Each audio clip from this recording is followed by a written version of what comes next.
Hello. We are live and we are here. And if anybody's joining us, hello and welcome. And yes, it is that time. It is Saturday Night Live. Go figure. I just like saying that, people. It's live again. Now, as you know, this is Tom Omega. This is the INFJ Experience, and we are. And I like to go live on Saturday nights. I do enjoy doing these because it helps me to connect with you out there, connect with a wide variety of people out there in the world. Okay, and it helps me to better understand our type, and it helps me to better understand our uh, personality type, which is very complex. If you have the INFJ personality type, and even if you are an INTP, INTJ, INFP, any of the introverted intuitive types, there's four main ones. Now, typically, there are some variations in the type of introverted intuitive mind that we have, but we still have a very complex mind, very deep. We think from the inside out. We usually use our internal compass, our internal intuition to guide us first, not necessarily our our senses. Now, yes, we have our extroverted senses. We have our ability to use our sight, sound, taste, touch, and feel in order to navigate through our world. But typically, as you know, the introverted intuitive type has that inner code. It's where they put things together deeper than just what is being shown on the surface. Let's say, okay. And typically, now a lot of times, listen, through the course of our life, before we understand who we are, before we have mastered our understanding of our introverted intuitive mind, when we are younger, sometimes these things get tangled up. We get a lot of tangled up with confusion with our minds, with our judgment in our life, and it causes a lot of turmoil. Now, listen, as INFJs, I can testify. This is exactly the story of my life, and I'm thinking a lot of it. Now, listen, we have all had a difficult, troubled existence in some ways, with the way we dealt with our our introverted intuition, let's say. Okay, and yeah, it's been one of those journeys that we've had to navigate through. I typically have metaphors as to coming up with how it is. It's like, imagine having this high-end sports car, this really nice car. I mean, state of the art computer systems, and and on the dashboard of your car you have levers and buttons and switches, and you have a computerized let's say navigation device, and a nice stereo, and a nice everything, high end. Okay, and that's the car you were given. You got this really cool car, but the one catch is, guess what? You don't have a license, and you don't have an owner's manual on how to drive that car. They said, here's your car, here you go, get in the driver's seat and have at it. Okay, it's up to you to figure it out. This is our mind. This is basically the mind of the INFJ and of the other introverted intuitive types. Now, listen, I personally understand the INFJ personality because I pretty much grew up with it. Okay, so I think I have a little bit of an understanding of the knowledge of this, just navigating through the course of my life as I'm talking about. And again, the other introverted intuitive type personalities as well, we all have a certain different understanding of our own type as well. Okay, and typically, as I said, it can be a very difficult one to navigate. Okay, all right. So as you know, listen, now we have somebody right here. We have Norman Pratt. Norman Pratt, tuning in from Central Maine. Hey, you're from Central Maine. Okay. Hey, listen, I'm from your neighboring state of New Hampshire. If you're still out there, uh, Naman, Naman. Hope I'm getting that right. Yes, I am broadcasting from central New Hampshire. Yeah, we're right in the same region, right in the same area. Naman, Naman. Okay, Naaman. Okay, Naaman Pratt. Okay, Naaman. I'm glad to hear from you. I think I've seen that name once before. Maybe, maybe not. If I haven't, then how are you? It's good to meet you. And yes, so I'm from broadcasting from the good old state of New Hampshire. Now look in my back window. You can see that forest back there. It probably looks very similar to the type of forest you have. And we're right in the same temporal region from central Maine. Now, when you say central Maine, are we talking Lewiston? Are we talking Augusta, Maine, which is the capital? Now, listen, I know a little bit about Maine. I used to do a lot of work up there. I used to do a lot of not so much now with the job I have, but I did do some work. I went up as far as Sydney, Maine, a few times. Now that's up quite a ways, but Maine is such a big state. I've spent some time up in Maine. I've been up to Mount Arcadia National Park. Beautiful. One of the most beautiful experiences I had was just going up to Mount Desert Island, up to Cadillac Mountain, seeing the sunset. So Maine's beautiful up there, no doubt about it. So, but anyway, that's beside the point. But yeah, we are at this point here. We are okay. Well, excuse me, I'm losing track of things. I'm trying to watch my screen and do things. No, but we're But bottom line is, like I said, let me get back to square one. Yeah, no, Maine's beautiful. I'm glad you're out there, my no doubt. Okay, so but anyway, we are so it's good to. So anyway, yeah, hopefully we'll get some other people coming on in here as far as that goes as well. But anyway, yes, beautiful state up there. Now, what brings you into the chat? Were you just kind of passing through, happen to see the chat? And or were you led here by your algorithm? If you were, if you have any kind of interest in the MBTI type, if you have any kind of interest in the the introverted intuitive mind, this is the place we go. Listen, I like to think of this as a kind of a bit of a sanctuary, a bit of a retreat for our type. As you know, the introverted intuitive type mind is a very, very complex mind, as you might say, and typically there's a lot to navigate when you get into this type of like I said, this type of mind. Like I said, having that high-end sports car, but not having an owner's manual on how to drive it. So, but we're here to we try to make sense out of it along the way. Okay. Now listen, I'm a 67-year-old guy, and I've spent pretty much most of my life, well, actually all of my life, with this type, just as you all are. If you're INFJ, if you are introverted intuitive, it's your life, and you have a life. Now, sometimes we may seem as though we have just an ordinary life. From the outside, we look like anybody else, and we are basically, but to get a glimpse of how our mind thinks, typically, to get a glimpse of how our the inner workings of our intellect, our introverted intuition goes. Now, it's hard to relate. Most extroverted sensing types don't really see what we see. They don't have the same experience we have. They have a different way of processing their thought process. Their conclusion making is completely different to ours. Now, I'm not saying we're better or any worse. I'm not saying that we have an advantage or a disadvantage, because in some ways I think there are some advantages, but there is also some very, very strong disadvantages into our personality type, okay? Just like anybody has. We have pros and we have cons. We have positive implications to a certain type, and then we have some drawbacks, some negative as well, okay? Now that goes without saying. That's just all part of our experience, basically. Okay, so I guess you have to think of it that way. All right. Now hold on a minute. I'm going to try something here, people. Hold on, just a second here. I got to turn this back around.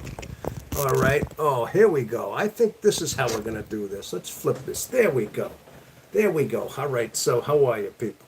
But anyway, yes, that's basically what we got. That's basically our life. Okay, is that we have a we have a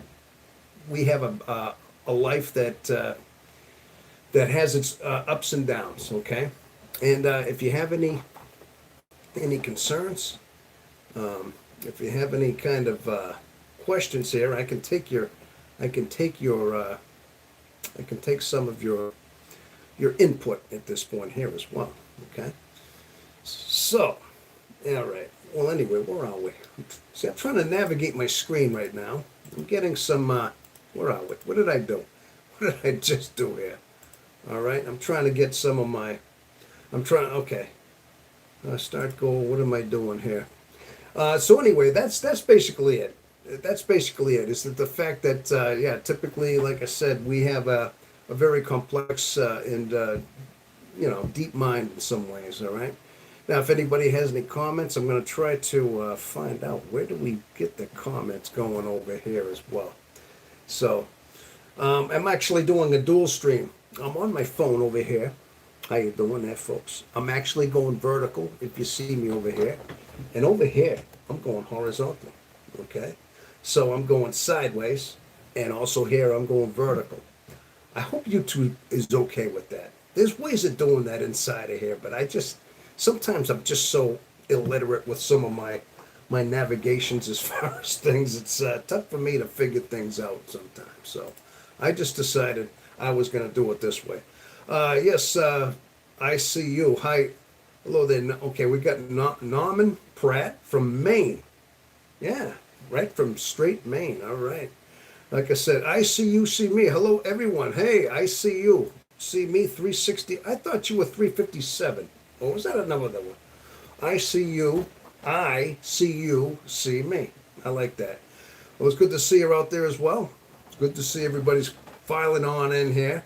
And good to see.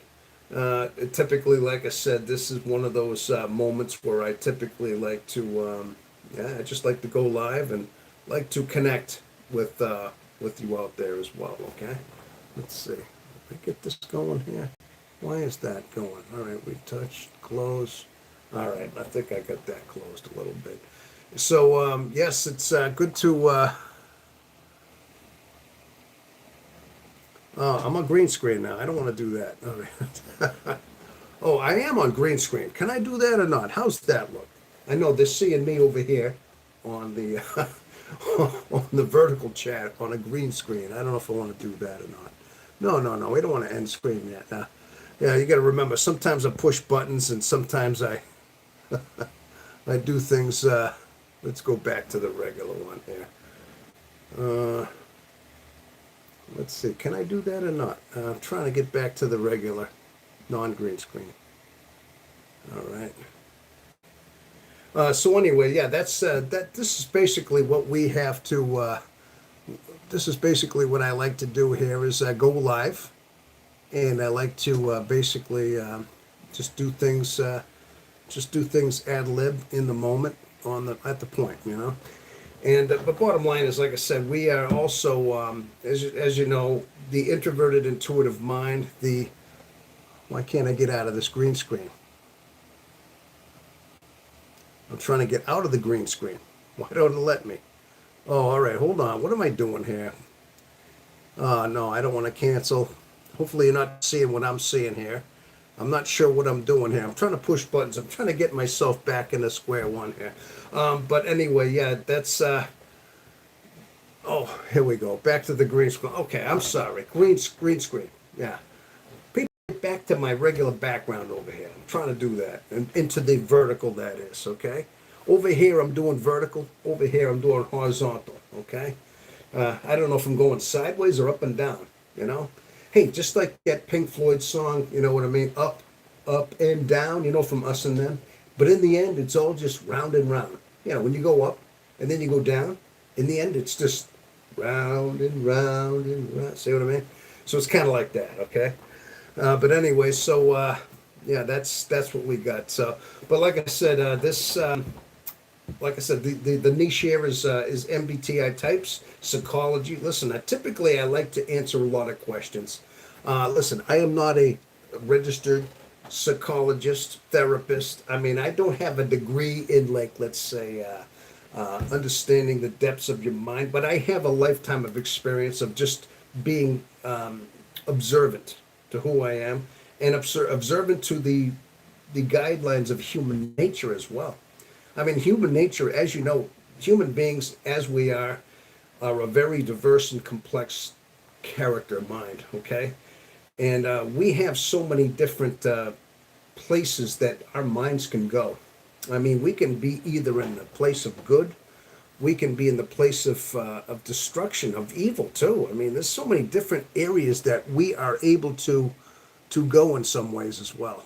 Okay, so why can't I get back? I can't figure out why I can't get out of the green screen. It will not let me do that. I'm not sure how. I just push a button and all of a sudden I'm in this weird place over here. Okay, and I'm trying to get out of it. So if you don't mind me doing the green screen over here, that's okay. All right. Yeah, but I mean, so okay. But let's see. I'm trying to also figure out what we got here going on. So anyway, that's where we are at this point here. We are trying to basically just no. But if anybody has any questions here in the vertical, I'd like to do some questions, do some chats, do things like that, and maybe come up with some understandings about ourselves. Like I said, typically a lot of times, if you've ever seen any of my videos, I tend to like to explore different avenues of the psyche. All right, the different elements that we have, the different draws, because typically, as you know, there are certain things that draw us. I mean, because when I say draw, meaning we are pulled to certain things. We have certain lusts. We have certain temptations, certain drives that go beyond hunger and thirst. Animals hunger, animals thirst. Animals have a drive. They have a drive to procreate. They have certain things that animate them, that pull them in areas makes them animal. Now, being that we are half animal and we have the animalistic tendencies, we have all this. When we get hungry, we need to eat. When we get thirsty, we need to drink. And of course, we have certain things. We need shelter. We need shelter from the cold and from the elements, just like an animal. All right. But I'm going to say one thing too is that the human animal goes something deeper. There is a spiritual element that requires different shelters in a sense, and it's in our psyche. It's spiritual. It's something that goes beyond what just animals require. Okay, animals just rely on that raw instinct, that raw need. Okay, animals do not ponder the depths of their minds. They do not ask who made them, who created them, where am I from, what's my purpose in life. They don't ponder these questions like human beings do. We do, because we are created differently. Okay. Now, typically, I mean, you could go ahead and say that psychology is like the Sigmund Freud camp, is that we are just basically, there's nothing beyond us. We have a certain level of, we have consciousness, we have a super ego and ego, but there's no depth behind that, okay? And that we are just reacting on impulses, similar to an animal, but a deeper animal, okay? As typical psychology might like to inform us that we are.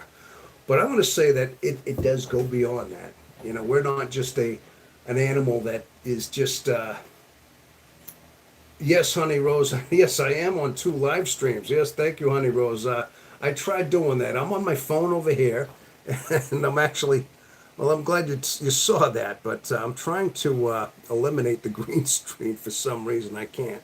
But I'm actually got a green screen going over here. I'm trying to get out of.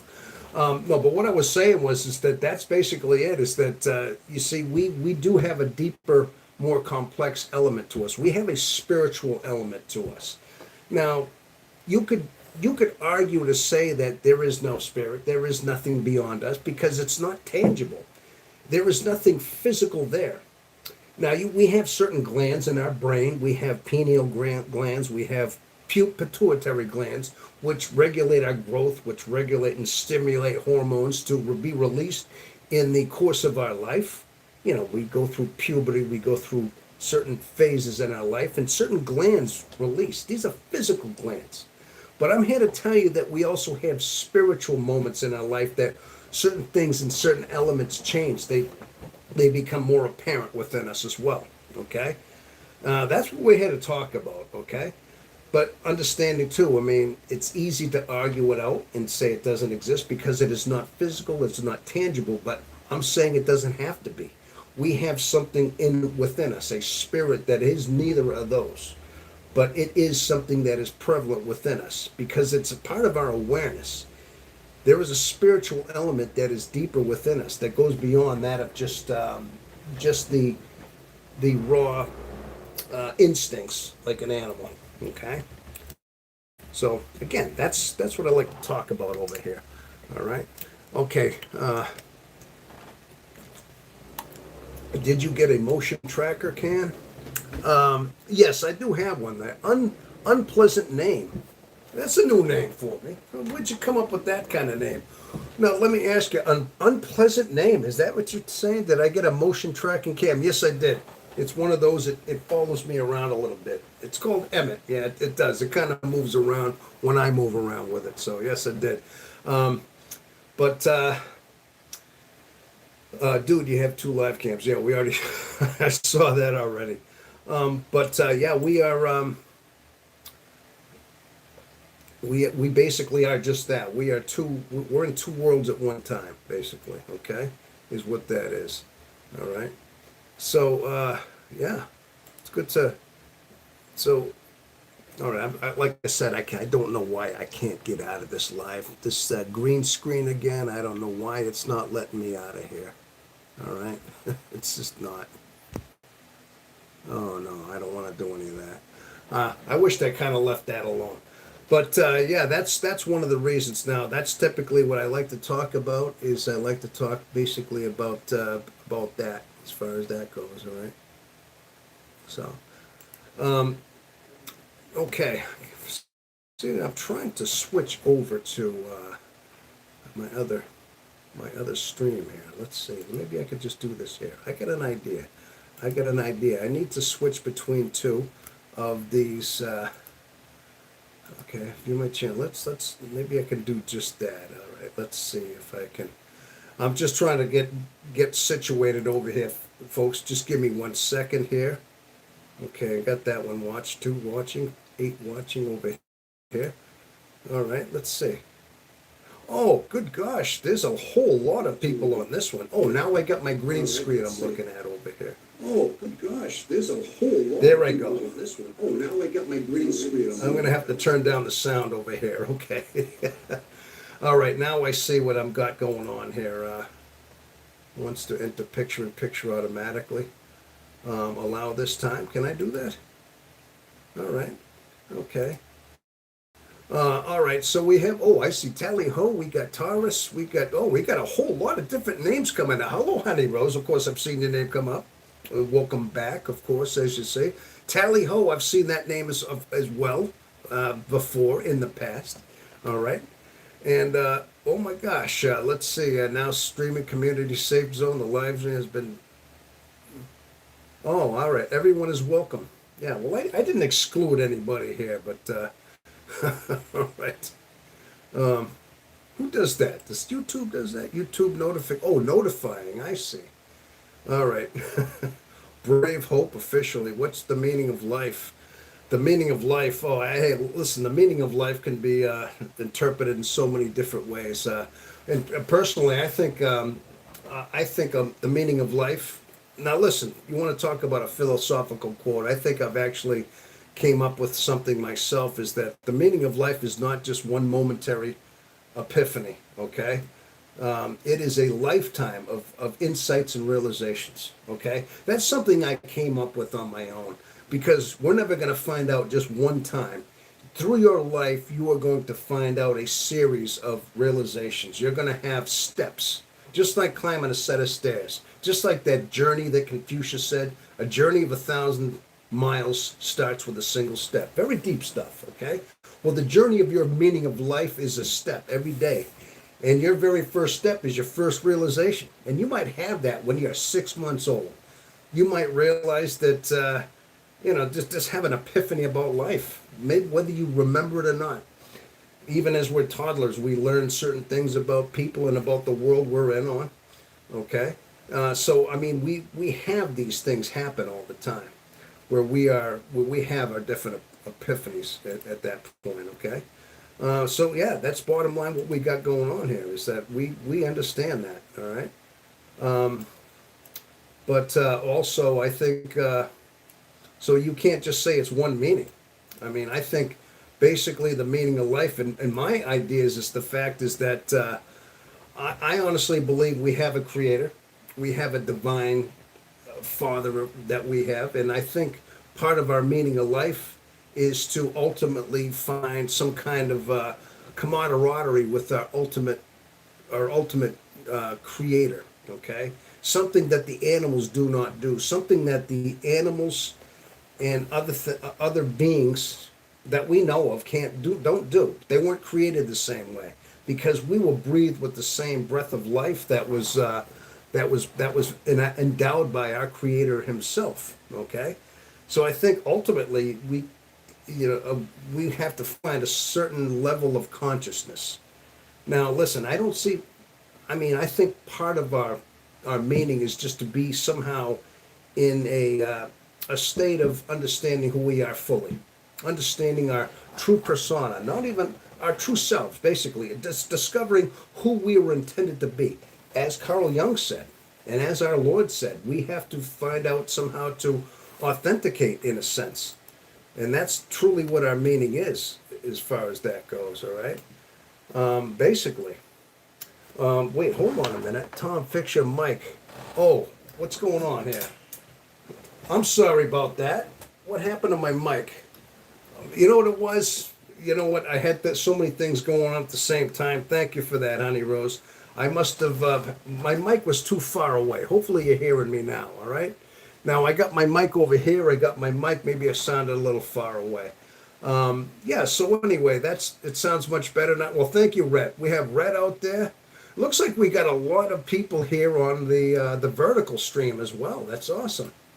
Okay, and so, all right. For some reason, I'm frozen up on my other one over here. Let's see. Am I frozen up on my landscape, my horizontal, or am I working here? Because for some reason I can see both here. But anyway, that's okay. Sounds good. That no. Okay. All right. I'm doing all right then. All right. Thank you. Thank you. I'm just trying to make sure that I'm seeing the both of them. You're early, Honey Rose. Actually, was I early? I might have been a little bit early. I had a request from somebody earlier in the week, and I won't say who it was, that if I could start a little bit earlier, it would help them out if I managed to. And I thought, okay, you know what? I don't know if I started that much early. I tried to say, let me try this and see if I can start a little bit early. And I thought I'd give it a try. But anyway, so I did. I tried that. I did try that at this point here, okay? That's all. So, for some reason, I don't know why I'm freezing up over here. Oh, I know what it probably is. It's probably my computer probably can't handle both live streams at the same time. It just can't handle the whole gist of that. But I'm sure out there in computer land, you're YouTube land, you're seeing both of us out here, okay? You used to start around 8 my time, 10 for you. There was a couple times I did start late. I did start late a little bit. Yes, I did. You're absolutely right. But I just thought for now I would come out here and just try something different. That's all. Okay. I just wanted to see. I typically like to do these dual streams. I'm trying to reach a broader audience. I'm just trying to reach more people. That's all. I figure the more I can get myself out there, the better. You know. That's all. Okay. So that's pretty much it. Okay. Now I'm gonna go back to. Let me see. I gotta go back to this guy right here. For some reason, I don't know what it is. I'm trying to. I don't know if I've dual streamed or not. If I've totally, oh, maybe I have dual streamed both of them. That's a good possibility. But for some reason, I'm trying to go back to my other one over here. For some reason, I'm looking at my screen now. My vertical, I'm getting on my phone, but my other one, it's like I'm frozen up for some reason. But something tells me I'm not really frozen up. So, but anyway, I think that's one of the reasons that this is what I believe. You know, now listen, I also had a very spiritual mom who used to like to talk a lot about stuff like that too, as far as what our purpose is, what we're supposed to do, what our true meaning is. You know, hey, now listen, you know, you could take so many examples from nature, from the animal kingdom. So many times my mind finds every bit of example from the animal kingdom. Every species of animal is something to learn. Not just animals, but the earth itself, physics, science, the way the perfect symmetrical rotation of the earth around the sun, in its unison, molecules. The molecules, the way they spin, very similar. There's things to be learned from every bit of our environment. Okay, these are put there as tools. Now, some can be very basic and simple, just common sense ones, but some of them get very deep and complex. Some of our examples of the world can get very, very profound. Okay, now I like to use a lot of the times. I like to use the examples of the world. Okay, now one of the prime examples I like to think of too is, you know, like you must have heard of the salmon. Now listen, somebody out there is from Maine. We have Atlantic salmon, and we have Pacific salmon. Now there's different variations of salmon, but basically they have a similar nature. Now they're hatched and they're born in fresh water. Usually they're born in these freshwater ponds, these lakes, and they spawn every 7 years or so. And they typically the ones that are mature enough to and ripe enough lay their eggs, and they lay them. And of course they grow up in these ponds, but then eventually they swim downstream into the ocean.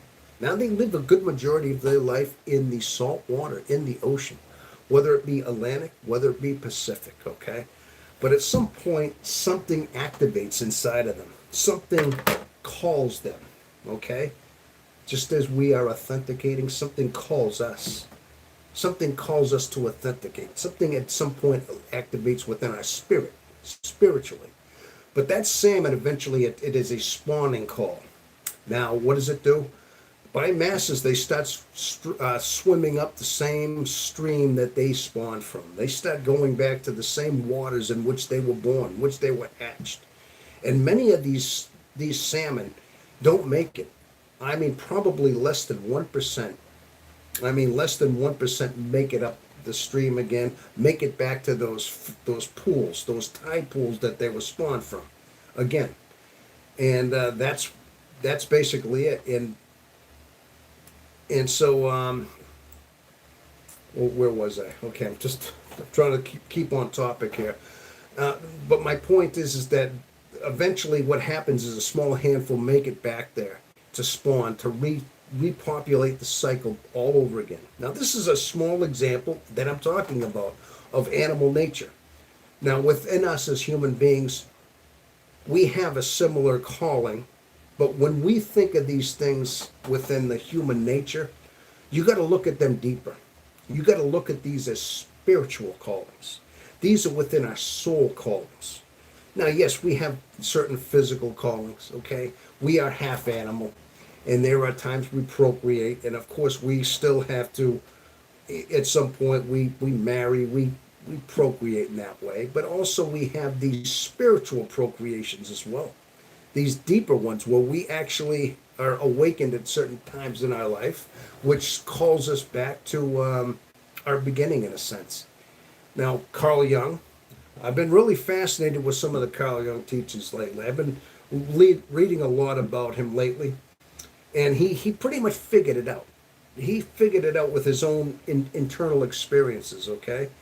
And believe it or not, a lot of him in a psychological sense, he was saying the same language as some of your great prophets. Now, some of your great prophets, of course, we have the Lord Jesus, we have Buddha. Now, I mean, I have to say that we have certain prophets and we have the messiahs that had come before us, that were guidelines, that were there to set certain guidelines for us. Okay, and in a sense, an ability for us to follow in a way. All right. Now, Carl Jung did it in a psychological way. I mean, I think in a lot of way he was deeply spiritual, and he knew that there were certain codes within us. He did know that there were certain moments in our life that we had certain awakenings, certain callings within us to authenticate. Okay? Now, listen, everybody has these. Every human being has these. Not just INFJs, not just introverted, intuitive. The human being has these authenticating callings. And typically they happen later in our life when we have reached a certain maturity level, a certain age of understanding, certain age of wisdom that we attain, okay? And typically what it is we strive for something deeper than who we are. We tend to strive for a deeper connection. Now, listen, some of these people sometimes people don't always answer these the way they're intended. They don't look within. They don't look within the introspection of their soul, the aching of their heart. They look outward. They look to the world. They look to the tangible, physical, sensual world to fill these callings within them. Most of the world does this. Just as many of the salmon don't make it, many of these salmon end up getting eaten by bears and getting eaten by birds. Scavengers get them. Many of them go on, go out of the water, and they don't make it back to the water, and some animal ends up eating them. Yeah, that's kind of like what the human race is. A good majority of people don't answer the authentication in their soul. They do it in a sensual way. And they have their midlife crises. They start redirecting their callings.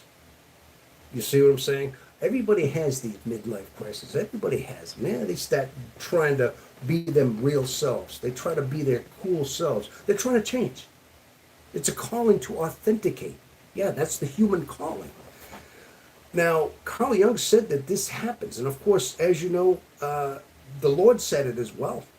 Okay, there are certain times where we try to reach, our soul is crying for authentication. Our soul is crying for some kind of completion, a relationship with our Creator, deep down, bottom line, all right? But so many people at so many times don't take that.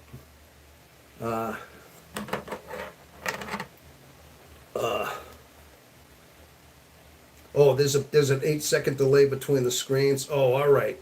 Hopefully that's not messing things up. Listen, I don't know if I'm doing something quite orthodox, Honey Rose, Nora, if this is quite something I should be doing, but I was trying to try something different. You know me, I'm always just kind of bending the rules a little bit. You know what I mean? I'm always trying to do things to that aren't quite orthodox. Yeah, go figure. But then again, sometimes I'm right on. So, but anyway, so hopefully, as long as my message is getting through, that's the important thing right now. That's all. Okay.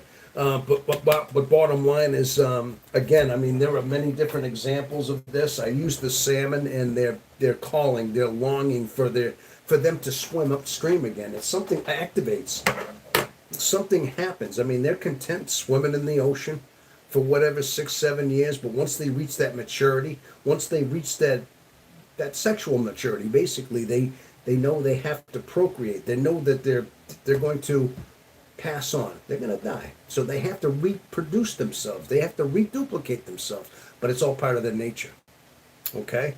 Now, human beings, as I've said, we have a animal code, but we also have that divine spiritual code.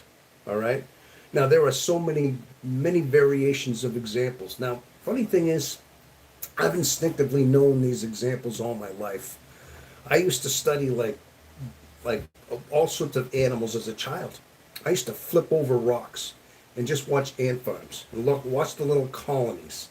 Watch, like, you could see like where ants were living. There'd be spiders under there. Sometimes I'd look for snakes, and I just study things. I remember that. I didn't think nothing of it at the time, but I learned a lot from nature, just animal nature, from watching things. Just watching even Discovery channels, or maybe just old even TV shows. We see animal nature, plus just things I knew instinctively.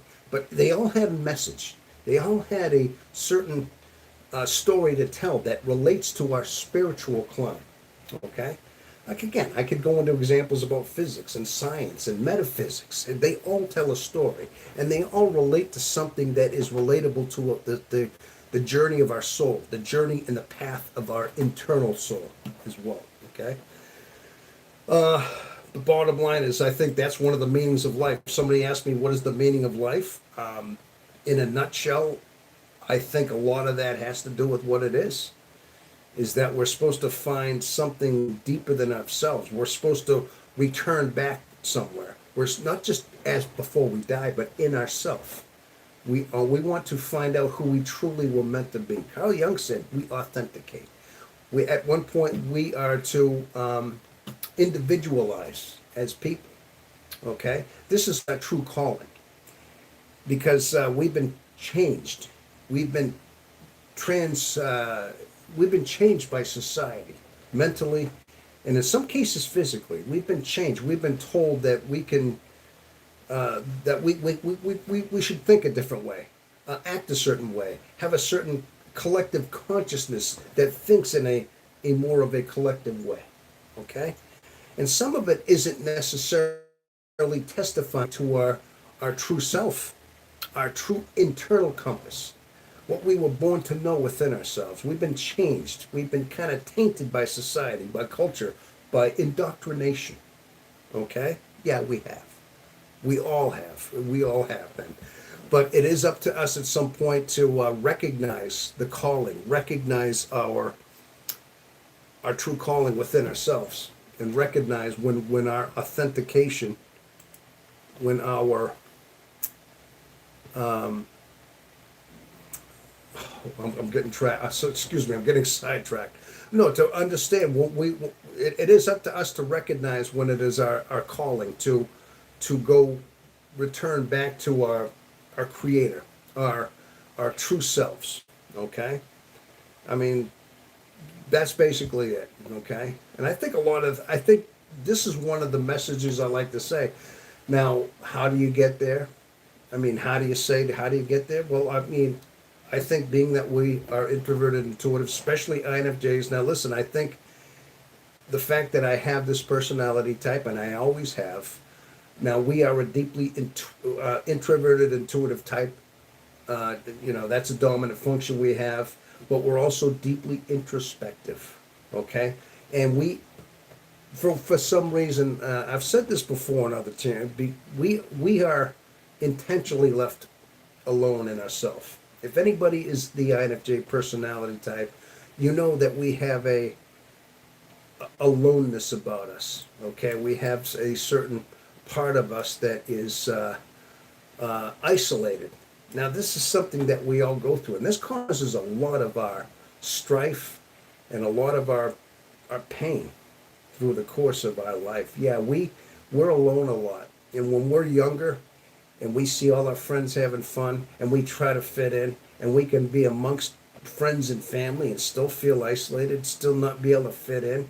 We feel like not just a square peg in a round hole. We feel more like a jigsaw puzzle in a round hole. You see what I mean? A jigsaw puzzle piece of trying to fit in a round hole. Not just square, a little bit more of a shape. And most of our life we feel like that. We feel like we just don't fit in anywhere. Okay? But there's a reason why. There's a reason why. That there's something, because something's gnawing at us. Something is trying to pull us into that right path that we are to take. And like I said, it's our true authentication path. Okay? Now, we're purposely left alone for that reason, because deep down, when you are alone, when you are hungry, blessed are those who hunger and thirst for righteousness, for they shall be fulfilled. You see, when you are fulfilled, if you feel content with the world, say you are content with the world, you're content with the the company, the people, the monetary world that you have, you're not going to search. You're not going to grow. Okay? Same thing as a flower. When a flower or a tree that is somehow squelched by other trees around it, it can do the two things. It can shriek and die because it's not getting enough sunlight, because it has too much interference around it, other trees stifling its growth, or it can grow. It can reach further, reach beyond, and extend its leaves and the top of its branches in order to receive that photosynthesis of the sunlight. You see what I'm saying? So without that incompletion, without that pain, without that longing, without that hunger and thirst in your soul, you don't grow. Okay? So that's why we are left alone. Okay? That's one of the reasons why we are so isolated, because we are left alone to grow, to reach. Okay? Now, deep now, listen, I know there's a lot of INFJs, and I know many of you out there, and I'm seeing you. Vamp, hello, Vamp. I hope you're doing well. We missed you last week. I mentioned you. I'm glad to see you out there, Vamp. Okay? This is one of the easing on your headache. The green was a little too much. Oh, yeah, you know what? Listen, I tried to turn the green screen off on the vertical. I'm trying. I don't know what I did, but I'm too busy with things. I wanted to turn the green screen back off, but I couldn't, okay? I do apologize about that, but anybody that sees the green screen know that as well. For some reason, I just could not retouch. I don't know. I was trying to get the green screen off of there. I'm trying to do it again here. No, I don't know. See, there's a whole bunch of buttons on this thing. I'm doing my phone right now, and I'm like, well, what am I supposed to do here at this point?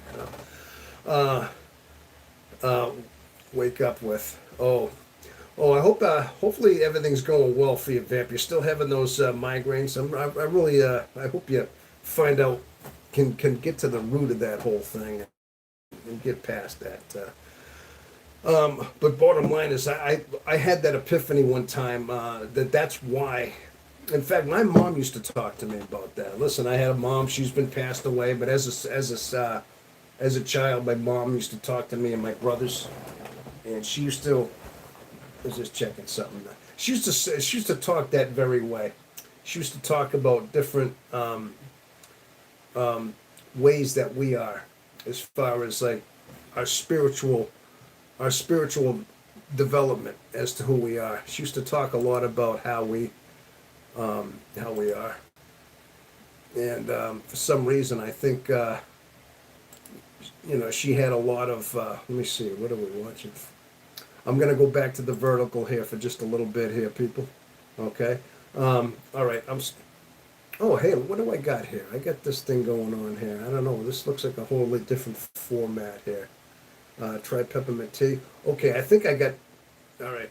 But bottom line is, like I said, my mom used to have a lot of talks with me and my brothers, and she used to go deep into the very things I'm talking about. She used to talk about stuff like that, about how our true selves. I mean, we're supposed to strive. We're supposed to, that ache in our heart, that little incomplete ache that we have, that sense of incompletion, that lone spot within us is all there by design. It's to keep us growing. It's to keep us searching, keep us longing, strengthening us. It keeps us stronger, okay? Again, if you're content, if you're happy in your life, you do not grow. You are going to feel contented within your cocoon, your bubble, your material things, your company, your everything around you, okay? Typically when you have riches, that's why, the Lord used to say a rich man cannot, it is easier for a camel to pass through an eye of a needle than for a rich man to attain the kingdom of heaven. He meant it for this reason, because a rich man is a rich person, rich man, whatever, is content in their life. You see what I mean? They're content. They have everything. They have people waiting on them. They have money. They have all the food they can have. They're content. You see? They have all that. But so they're content with the world, worldly things, mammon, okay? Now, there was a story, a passage about how a rich man asked, "How do I follow you?" He wanted to know how to follow the Lord. How do I follow you? And Jesus literally said, "Sell all of your possessions, sell everything, and follow me." And he looked at him like he couldn't do it. He walked away. He wouldn't give up his comfortable, luxurious life for that. And that's when he said, "It's easier for a camel to pass through the eye of a needle than for a rich man to attain the kingdom of heaven."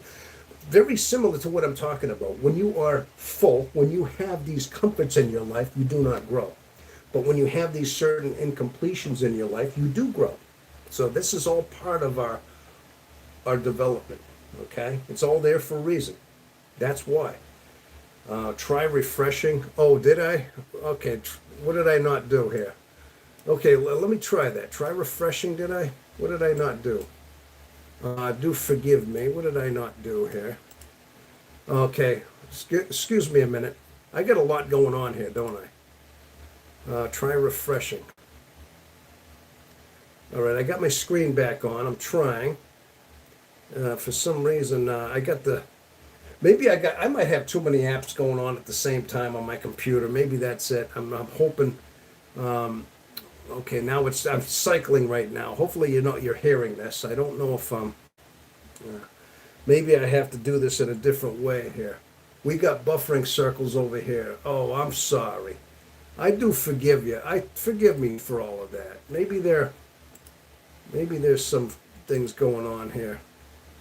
Okay, I have the green screen going on. I have the vertical feed that I'm looking on. Dude, that vest is gnarly. Oh yeah. Vamp, hi said, new people over there. Listen, I do. Are you a biker? Harvard grad. I was a biker. Yeah, I know the vest kind. Listen, I like the style of the vest. That's all. Okay, that's all it is. August 1st. Hopefully, I can get the other thing going over there in a bit. All right. No, I'm not. I had a bike. I just haven't ridden in a while. I have a motorcycles license. I kind of gave it up many years ago. That's all. Outlaw. Yeah, a lot of people say I look like that. That's all. I mean, that's just me, you know. But yeah, but we Gen X are the outlaws. Hey, Honey Rose, yeah, the Gen X are outlaws. Oh, I'm glad to see you're on both chats over here. That's good to know. All right. Again, I hopefully the buffering will come back over there at some point, and just no, I don't want to end the screen. No, I can't do that. I don't know why it's not letting me. I'm trying to get back out of the green screen for some reason. It's not letting me do that. I keep hitting that thing. You gotta forgive me for some reason. Now I got all right. Gosh, too many buttons. Hopefully you're hearing me over here. For some reason I'm just not able to. For some reason get back out of that. Okay, now don't start buffering up on that end now too. Uh, Hopefully I'm not doing that too. The other one is black with buffering. Oh, it's still buffering over there. I do forgive you. I forgive you. Lucy Verse is out there. Hello there, Lucy Verse. Still audio. All right, is that still audio? Damn. Excuse me. Pardon my language over here, people. I should have. I'm still getting the buffering, am I? All right, I'm trying to skip. I'm still buffering on the other. Can you hear me though as I'm buffering? If hopefully I'm not losing everybody here. For some reason I might have too much going on. That might be what it is. I might have outstretched myself just a little bit here on YouTube, and I did too much, too little. You know the old saying, you bite off more than you can chew. You get something in your well, that's probably what happened right here. I might have done that, you know. Green one still works. Yeah, I see the green one's working over here. All right, and it seems like I'm getting a lot of input over here on the green one here. So I might just continue on with the green one. Honey Rose, no. I'd like to go back to the retouches on. For some reason, I just don't know why I can't get out of the. I'm trying again. I keep trying to do that. For some reason, it's just not allowing me to do that. I know this guy's really got his act together over here. You know, he sounds like he's got a lot. He's got a lot of potential, but he's kind of his technology he lacks. You know, he pushes a lot of buttons. He's kind of dumb when it comes to his technology YouTube experience, but he's got potential. Right? I know. I can hear it right now. You know. So most of us left the other one. Oh, all right. Well, I hopefully you're over here right now. Well, thank you for sticking around. All right. Maybe I can just do that right now. Maybe I might just have to close off of it. I'm the last one over there. Oh, are you still? Yeah, Honey Rose, if you don't mind, if I can't get it to rebuffer or to go back to normal, what I'll do is I'll just have to close out of that one or something. Maybe, like I said, just it's too much overload for the YouTube to do the two. One from a phone, one from my webcam over here. That's all. All right, no worries. All right, so let's do that. I'm gonna have to I'll have to end this one here. Okay, it's unfortunate. Okay, I can still see the okay, but I was receiving your. See, I was trying to go. I've been trying to do the whole thing with the OBS studio, and I've been trying to do certain things over there, but for some reason I can't. For some reason it wasn't allowing me to go both places here. That's all. So now how do I end up? But anyway, so back to my original point though is that that is the entire reason as to why we are alone. Okay, it came to me one day. Listen, we're not being tortured. Sometimes we wonder. We may sit there during our whole loneness and think, and we contemplate. I mean, we introspect and just wonder why we feel so isolated and why. And sometimes we may even ask questions. You know, are we being singled out? Are we being persecuted, tormented, tortured in a way, psychologically, mentally, spiritually? Yeah, you might even ask these questions because sometimes the isolation is so vast within yourself, within your own self. Okay, and I think INFJs. I'm going to say that it's not just it is not just it is not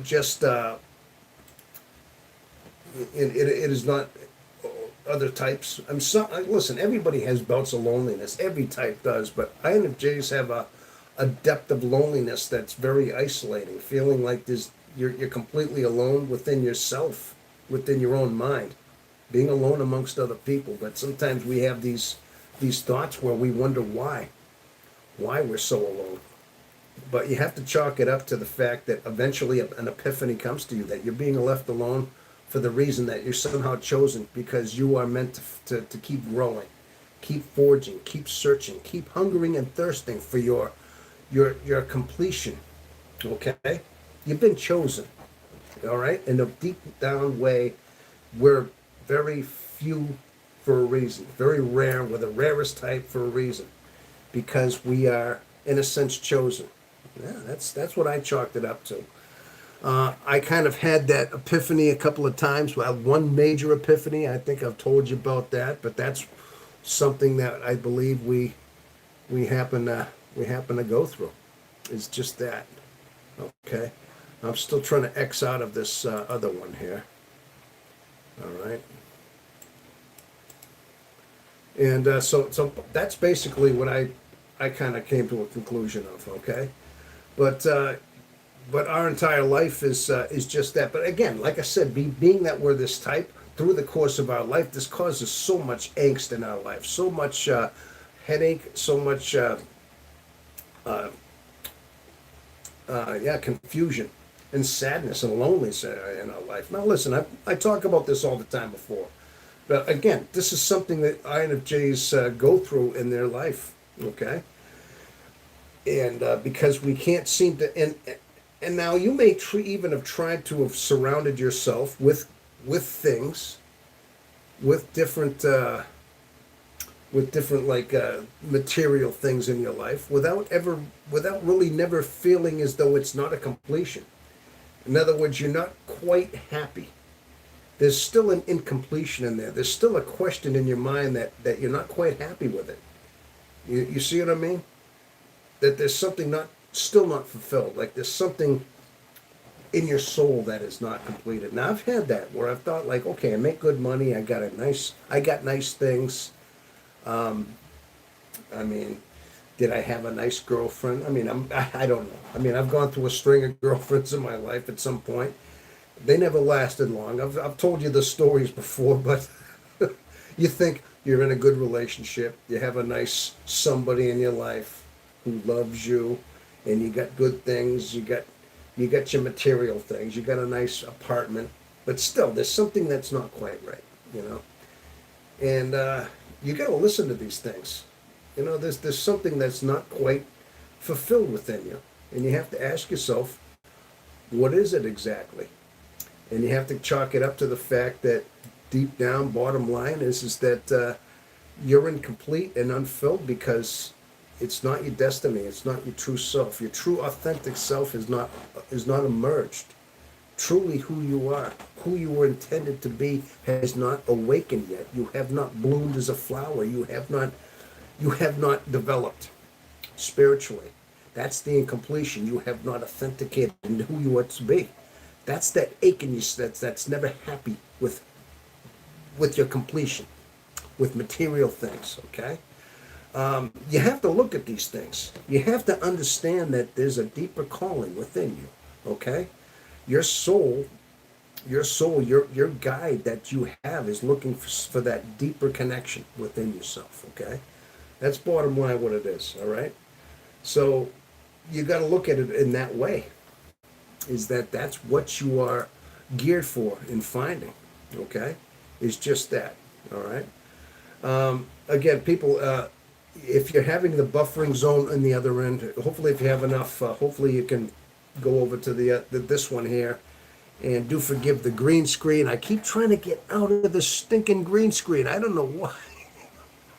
You know, I always have technical difficulties. I really do for some reason. I don't know. Hey, I just did it. Hey, that's all I had to do. I knew I'd find the right button at some point. Hey, look at that. Do you like this background a little better, people? Okay, I could make a little bit better of a background over here. Okay, we could put this in there. Hey, it's dark outside my back window over there. The bottom line is just that, people. It is exactly that we are a spiritual being first, and the incompletion that we have, that we are always aching for, that never seems to be filled, even though we try to find happiness in the world, that incompletion is always gnawing at us. Okay, and that's your soul, that's your spirit, that's your authentication, that's your completion with your creator. Okay, that's the only way to say it. Okay, now, my mom used to say this to me all the time. Now I'm finding myself saying it because I finally got it. That's what it was. Okay, yeah, the Greece stream was a bit full of, yeah, Luciverse, thank you, Luciverse. Yeah, good to see you back there. Yeah, it was a little bit. I just had to figure out the right button. I had a lot of things going on at the same time. I finally said, just turn it off. Just turn it off, okay? Let's go back to a regular background here. That's all. As INFJs, we are in the world and not, we are in the world and not of the world. B. Michael, absolutely true. Good to see you, Tom. Yes, good to see you too, Lucy. Luciverse. I can imagine you're still in England over there. And I can only imagine it's probably quite late. Probably like 1 in the morning at your time over there, I would think. Mr. Harry Potter 8. How's it going, Honey Rose? Hey, somebody knows you out there. Somebody knows Honey Rose. I know Mr. Harry Potter. Are you the Mr. Harry Potter? Okay. A lot of books written about you there, Mr. Harry Potter. Good going. Yeah, so anyway, yes, it's 1:20. I will try sleeping soon. I'm sure. Okay. But anyway, so listen, if anybody has any concerns, any questions, any deeper contemplative concerns you'd like to ask, this is what we're all about here. I like to think that I can, or that we here can help out a little bit. If you're new to the channel, if you have any kind of questions, anything that you want to be talk about, concerns, we could do that here. Rest well when it happens, Lucy Honey Rose. Elliot 17, hi Tom. Hello Elliot, good to see you. Thank you Rose. Rest well when it happens. There you go. Oh, I saw one of you. I actually checked out your channel, Lucy.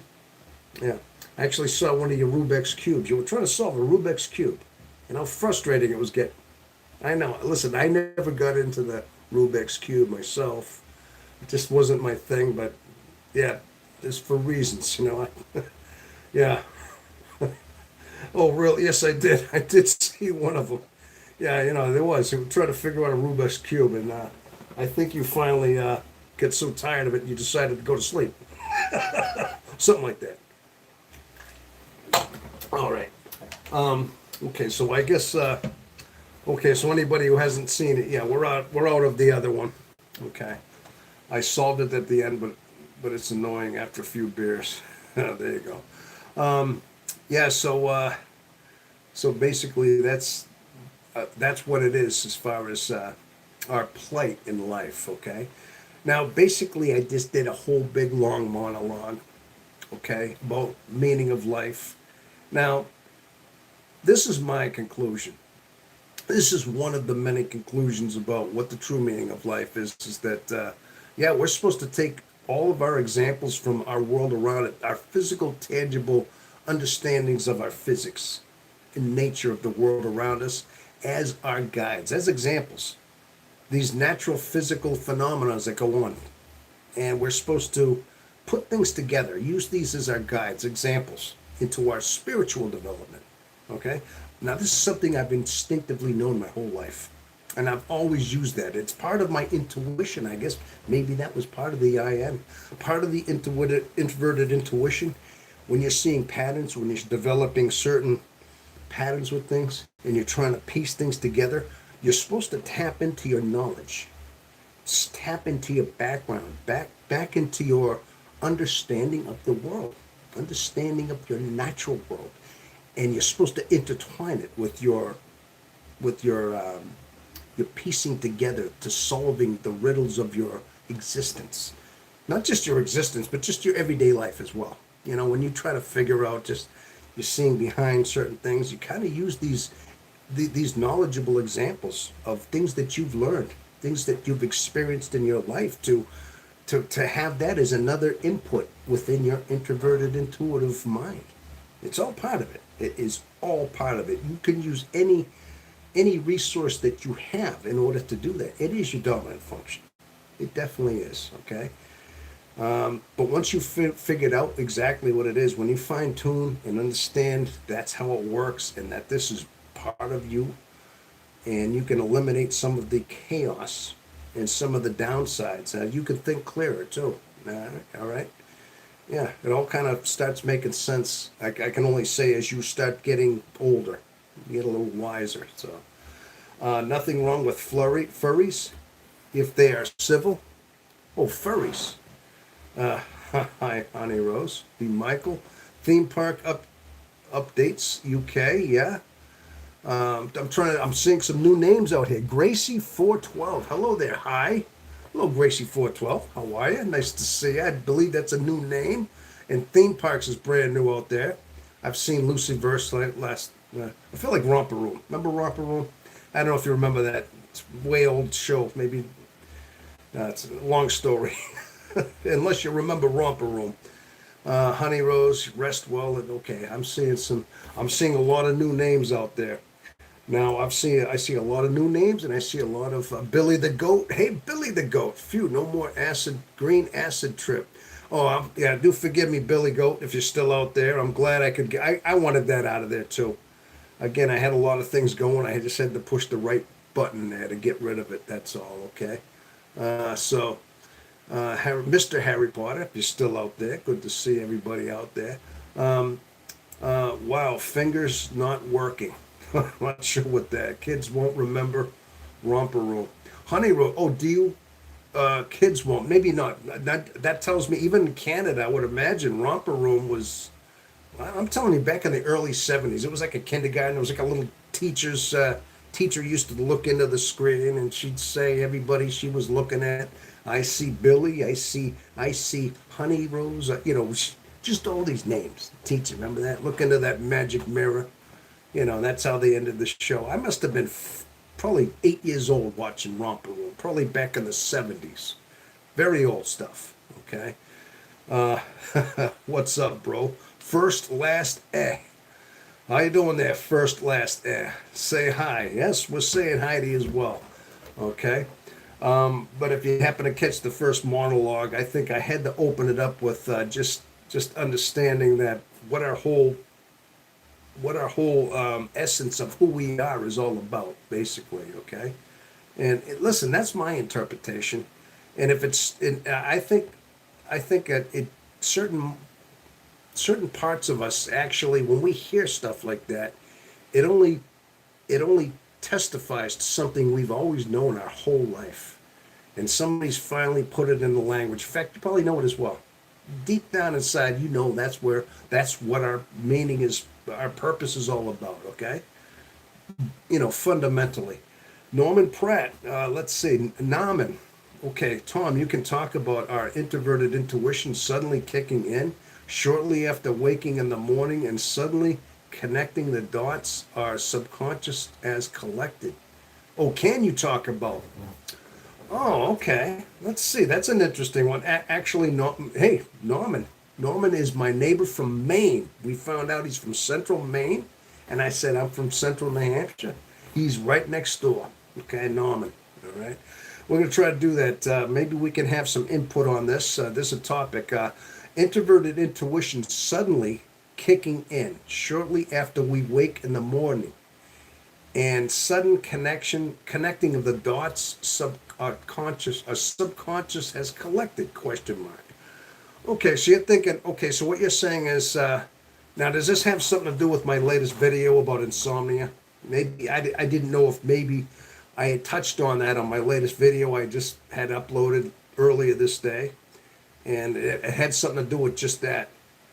Is that like Damon? Okay. Oh, not Naaman. Naaman, like they. Okay, Naaman. Excuse me, Naaman. I keep saying Norman or something. Naaman. Okay. Eureka moments. Billy the goats. Billy goat. Okay. I have insomnia. Oh, Luciverse, do you have that as well? Yeah, I think I was touching on that on a video that I had written. I mean, the last one I uploaded. But as far as Naaman goes, I think now typically when I first wake up in the morning, typically, I mean, I think we're in a kind of a, when I first attained consciousness, I should say.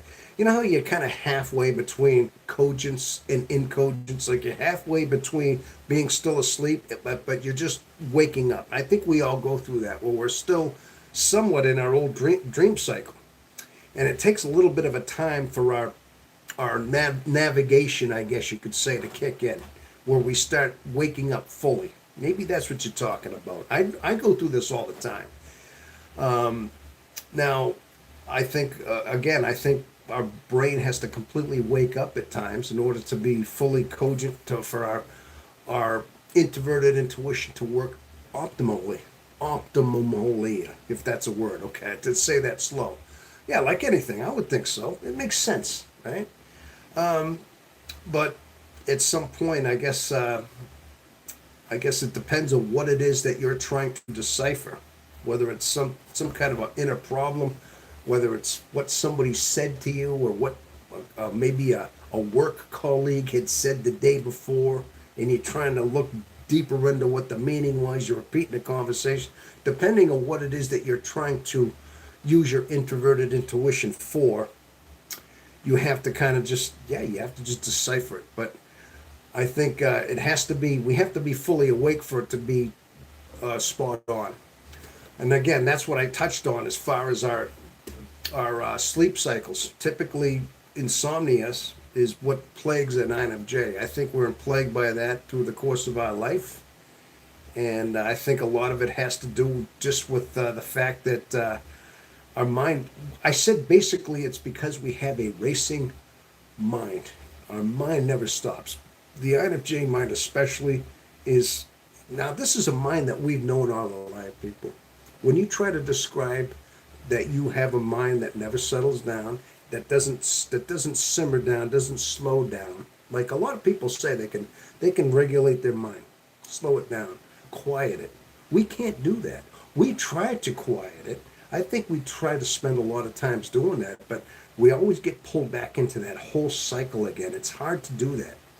Now, I did recommend meditation. That's why I say it's so imperative that we meditate. We find that inner stillness and that calmness and bringing us back to the center. This is one of the main things we have to do in our intuition is just that, is to, to calm our mind down.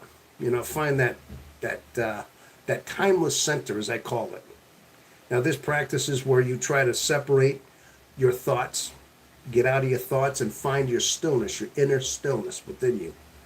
There's a meditation practice. Again, I think I do have one video outlining how it's done. Okay, but I'm thinking we all have a certain level of meditation. I think INFJs instinctively we gravitate toward trying to center our mind. I think it's something that a lot of us may do.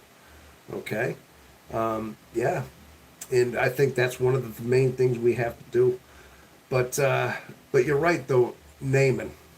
That we again, it's about this suddenly kicking in shortly after we wake up in the morning. As you said, I get that, to connect the dots. It's like you have to fully awaken. It's when your mind is like completely awake, when you've entered that total awake spot, not that in between awakeness in your life. Okay.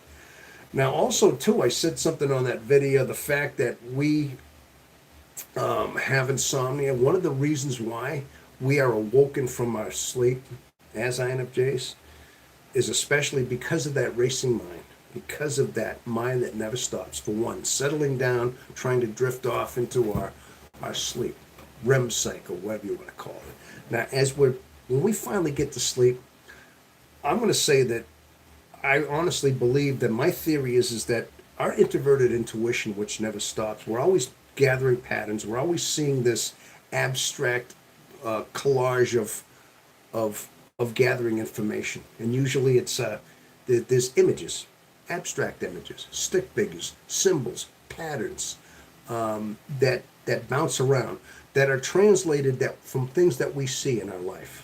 Okay, a memory that we have had, a conversation, a whatever it might be. Okay, an event, an image, maybe say anything that might have been. Now we translate these memories that we visualize into these abstract images, stick figures, symbols. These become part of that introverted intuition. We're gathering our outside senses, okay? But we have to translate them into our brain, into these abstract things. But then they're kind of all bouncing around. They're there, okay? Because it's an irrational function. IN is irrational. That's why it has to be balanced with the IT, okay? IT is supposed to be that logical sense making. It kind of goes and it sifts out. It's a sifter in a sense, the IN. It's all these different patterns bouncing around, gathering, but it still has to find the logic in order to balance it. It's like a sifter, you know what I mean? So you're having to take something. Now, Frank James had described this one time. He said that it's almost like taking a rough rock and you put it into one of those tumblers. One of those tumblers that just kind of spins around that rock and it makes it nice and smooth and shiny and it makes it like a pebble. It's kind of like that. That's what your introverted intuition is doing. It has to come to a conclusion. It takes that rough stone and it tumbles it and smooths it out, and then it makes it into that shiny pebble that's understandable. That's basically what your conclusion of intuition is doing with your your IT, excuse me. So, but again, it's a process. It's not instantaneous, being that we have to think about it, and it's almost involuntary. But my point is this. My point is that does not shut off when you go to sleep. I'm convinced that it doesn't go to sleep either. Now, our mind goes, and of course, we go into REM cycles, we go into dream cycles. That's proof that our mind is not shut down. Everybody dreams. Everybody goes into subconscious dream states, REMs, and they dream. Okay? INFJs in particular have these dreams like anybody it does, but ours are more vivid. We have that IN that's going. My theory is this, people, is that that IN may start concluding things in our sleep. It may start going into that cycle of trying to figure out the patterns. Maybe the IT now that is sleeping, it's not quite full as we're talking about. It's asleep, so it's not cogent. It's not smart. It's kind of in its dream state. But now all of a sudden you get a certain thought, an intuitive conclusion comes into your mind. Now you have to come out of your dream state, your unconscious state, your sleep state, and we're awoken. Now we may not think of it right away, but we're awoken to have a cogent, clear thought into what the conclusion is. This is only my personal theory, people. This is what I conclude, because there are times in my life, I don't know why, I wake up I could be in a sound sleep, and all of a sudden without even tossing and turning, I'm still in the position I was sleeping, but I'm conscious. I awake out of consciousness. And it takes a couple seconds for me to get my bearings going, you know what I mean?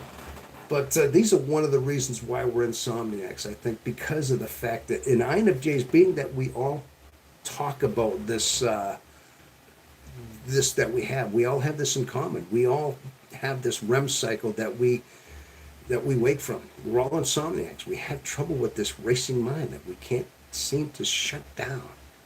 And it's one of the reasons, I think, is because that's what it is. We're being awoken from our introverted intuition is waking us to get a cogent conclusion that's not murky from our sleep. You see what I mean?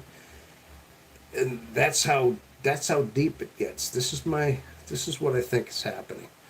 But again, it's something we all suffer from. And I mean, that's another thing too. When I first was learning about the MBTI, about INFJs, and they said that they are all insomniacs, or most of them. They have a problem with insomnia. I thought, oh my God, I've been having problems with sleeping since I don't know how long. I mean, I get maybe 1 or 2 nights of sleep, maybe every other week, maybe 2 nights of sleep every couple of weeks, where I sleep a whole night and I get a real good rest.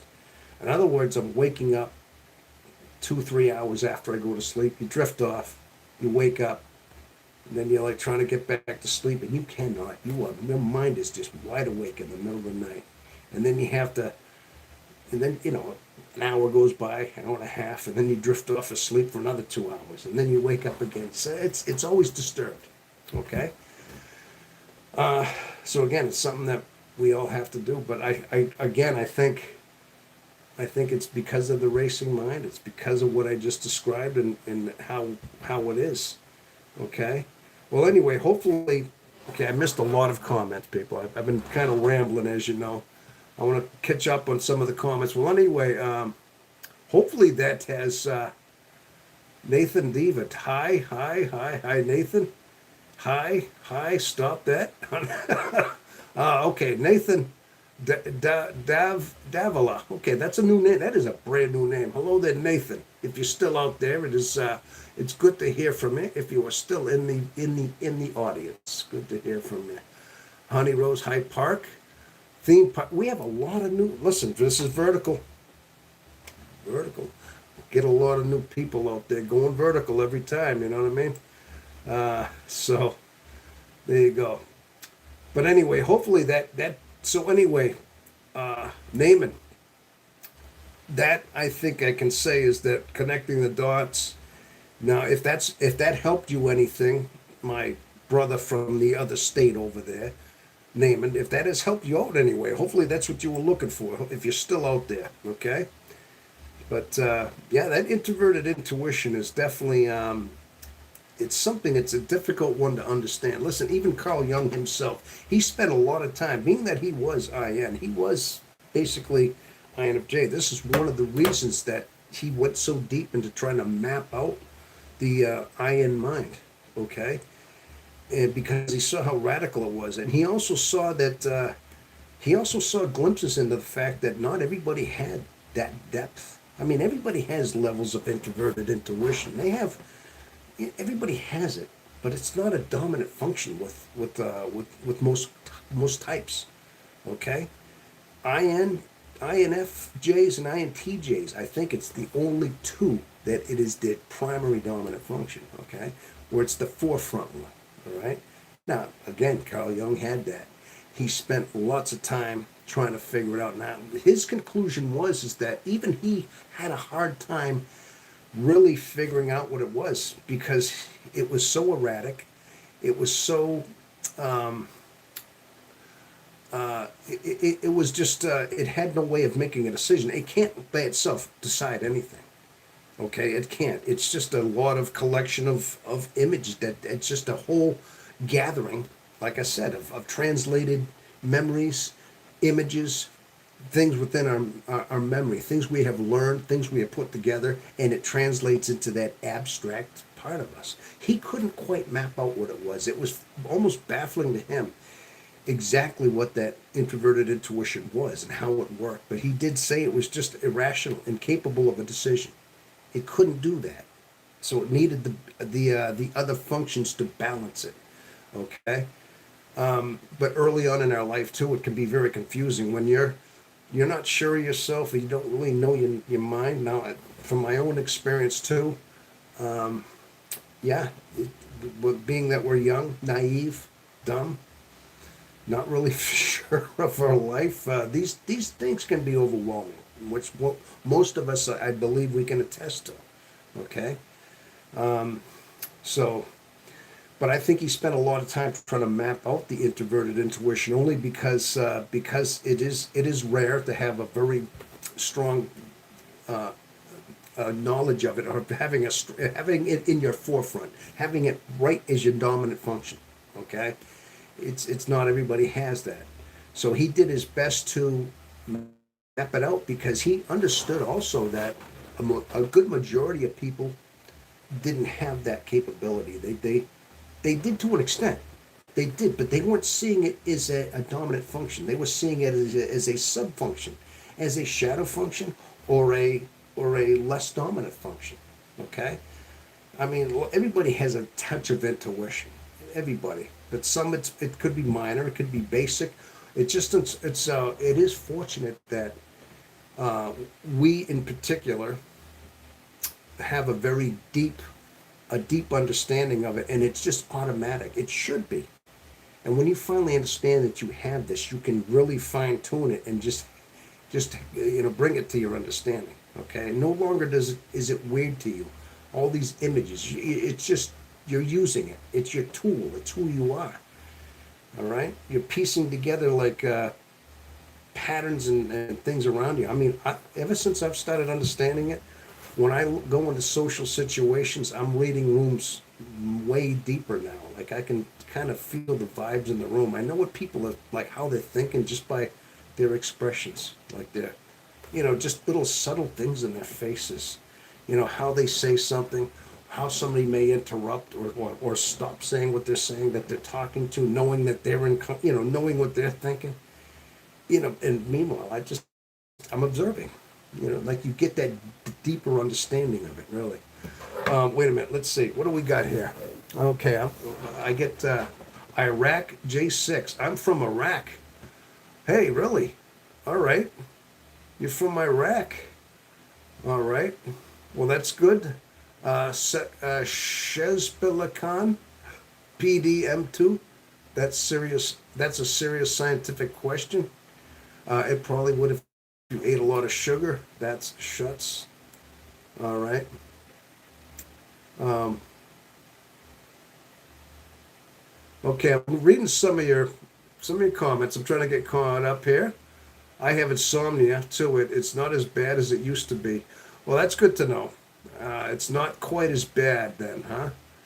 I notice when I got a lot of things going on in my mind, especially when you have a lot of issues going on that are unresolved, and you got a lot of stuff. It's especially harder to relax that mind when you got so many things. Yeah, that's why it's so important to settle down the mind as much as we can. All right. But I've noticed that too. I've kind of come to grips with it. I mean, I just factor in how much time I need to sleep. Usually, I mean, I'm able to deal with it much better. I drink coffee all day in the evening, and when I finally lay down, I'm out. Norman, no, yeah, Naaman. Drink coffee all day. I drink coffee just to get me awake in the morning. I drink a little bit just to jolt me so I can go do my job. I work night jobs anyway. So, yeah, that's good to know. I do remember. I think I want to thank somebody for sending. There's somebody had sent me a little gift out there.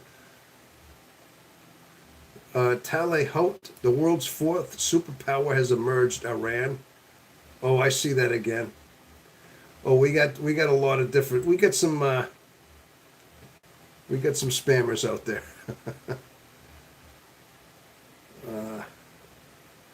Everyone is welcome. I'm just reading some of the comments. I'm going backtracking. Listen, sometimes I don't, listen, I don't intentionally want to ignore anybody out there or anything, but sometimes I don't always get a chance to answer everybody's call. That's all, or anything like that, okay? Worked out for a while, can't get rid of the green screen, and now okay, it's crashed too. Yeah, we saw that. Okay, I'm kind of retroactively going back here. Yeah, so anyway, it's good to hear some of your comments, people. Again, I'm not ignoring people, and if I didn't directly respond to you, it's nothing personal. Please don't take it that way. There's a lot coming up here, and I'm trying to see some of the new names. First, last, see that. Norman is new. Nathan Davila is new. Okay. Saying hi. He said hi a bunch of times. I see that. Shezbollah Khan, if soap smells good and tastes bitter, how do you know shit doesn't taste like candy? Oh, gee. Hey, what kind of question is that, huh? Did anybody see that? Oh my gosh, that's a good question, though. I must say, it might be a troll question, but it was actually a good question. If soap smells and tastes bitter, how do we know that bleep doesn't taste like candy? You know, that S word. Yeah, that's a good question. Well, let me tell you, Shezbollah, why don't you test out that theory and give us your input, okay? Why don't you be the one to try that out for us and just let us know what you think, okay? There's my answer to that, okay? You first. Let us know what it's all about. There you go. Probably what if you ate a lot of sugar? Okay, got that. That smells seriously scientific. Okay, can't wait to go sleep. Okay. I find going to sleep easy. Can't wait to check out of reality. Oh, Billy the goat. Okay, Billy, you're from England as well, so you don't have a problem going to sleep. It's your way of checking out of reality then, huh? I mean, I suppose sometimes if you get exhausted enough, hey, listen, sometimes I think if we get so exhausted, sometimes I think I can fall asleep hitting a pillow. I mean, just fall asleep. I mean, I'm not saying we can't fall asleep, but staying asleep, having a full 8-hour sleep or a relatively good long sleep. Now, this is the issue that we have, okay? I can fall asleep. I think a lot of us can. It's just staying that way, okay? People, can you give me a second? Look at that. I got a dark, look at that. It's a dark night of the soul out there. Yeah. And I've already been through my dark night. Maybe I got to go through another one, but I see that dark night out there. I gotta close these blinds. Excuse me. Ugh. Ooh.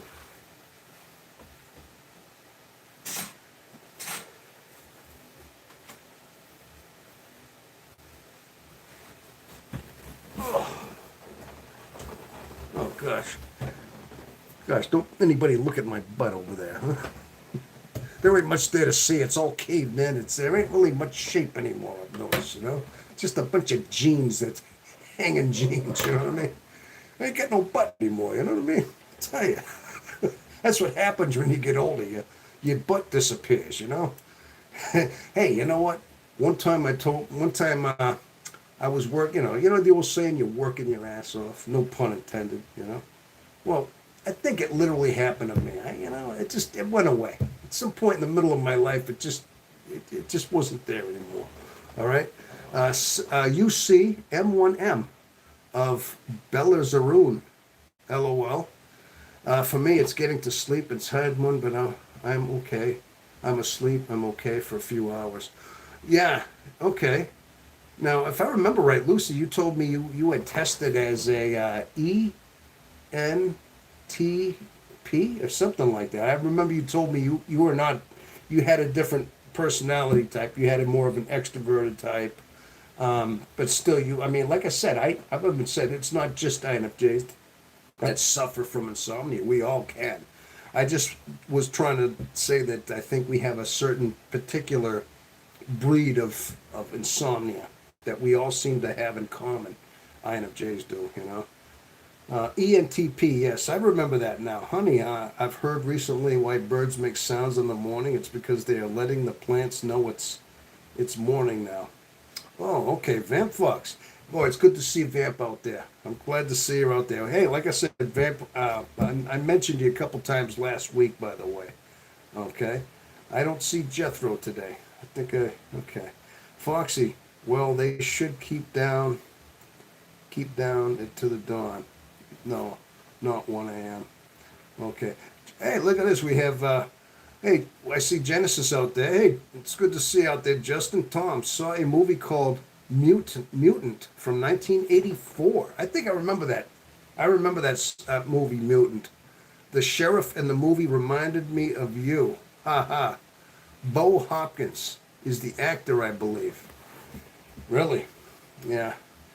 Well, I can only imagine. He must have been a real cool character.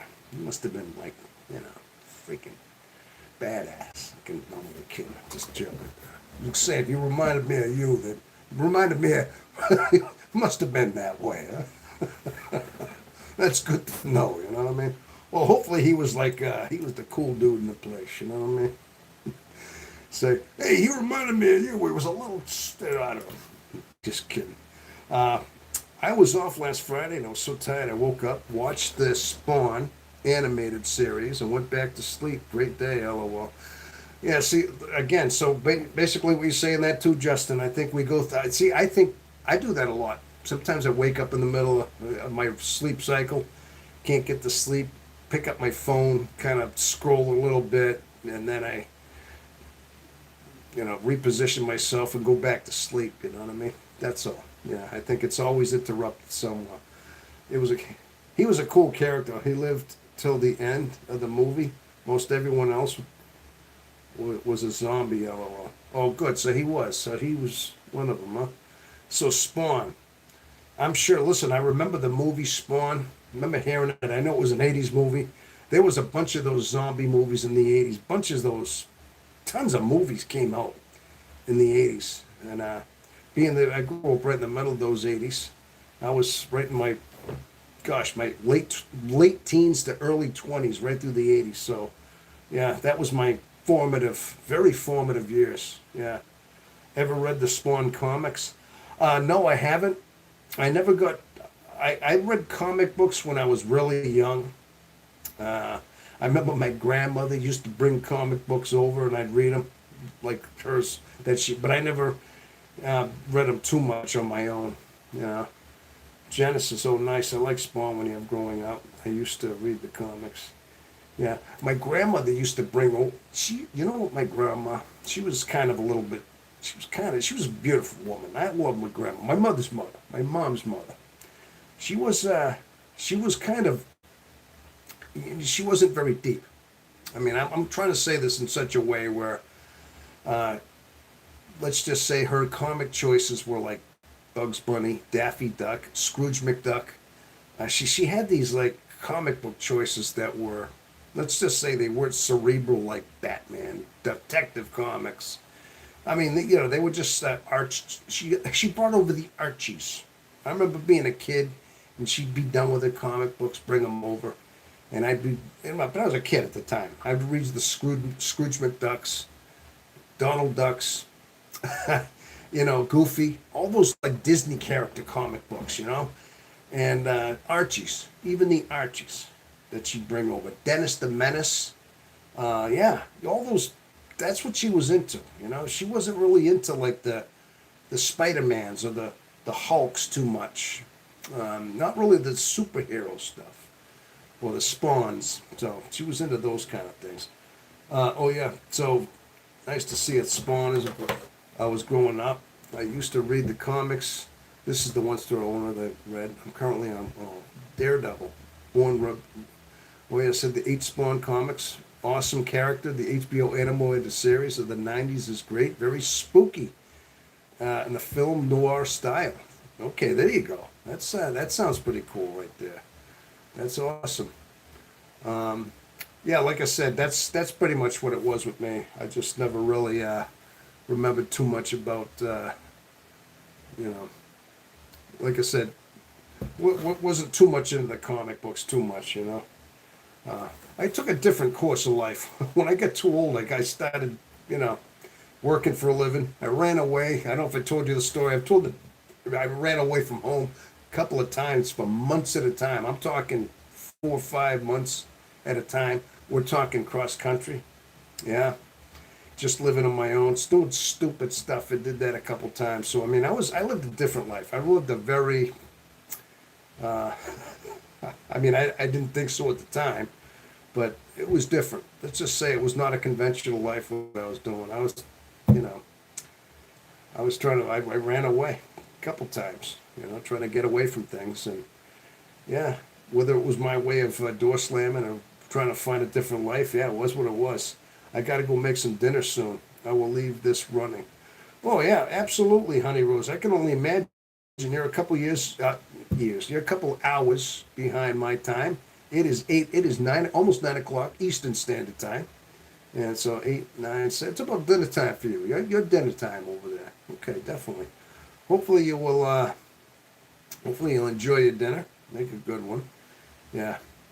I went to the Mexican restaurant today. Get me some dinner, and I had a bad experience at the restaurant today. I can tell you if you'd like. I ordered a burger.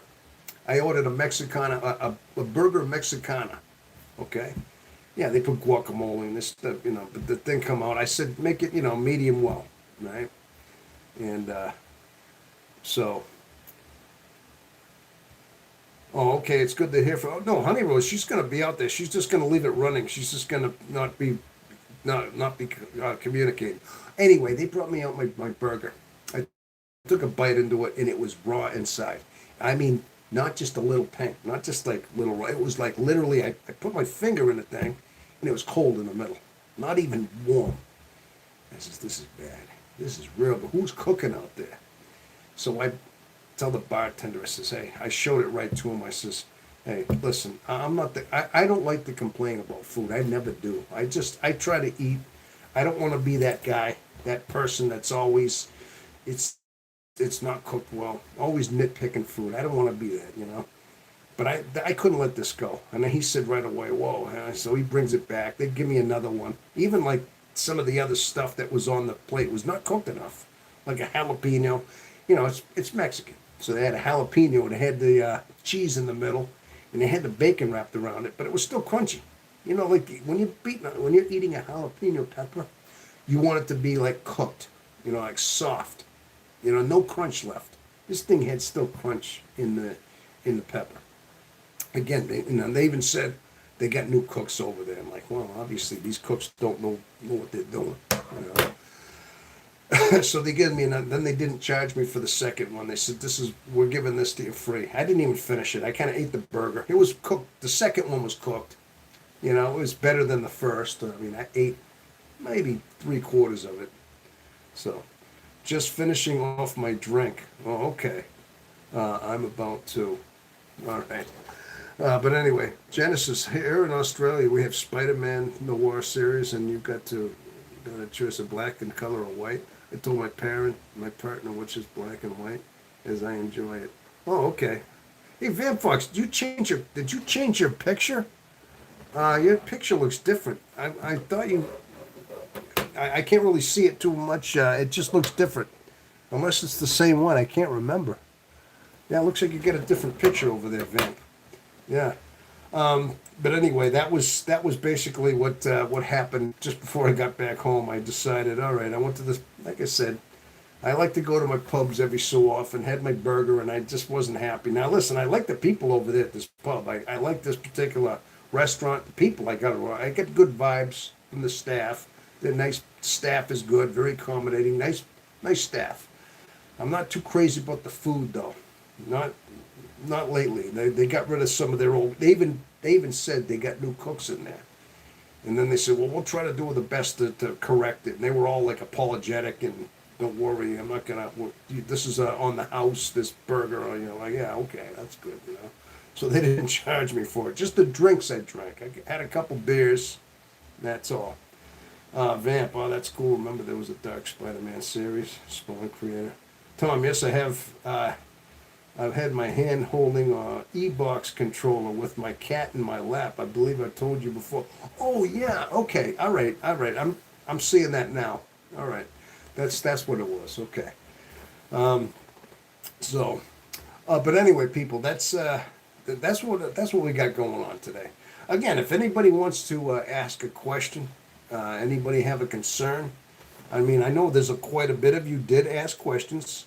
And up to this point, and I know there's a lot of new people coming in, and forgive me if I didn't actually see a question, but I like to go down rabbit holes, metaphorically, okay? And typically, I like it when you give me a question about something about our personality, about psychology, about an issue you may be having, some kind of a quandary. I like to go down these areas too. If you want to ask a question, I would be glad to answer you at that point. Okay, so we got Lucy versus ENTP.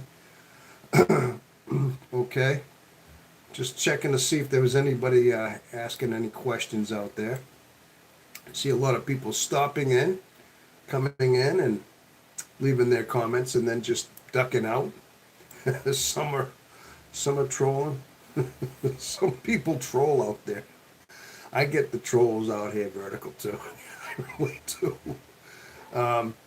But anyway, yeah, that's what we got going on here. So like I said, if there are any concerns, anything you'd like to ask, anything that you want to bring up, an observation, a story, hey, well, listen, I know there's not a lot you can tell me in a matter of telling me a story. But if you just tell me a couple of things, maybe we can fill in the blanks. You just never know. All right. So I did actually hear from Blazekin. I know I see Blazekin every so often. He just left a comment on one of my posts, and he said something about how he's starting to do videos. Like I think he's trying to. I don't know if he's starting a YouTube channel or what he meant by that. But the silent absurd. Why does an iPhone 15 Pro Max cost $754 used, refurbished? Whoa, okay. That's a tech question. Well, because that is quite a bit. Used and refurbished iPhone. Really? That's quite a bit of money. I think they set it that rate to see if somebody is willing to buy a used phone for that rate. And you could probably buy a brand new one for almost the same price, I would think. You're almost better off at that point getting something a little more updated, something more brand new, something not refurbished.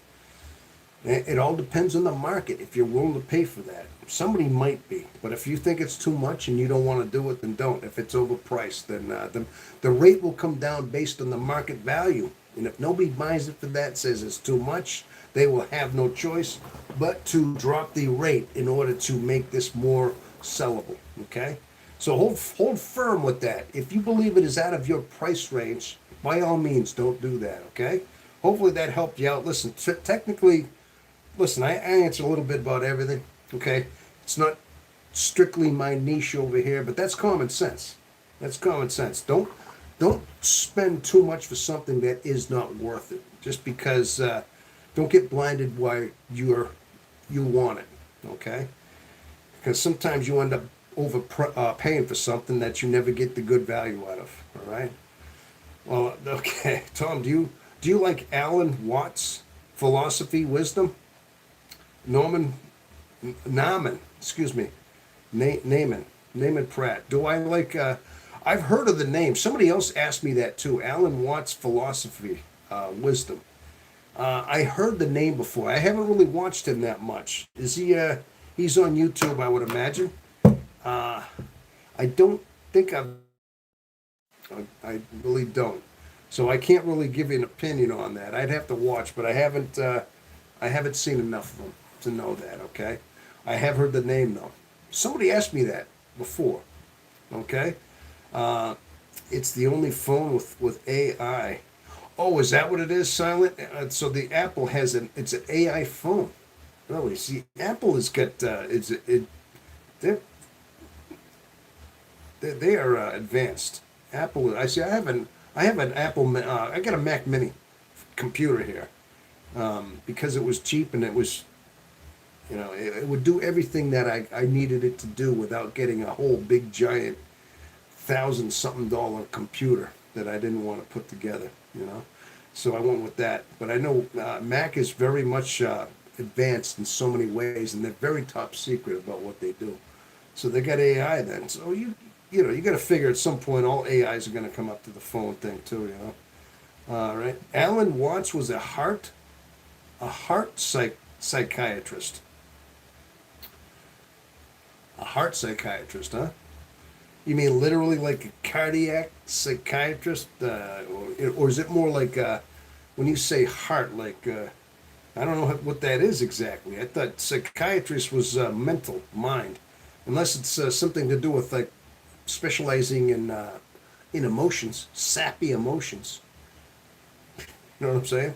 Like the heart. When they talk about the heart, it's always that, right? No, I haven't heard of him. Alan Watts is great. Okay, listen, maybe sometime if I see him come up on my feed, or maybe I'm gonna have to find out who he is. I'll have to watch one of his videos at some point and see what he's all about. Sounds like, oh, I misspelled. He talks to souls and spirits. Okay. Great psychiatrist and philosopher. There you go. So he talks to souls and spirits. Okay.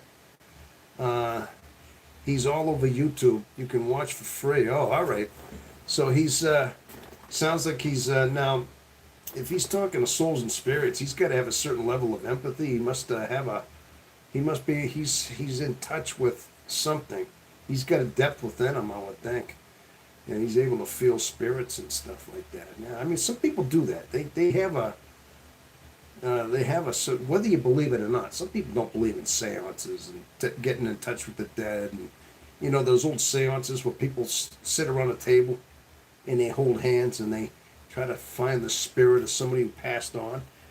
I mean, you could say it's all fabricated. I mean, people swear that these things happen to them, that they're summoning that these people are summoning people from that died that only they would know about.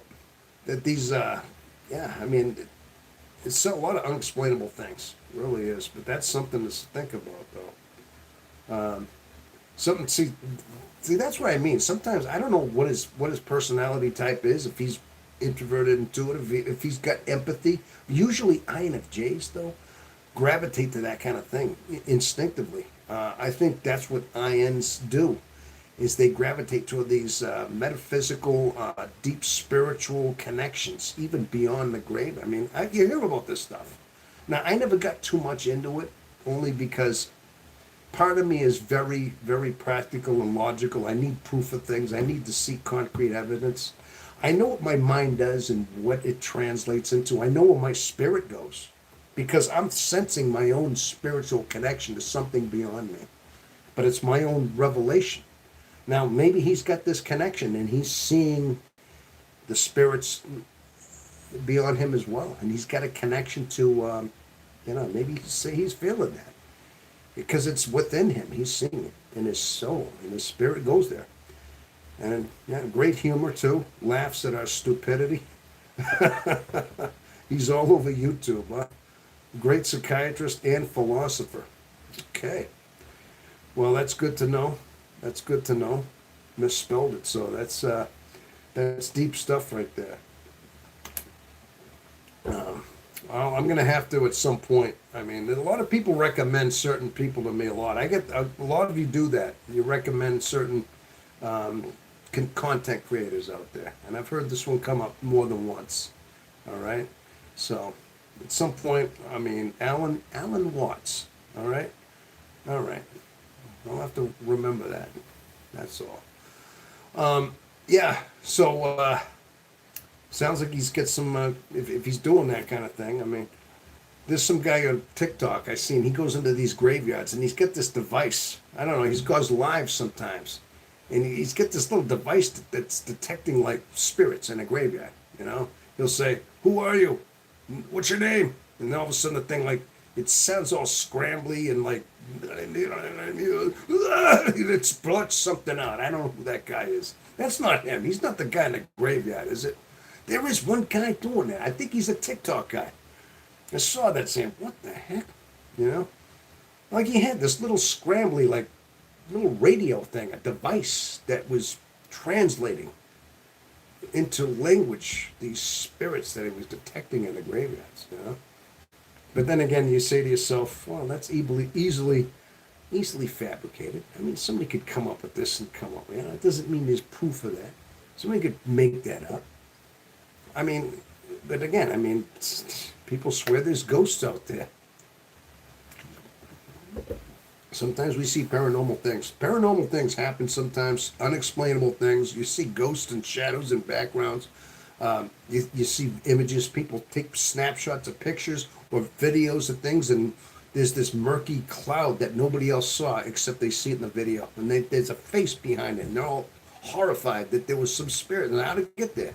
You see this all the time. Some unexplainable paranormals go on out there. So, I mean, crazy stuff. But again, I mean, you hear about haunted houses. You hear about, doors opening and creaking things. And, Lincoln, they say Lincoln's spirit, Abe Lincoln, haunts the Lincoln bedroom. They say up there they hear creaking around, like he walks around up there. His spirit is in the White House. I don't know. But they said that the Lincoln bedroom is haunted. They call it that. That's where he slept. They think they have that. It's preserved the way it was when he was assassinated, But they swear they hear creaking up there, and they say, "Yeah, that's Abe walking around in the White House." I don't know. Alan Walks, 1915 to 1973. So he's not current. He was he lived a long time ago. So Alan Watts. All right. So his stuff is older then. Okay, it's retro stuff. Okay, I get that. All right. I didn't know that. So, well, that's good to know. Like I said, I'll have to keep an eye on that sometime. The poverty must be. I'm a part of it, but could afford the iPhone. But as far as your iPhone thing there, if that's out of your price range, all I can say is, listen, if something's out of your price range in any way, and you don't like the iPhone, and you don't want to spend that kind of money, if it's not worth it, don't do it. Just don't do it. Just trust your gut, and and if you say you're in poverty or whatever, yeah, I get it. There's certain things I would not spend too. All right? There's a lot of things. I won't even buy a rug for my house yet. There's things I wish I had for my house. I'm still trying to pay a mortgage. I figure someday when my mortgage is paid, I can put a little more into the comfort of my home. But right now, I kind of live just to, I got to watch and I try to pay my mortgage. Do you drink whiskey? Well, I look like I drink whiskey, huh? Yeah, there's some whiskey in there, yeah. I take shots all the time. I know I look like the kind of whiskey drinker. Believe it or not, I don't like hard alcohol, whiskeys. I don't drink whiskey. I do drink beer. I drink these IPAs. I'll drink a beer. Only on weekends, I'll have a beer, usually just to unwind a little bit. But I don't like whiskey. I have Irish blood, and typically, I don't do well with liquor. I have to be careful, so I have to limit myself. So, oh, that is Ransula, Ransulaha. I'm trying to. How about I call you Ra? There, I'm going to call you Ra. I'm going to say that's a new name I've just seen out there, but I do not drink whiskey. I know some people think I got this rough demeanor. I look like I'm the type that would drink whiskey and ride motorcycles and, maybe run a mob. Hey, people thought I was some kind of mob boss, Like, I could picture that. And people throw all these stereotypes on me. I know I got a certain look about me. I think it's just the way I am, but, I just, I'm I'm Italian, Syrian. Oh, there you go. There you go. Yeah. I mean, some people say that they think I look like that. No, I don't. I don't do that. So, yeah. I mean, sometimes I think we develop a certain look. It's just what I am, who I am. That's all. Plus, maybe I got the certain look in the eyes. There's a certain depth of behind. Listen, the INFJ personality type, as you know, this is the INFJ experience. Okay. And mainly what this is, my niche is the MBTI, and we talk about personality types, and particularly this one. And typically, who thought you were a mob boss? It was some years. It was months ago. Somebody said that. Somebody made a comment, like you're asking me if I drink whiskey. Somebody said, "Hey, you a mob boss?" No, but my point is that typically, INFJ personality types. There's a certain look in the eye. It's one of these staples. There's certain staples that the INFJ personality type has. And one of the most glaring ones is they have a certain look in the eye, a certain connection. And because of the fact that they have such a deep, introverted, intuitive mind, and they're very deep in their mind, that they're looking from the depth of their spirit. Not their spirit, but they're looking from deep within their own introverted world, their own depth of their world, that they're projecting these things out. So there's a certain look in their eye, a glare that's not just worldly. It's not just seeing the world. It's looking out of a window from their soul itself. And usually it's a very piercing thing where they can look into your own eye, and you feel as though you're being violated in a sense when you look an INFJ in the eye, like they're piercing into your soul, like they're reading your thoughts in your soul. And that particular look that typically INFJs have, it can be intimidating. It can look very mesmerizing in that way. Now, there's a lot of explanations into what the stare is, but I think it's just that's what it is. And maybe there's a certain look along with the whole, just look I have here, you know what I mean? Plus, I got a couple of, I had a couple of scars in my back of my face a couple times. I've got some scars up on my foreheads from work, from getting hit in the head with things, with flying metal, lock rings, fists when I was a kid. So it kind of made me look the way I got, that's all. But who thought I didn't? Okay, the silent absurd. I did inherit my father's skin tone, my mom's fair skin. I inherited. Oh, there you go. So you got a little bit of a skin tone. I get that. Ann Beck, Honey Rose is back. She's back to enter the chat, I would think. That's nice. Unfettered 55. Hi. There's a new name out there. Again, listen, come on in, new people. If you're being steered in here, if algorithm has led you into this, if you are into like psychology, MBTI types, self-help, this is what we talk about. Okay, we try to talk about paranormal stuff, a little bit about everything. People are even asking me tech questions. Okay, some tech questions. That's all. 29 stitches in my face from a skateboard accident. Oh, really? 27. Whoa, that's got to leave a ghastly scar. Now, is it well healed? Do you look like Doctor Evil? Like, is it through the eye or what? I wish I had one of those. I wouldn't mind having a nice like scar, man. That's like I'm only kidding. I'm kidding. Broke all my front teeth and broke my nose. Oh, I'm sorry to hear that. Listen, man, that's rough. That's rough. It happened when you were 14. Hopefully you got some dentures or implants. There is a way. You might lose your teeth, but there are ways of at least rebuilding your teeth. The dentist world does have miraculous ways. Hey, I'm proof of that. Let me show you something, people. Let me show you something permanent, Chief. Huh? Huh? That's what I'm talking about there, Chief. See? Now that's what I'm talking about. They do remarkable things, okay, with the dentistry. There you go. So you wouldn't even know I was missing a tooth now, would you there, Chief, huh? So that's what I'm saying. I mean, this is just one tooth I got knocked out there. Yeah, I know. That's just another thing. I got all this, let's say, missing a tooth, you know what I mean? Like a hockey player, right? Um, I couldn't help myself but to do that. But that's rough. But again, hopefully you got your teeth fixed up and hopefully you got over that. Sounds like you probably did, right? Happened when you were 14. Yeah, imagine that. You wiped out on a skateboard and messed up your teeth and you got a scar. That's too bad. I got a crescent-shaped scar over my brow, honey rose. Okay, that still stings when it gets cold. Oh my gosh. Fought with my sister over the vacuum hose and I won. So you won that fight, but you ended up getting the crescent-shaped scar. Something tells me it got you right there, huh? Yeah, I think a lot of us have had battle scars. We could talk about it, especially siblings. I got cut. I mean, one of my brothers bashed me in the back of the head with a rock when I was 3. I didn't even know it. They lied about it.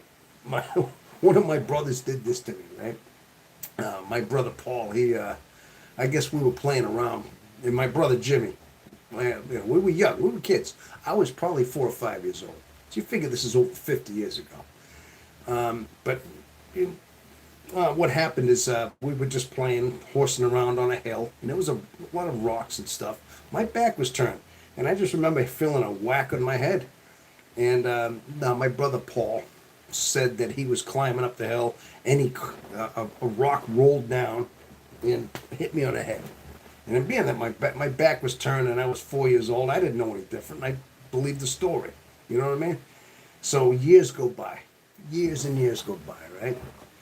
And I always believed that. Now, at the time, what was happening was my brother Paul was all like crying and nervous, and he kept repeating the story to my other brother, trying to confirm the story.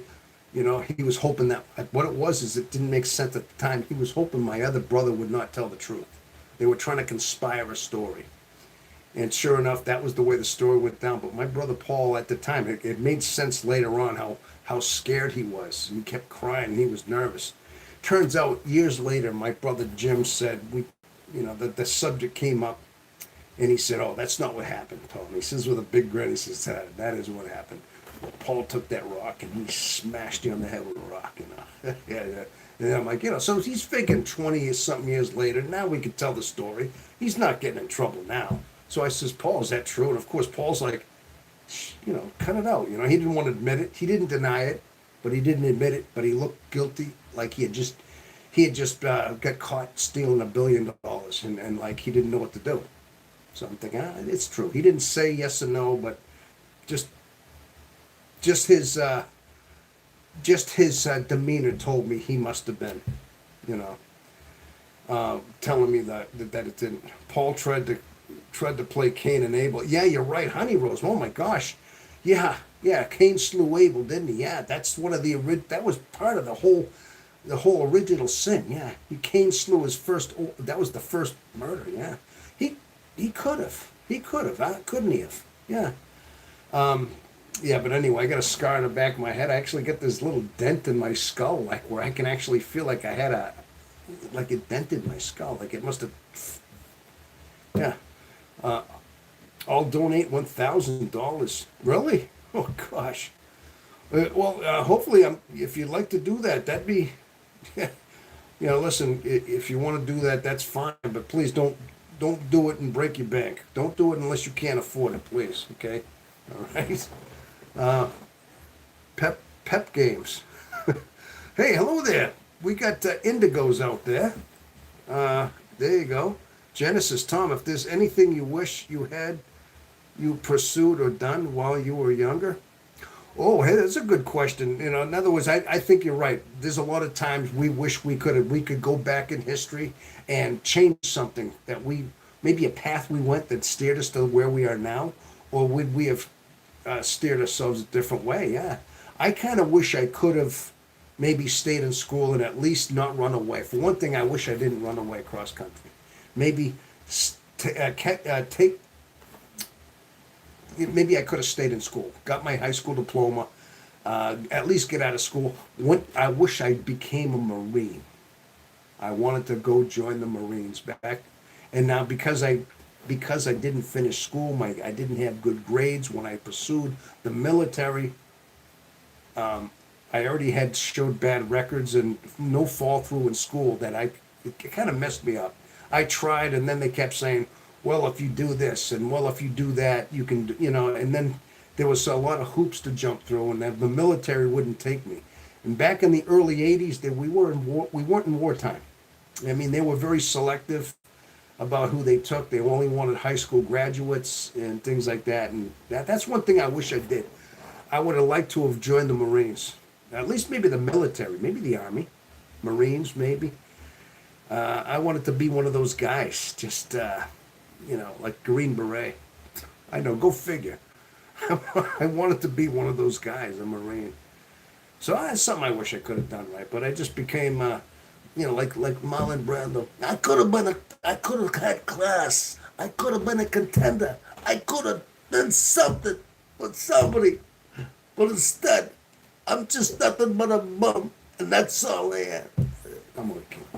A little Marlon Brando impression from On the Waterfront, Remember, I could have had class. Marlon Brando, right? Well, so I hate to make it sound like I could have been a Marine. I should have done that. I mean, yeah, that's one thing. You asked a question. I think that's one thing.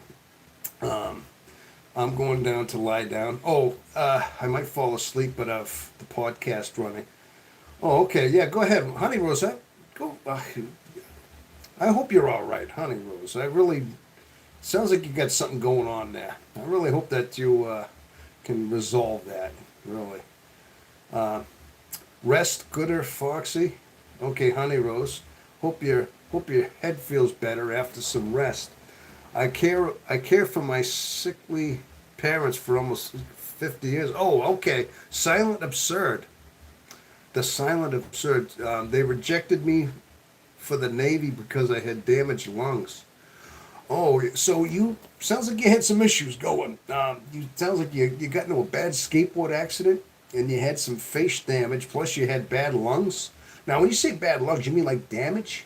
As in like you damaged your lungs, or you just had like asthma, like a capacity? Because sometimes I knew friends growing up that had some issues with breathing, and some were asthmatic, and they had they had the, you could hear they wheezed and things. I mean, I knew friends that had issues. There was always friends of mine that were in school. We always had somebody in the class that had something going on that you kind of wish they didn't. But wrong person, Tom. Oh, who's the wrong person there? Silent Absurd. What are we talking about? Honey Rose. Oh, Honey Rose. Honey, I'm going to lie down. No, I thought that was Vamp lying down. That's what I was talking about. Is that what you're talking about, Honey Rose? Or was who somebody was lying down, and then we're gonna hear the podcast. So, so, um, okay. Well, that's my parents smoked, and when you lived around them, it harms your lungs. Oh my! Oh, is that what it was? So you had secondhand smoke, and your parents smoked a lot, and when you were like younger, like a baby, a toddler, and it just damaged your lung. They must have been really smoking a lot in the house. My gosh, I'm sorry to hear that, and that had long-term effect on your lungs. That's too bad, man. That really is. Sometimes I tell you, things happen, man. We just. Are you from the East Coast, New York, Idaho? Yeti. I grew up in Lynn, Massachusetts, which is right outside of Boston. Yeah, if you look up, Lynn, Mass is actually 8 miles north of Boston, Massachusetts. In fact, I could see Boston. I could see the skyline from, not from my house, but I mean, if I got back enough, if I got high enough, I could see Boston, the whole skyline, and it was fairly close. So yeah, I guess you could say I grew up in the Northeast, but you're talking East Coast, New York, more like the Boston area. So, but yes, my father 3 packs a day habit. Name a cricketer for editor. Name a cricketer for edit. What does that mean? What is a cricketer? I'm not sure what a cricketer is. Oh, by the way, if anybody, just so you know, you're asking if I lived in New York or anything. I did grow up in Lynn, outside of Boston, but for the last 31 years, I've moved to New Hampshire, which is just north. I'm still in the Northeast, so I'm still up there. So yeah, that explains the accent, I'm sure. Salutations, how are you? We got X Sir Carnage X. I believe I've seen that name before. You've joined this chat maybe at some point in the past at some point. It's good to see you back in there. Double A Lyrics, name a cricket for edit. All right. Somebody just said they wanted to donate $1,000. Now listen, if you really do, there's a little $ down near the chat, and I think there's a way of making that happen. But again, I mean, if you're going to do that, listen, I don't like to talk about. I don't ask for money. But if somebody says they're going to do it, I mean, say, yeah, I mean, you could do that, but hopefully you have to just a little $, and then I think there are ways of, instructions that would make that happen. That's all, okay? Mr. Tin Man, you're getting controlled, dude. Yeah, I figured that. Somebody's saying that they're going to do that. I know that. There are some trolls out there. Listen, I always get trolled when I go vertical, okay? But that's okay. That's okay. Yeah. Mr. Tinman, I do remember you've been here before as well. Hello, sir. Carnage X, I see that name. Name a cricketer for edit. I'm not sure what that means. Double A Lyrics, I'm not sure. Okay, what exactly that's all about.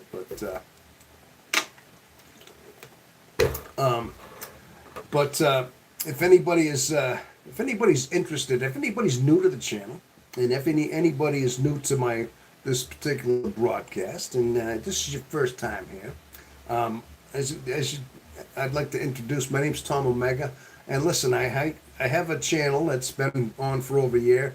I have a lot of videos based on basically the INFJ experience. That's what the niche is here. I like to talk about psychology and about a lot of our issues as far as what they pertain to our particular title, okay? And I like to think that this channel, this live broadcast, this week, now I've been making this a weekly Saturday night broadcast, by the way, people. Usually around this time, anywhere from 7, 8 Eastern Standard Time, right until the later part of the hours of night, depending on where you are from in your part of the world. It's Eastern Standard Time. We hang out. We hang out like we're doing right now, and I like to just I talk about a lot of things, okay? And typically I talk a little bit about a lot of things, but I don't know everything about everything. But typically I like to think that I offer some kind of a self-help. Hey, Esther Carnage sent a gift. What is that? I just saw a little gift popped up there. Well, thank you. I'm gonna have to send the mystery gift, 650 jewels. Well, thank you so much. Much thanks. Yeah, thank you for that. I appreciate that. Okay. All right. But bottom line is, yeah, that's what it is. Now, listen, if anybody has any, if you happen to have a personality type, we have indigos out there. Hello, brother. Hopefully, you're still out there, indigo. Um, but if you do have that certain personality type, or if you have a type personality, or just something that you want to vent about, maybe you have something that's bothering you, something that is eating at you, whatever you might want to say. You could bring that up here, and we can discuss a little bit about what it is. All you have to do is give me a brief demonstrate, a brief insight as to what it's about. And listen, me and also there are some here in the chat that can actually offer some guidelines and advice as well. Okay, listen, we can't cure you. I'm not here to. I can't cure you. We cannot take away all your ills, but we will try our best to just guide you into a a manageable situation. Just know you're not alone.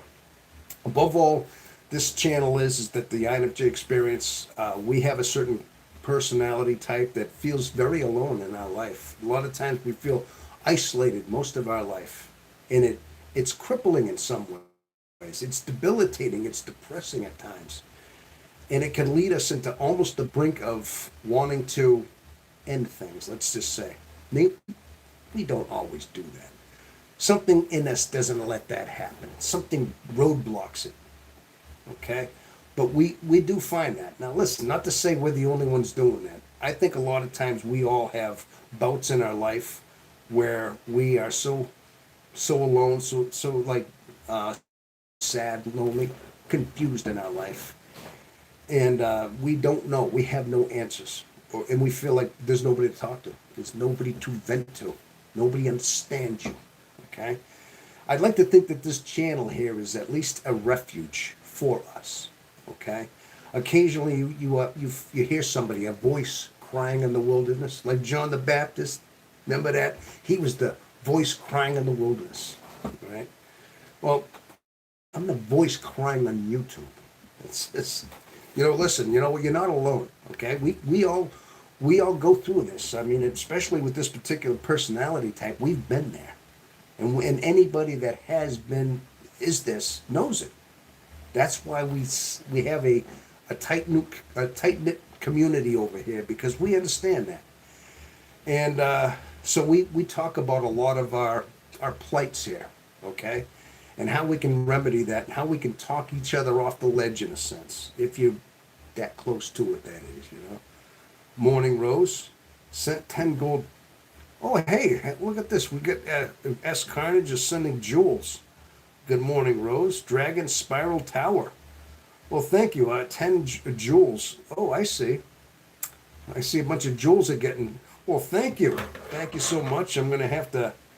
I do see some things going on there. Little jewelry things. I appreciate that. I do appreciate all that. Okay. Again, I don't like to beg for money or beg for things. I don't do that. That's entirely up to you if you're going to do that kind of thing. If you like this kind of thing, if I can help you out a little bit, if you can find some kind of solace here. Now, listen, maybe maybe you don't know. Maybe all of a sudden I might say something that testifies to who you are. Okay? Maybe you're not sure that you've been led here. You just never know. Now, listen. Sometimes things like that happen. We're led to certain people, certain events happen, and we hear something that finally resonates deep within our soul that says, I get it. I think to somebody that actually understands where I am, understands what I've been through. Okay? And finally, people are, you might find somebody that gets it. That's what I try to be this channel. I think that this channel is what it is. It's basically like a sanctuary, like a refuge for us, just so we can know, hey, we may be alone, we may be isolated in this little mind of ours, but we're alone together. If that makes any sense. I know that's a paradox, being alone together. Very paradoxical, but that's what we're all about. Okay? Doesn't make a lot of sense, but it does all at the same time. Okay?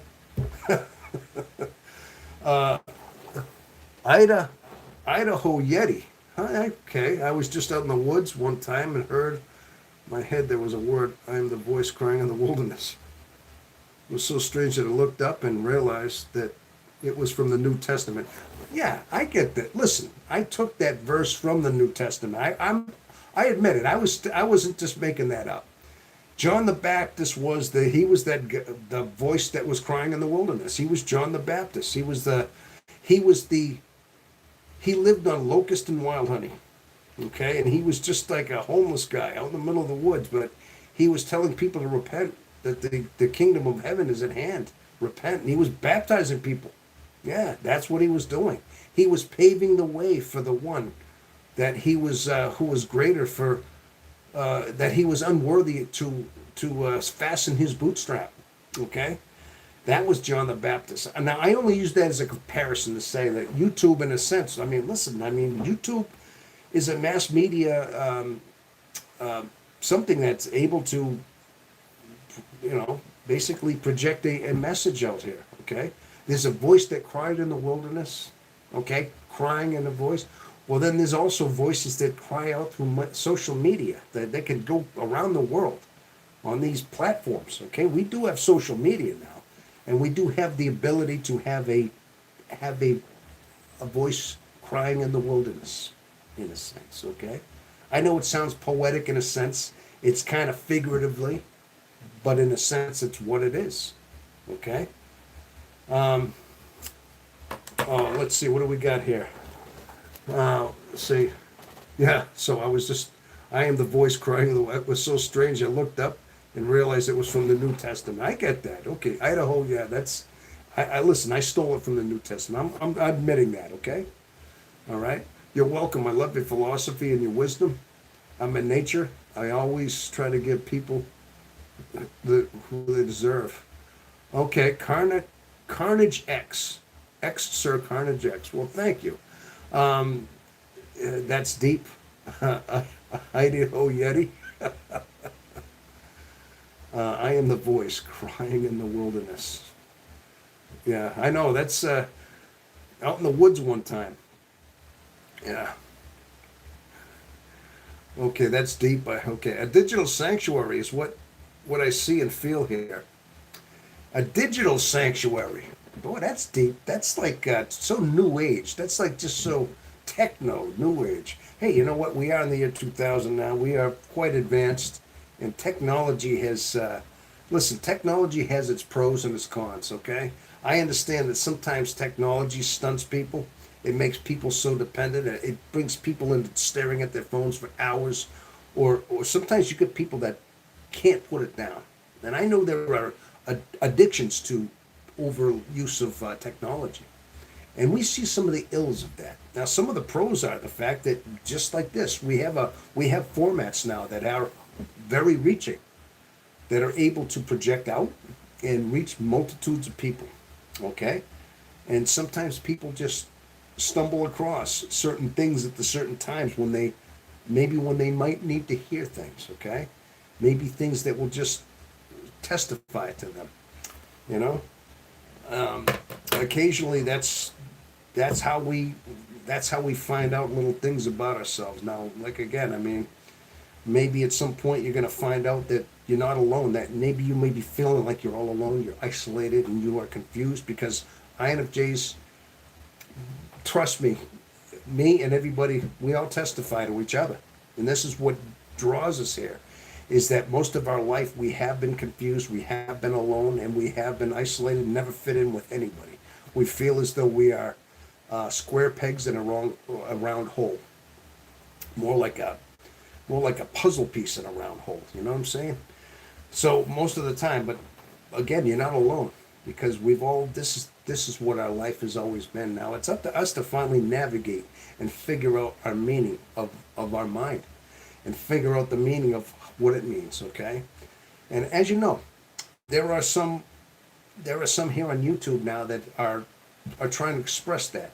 You have INFJs that have lived this life, have had the experience, myself included here, okay? And listen, I've had many years to try to figure myself out. Am I a perfect guy? Absolutely not. Do I have my drawbacks? Absolutely. But I found within myself certain levels of peace and understanding within myself. I found ways of, I mean, I feel like through enduring, persevering through your through the hardships of your life, eventually you find answers. Okay, but sometimes you have to go through the dark night of the soul. You have to go through certain levels of spiritual suffering, in a sense. I mean, you have to actually endure a certain level of suffering. You can't run from it. You have to put up with it. You have to persevere through certain levels of that to gain the strength within you. Sometimes we are forced to go through that. Now, listen, as INFJs, this is one of the another telltale thing is that we have a certain level of suffering, internal spiritual suffering that it's hard to put into words, but we all go through this, okay? And if anybody has been, we do go through these bouts, all right, of just that, and at times it's unbearable at times. But listen, I can only say that without running from it, without without escaping from it, and typically through our life we escape. We run into people's arms. We run into people to love us, to comfort us, to soothe us. We run into the world to stimulate us, many over and over again. Yeah, because it's painful. And that's where we seek solace. Most people do. We seek solace in each other, but there's a calling within us. There is a spiritual longing that is gnawing at our soul constantly. I've talked about that ache, that internal ache that we have. That's our growth. Without that ache, without that, we never look for something. We never look. INFJs in particular feel this. INFJs have a deeper understanding because of their introspection. They feel this very deeply, very deeply. That alone gnawing within them. And this is some of the pain they go through, the suffering that they go through that they can't quite put into words. Okay, again, we all have this. We've all gone through it. We've all had levels of that. But it's part of your growth. Okay, now listen, I've said this many times before, but this is basically our plight. All right? Listen, I'm going to read some of the comments down here, people. How does one know if they are a specific personality type? Dark Horse. I think I've seen that name before. Okay? Myers-Briggs personality types. Yeah, there are certain... Okay, we cover the Myers-Briggs. I know there's some people that talk about the Enneagram system. There's other personality type and things that go on. Hey, listen, some people don't have any... There's a certain segment of people that could care less about Myers-Briggs. They could get nothing out of this. I only gravitate toward it because it fully it explained who I was, and it was so many missing pieces into who I was that I've been looking for to explain me. And that's when I gravitated to it, when I heard it, okay? Some people care less. It may not even affect them. But how do you know? There are tests out there. You could take a personality test and find out. But if something is resonating with you right now, if sometimes INFJs may just understand, they might hear something. They might hear a phrase, a way of thinking that they may not have ever heard before from another INFJ and say, I think like that. That's what I've always been like. That's what my life has been. I understand. That's what I've gone through as well. Now, sometimes just hearing somebody speak the words that you testify to and understand because it resonates with your experience. Sometimes you'll understand that you have a connection to us. But if it doesn't quite resonate, maybe you don't quite understand it. You might be another type. Listen, it all boils down into like extroverted, introverted. Okay, there are sensors and intuitives, thinkers and feelers, and perceivers and judgers. It all comes down to these letters, these main functions. and they all have different combinations that equal up into 16 different types. Now, there are many different types. Listen, one of the most glaring ones is the introverts versus extroverts. Now, you must have known growing up in high school, you know the different types. This was easy to see. They were always the people that love people. They were always the people that were the popular kids. Okay? The ones that had lots of friends. The ones that could glom on to have lots of friends. The people that could make you laugh. And the people that gravitated to other people. Yeah, these were the extroverted type people. And you saw these people all through your life, didn't you? And then, you know what I'm saying? And these were the, sometimes you had the cool girls that all had their own clique, and they all had the different boyfriends that they hung out with, okay? Or you had the football type players, okay, that were extroverted. You see what I mean? Or you had the popular kids in school, all right? And sometimes we envied these types because they were the ones. Now, then you had the extroverted kids that were the ones that were shy. You knew those types? They were the ones that stayed alone and ate their lunches alone, or they ate their lunches in quiet in the cafeteria. They were the kids that weren't raising their hand much. Maybe they talked, maybe they acted out somewhat, but for the most part, you didn't see them chasing other kids. They stayed to themselves. They might have had small cliques, other introverted kids that kind of, they had some friends. I had some friends. I did. I had some, but I was just not that very extroverted type of many friends. It took a lot for me to find friends. So you know that there were certain types. This was an easy one to find out, the introverted versus extrovert types. But also too, understand that there are sensor types and there are introverted types. That's the second one, the S versus the N versus introversion. Okay, the sensor types are more the type that see everything, and they drink in what they see from everything that basically their senses, what they hear, what they experience, what they feel. Not to say we don't have a level of that, but some people base it all on the factual information that they're taking from their senses. Okay, now to an extent we all do that because we all have senses that we have to use in order to feel the world, to understand that we are alive, okay? So we all, to an extent, are sensors, okay? But then you also have the intuitive types that see things for what they are, but they process and they go deeper. They take the outside senses for what they're seeing, but they piece things together deeper.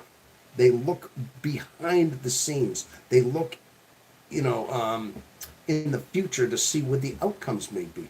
What people are thinking in the outcomes in the future for their own future. If they do X, Y, and Z, it will lead to E, D, E, F, whatever it is. You know what I'm saying? It will lead to something. Now, not to say that anybody can't, but typically their dominant function is either a sensor, where they're gathering information strictly on senses, but then there's also the introverted intuitive type, or the intuitive type that sees deeper, that takes the patterns, that sees them and looks at the deeper picture. Okay, usually the intuitive types are the ones that see patterns. They can read facial expressions. They can read people's tones in their voices. They can even look at look at somebody's car and you see let's say here's a prime example. Take two cars. You look at one car and it's fairly in good shape, no bumps, no rips, no tears. It's clean, let's say. Then you look at another car, it's got a lot of dents in it, it's got scuffs, and it's got bumpers are all bumped up.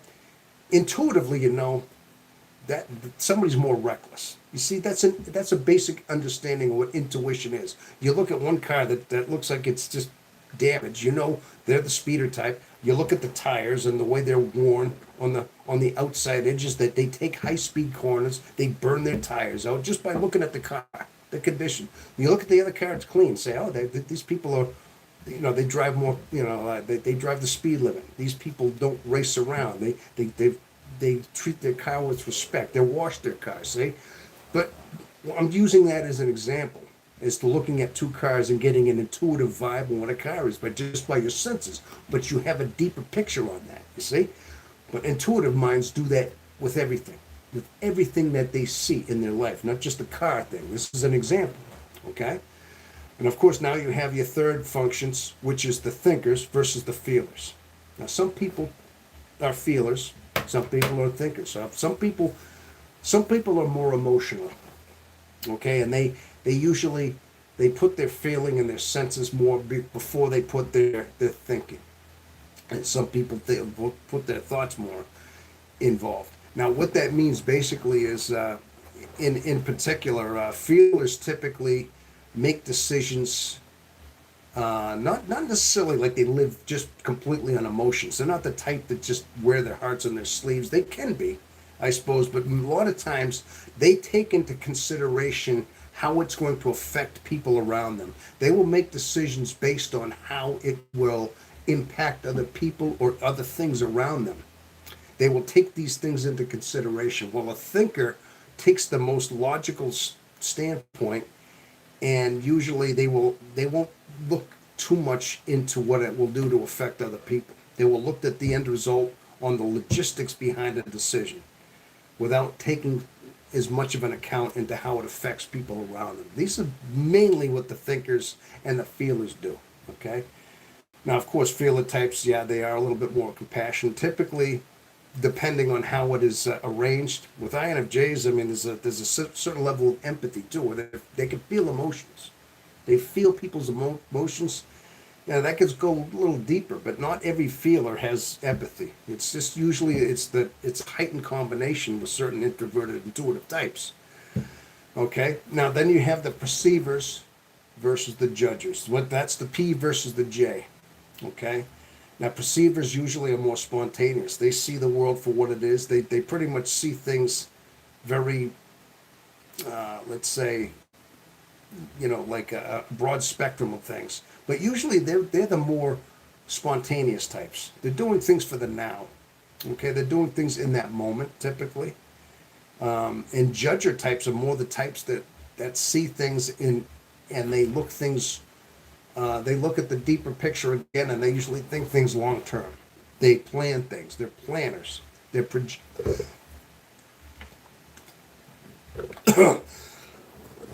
excuse me. Yeah, typically they're the planner types, and they typically make decisions based on seeing in the future. While perceivers do things more for the now, they make things that are cogent things in that moment. Typically, this is the main difference. Now, again, there are 4 different main functions that we have, okay, in this MBTI type. And now there are 16 different personalities that these have a combination for, okay? So you have the ISFJs, INFTJs, et cetera, et cetera. Okay, then of course you have 8 extroverted types, you have 8 introverted types. Okay, you have 8, but then of course the combinations all play in part.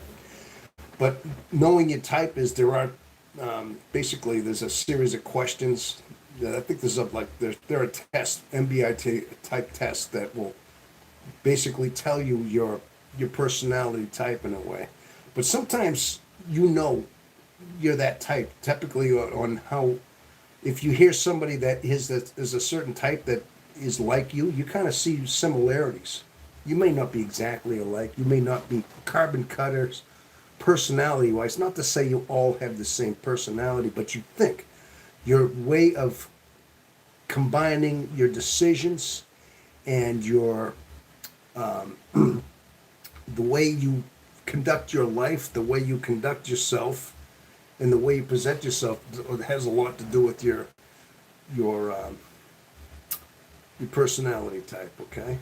But then again, you got to remember too, we're all human too, and we're all prone to certain dark sides as well. Sometimes we drift into our sub-functions, all those ones that we don't have, sometimes we tap into those when and usually that's when they get us into trouble, when we look at the functions that are like our shadow functions, as Carl Jung called them, shadow functions.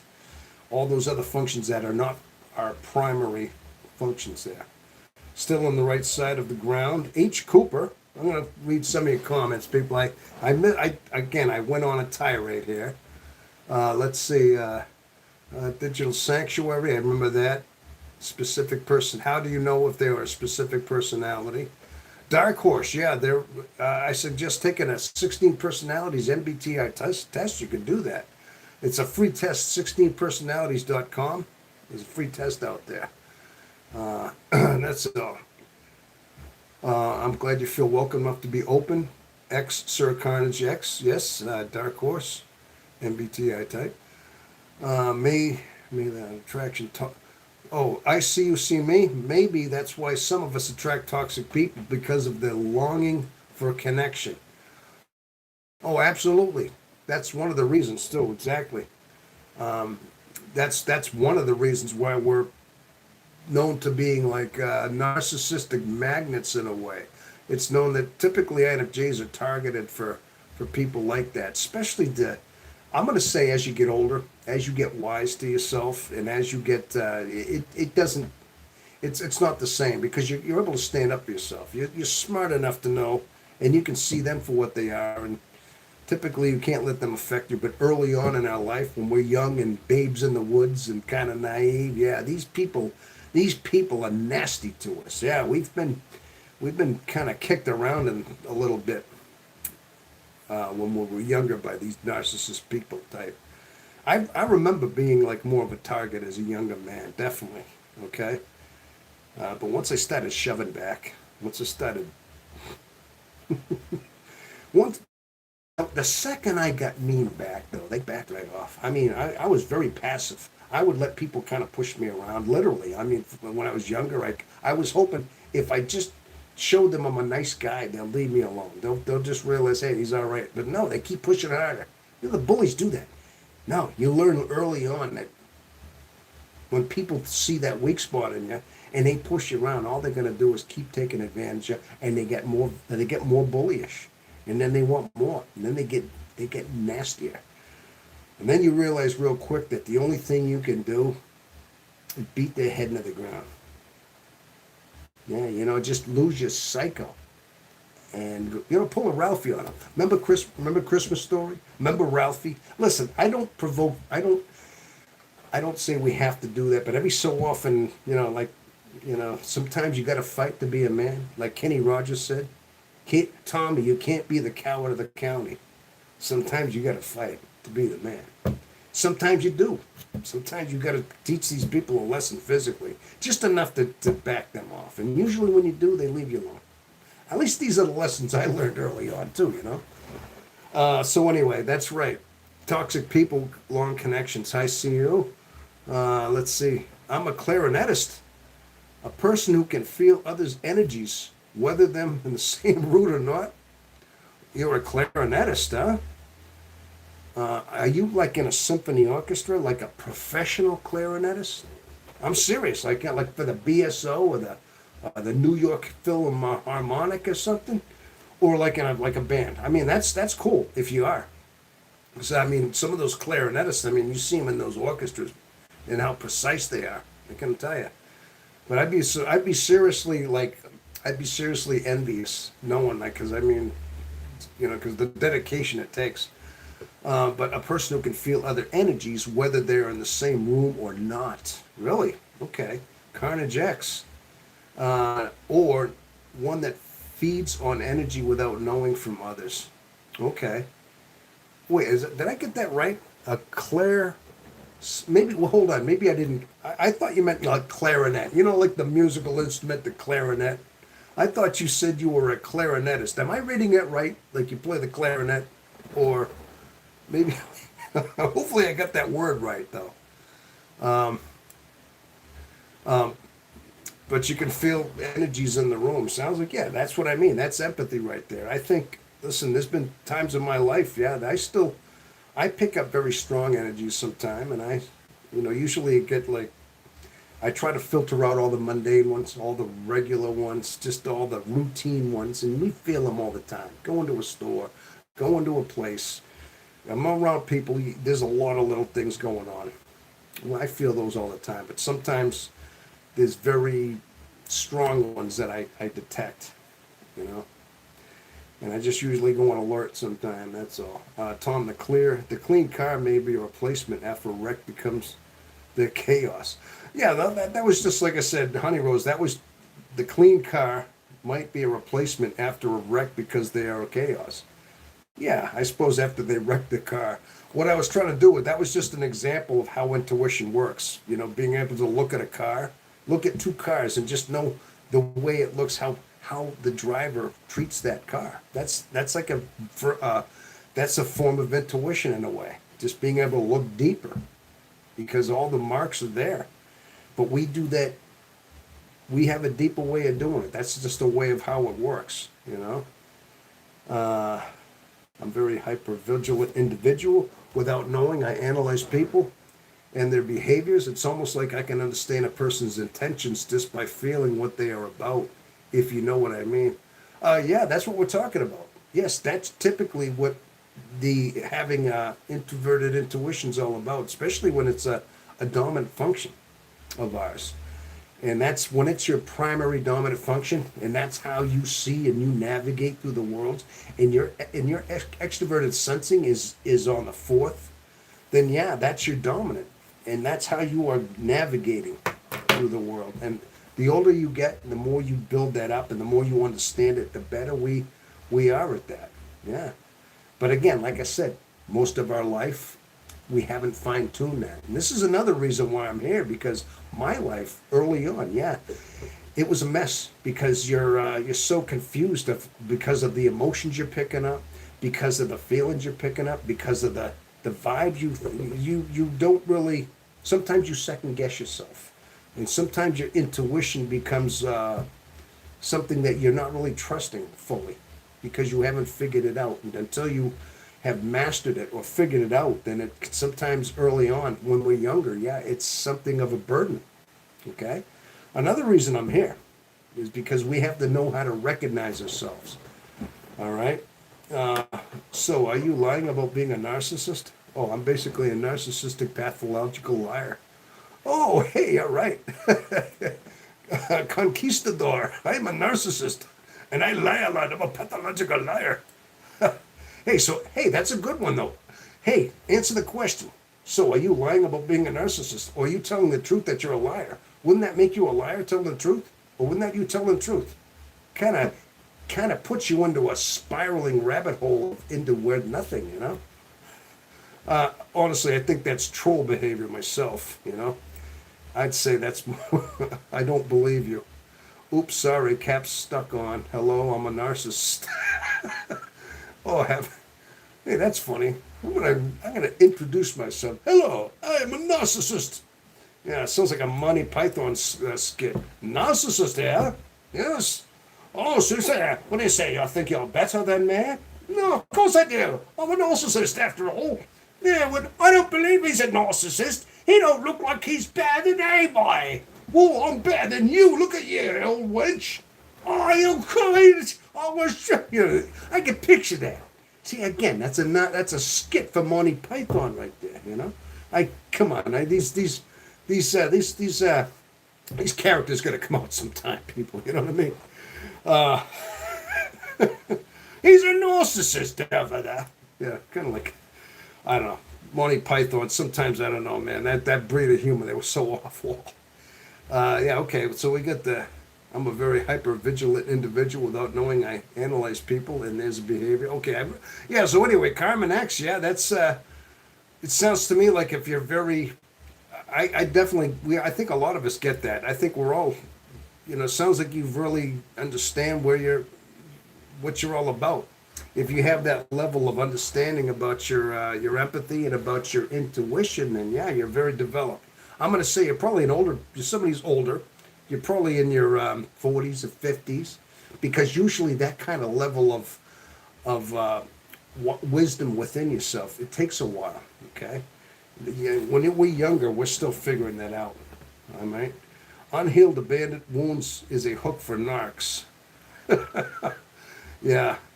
Hey, personality, Bill. Hey, Jethro's out there. All right, cool.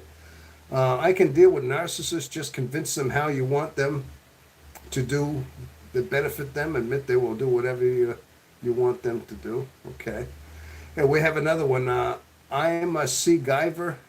I'm a Seagiver. I'm MacGyver. Hey, like MacGyver. There you go. I like that. I'm some MacGyver. All right, conquistador. It's all about logic and reason. I don't feel anything. Approach for a leg and a cold orientation effect and logic. Um, well, the reason that you're on here, conquistador, the reason that you're on here venting, even though it may seem toxic, I mean, perhaps you're just a lost venting soul that's, on the outside looking in. You're trying to be all tough and everything, but deep down you're crying for help. Yeah, you're crying for some kind of, that inner child within you was probably just so hurt and damaged that you've let that thing fester all your life. But being that you were left you're still that child. You're still acting like that child. Oh, I'm a narcissist. I don't like anything. That's a childish response. See, you are trying to project yourself on here. Okay, I think it's a cry for help. Now, honestly, I think that you really have to you have to integrate your inner child and your shadow and let that thing come out, because all these projections you have is exactly what I'm talking about. Yeah, I mean, a lot of times, I mean, that's what it is. You kind of come out almost. It comes out in that childlike behavior when you have repressed that inner child. But I'm kind of glad you showed up when you did, because you're kind of giving us a beautiful demonstration on how narcissistic tendencies in that inner child, that damaged inner child, that stubborn little inner child that stomps their feet because they didn't get their cookie. You see what I mean? Comes out in just how you're acting. Yeah, very brilliant. I'm so glad you showed up for that demonstration. Well, anyway, I hope you can somehow bring that inner child to your consciousness, out of your subconsciousness, and somehow integrate it. Okay, you got some shadow work to do there, guy. Okay. No amount of facts will ever persuade an idiot or anything. Well, you said it. Yeah, that's right. Conquistador.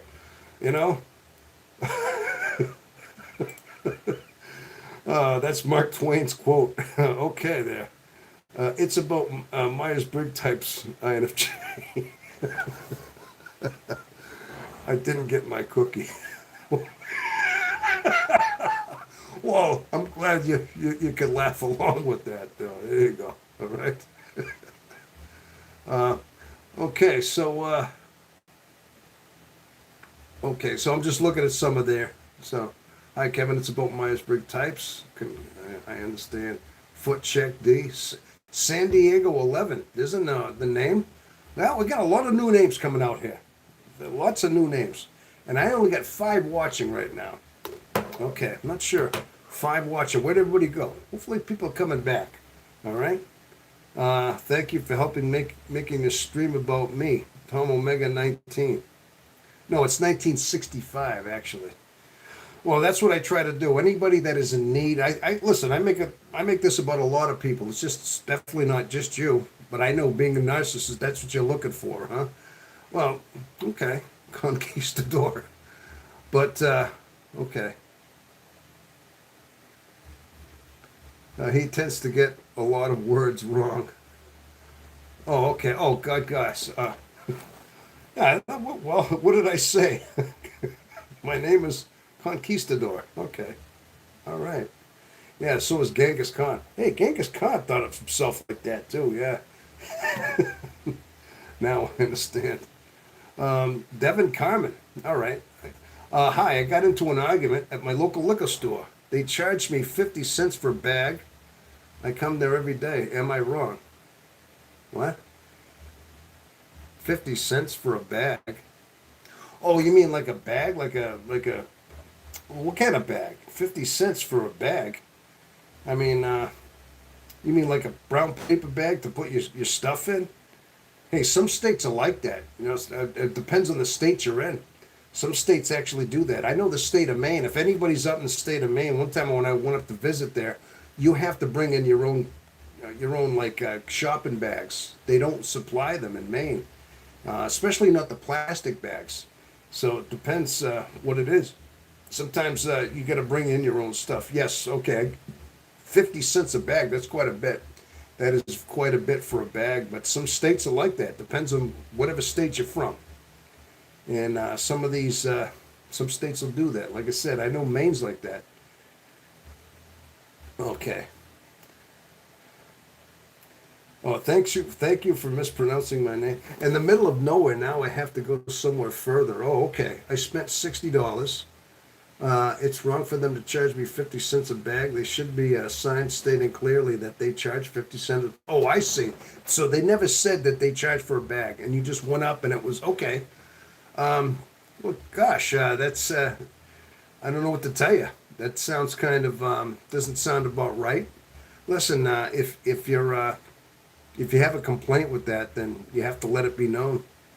Either that or bring your own bags. And sometimes, like I said, in Maine, you have to recycle your own bags, bring them back in, and use your own bags. That's what you got to do. Should I go there and apologize? Now I'm in New Jersey. Well, what's now you're in New Jersey? Good gosh. I ran a liquor store and advised realistic low prices. Anyone that charged them $2 for the bag. Okay. Well, like I said, every state, maybe that's a state policy they got, depending on where you're at. I mean, I'm in the state of New Hampshire, and I just get free shopping bags. They give me the plastic ones just for free. I get them, and so the people, the people at the bar started yelling at me. All right. Conquer Sword. Tom, his name is Conquer Sword. 60. No, hey, like I said, I think if that point there, if somebody charges you 50 cents and you think it's unreasonable, I mean, you have the right to say, well, I'm not paying for the thing and walk out. But now you're a little wiser. Unless you're saying, okay, I've got to pay the money for the bag, but then you have to make, you have to make up for it in some way. Like I said, you're either supply your own, or figure out why it is what it is. Okay, so again, that took me by surprise when I was up in Maine. It was a few years ago. Same thing though, but I seen everybody bringing in their shopping bags because they did not supply them. Some states are that way, and maybe New Jersey's like that. I'm too old to fight unless somebody's like Omega 19. Oh, yeah. Okay, we definitely got a troller out there. That's all. Okay, I'm not gonna give them the. I think I've already addressed the fact that some of these trollers are just, inner children that have never quite grew up. That's all. Devin, I know this seems dumb, and apologize. I don't know how. Oh, well, it was a concern of yours. It was a concern. I mean, there's only so long I could say, well, I don't answer that question. No, that's not a question I answer. I mean, it's something that you're asking about, but typically I like to go with psychological questions about deep rooted things that within our psyche, you know what I mean? Or things about our personality types, but, that's all. Cake or sore? Honey Rose, you are hilarious. You've reduced that to a canker sore. Oh, who hasn't got a canker sore? Those little things that just bug you in the mouth.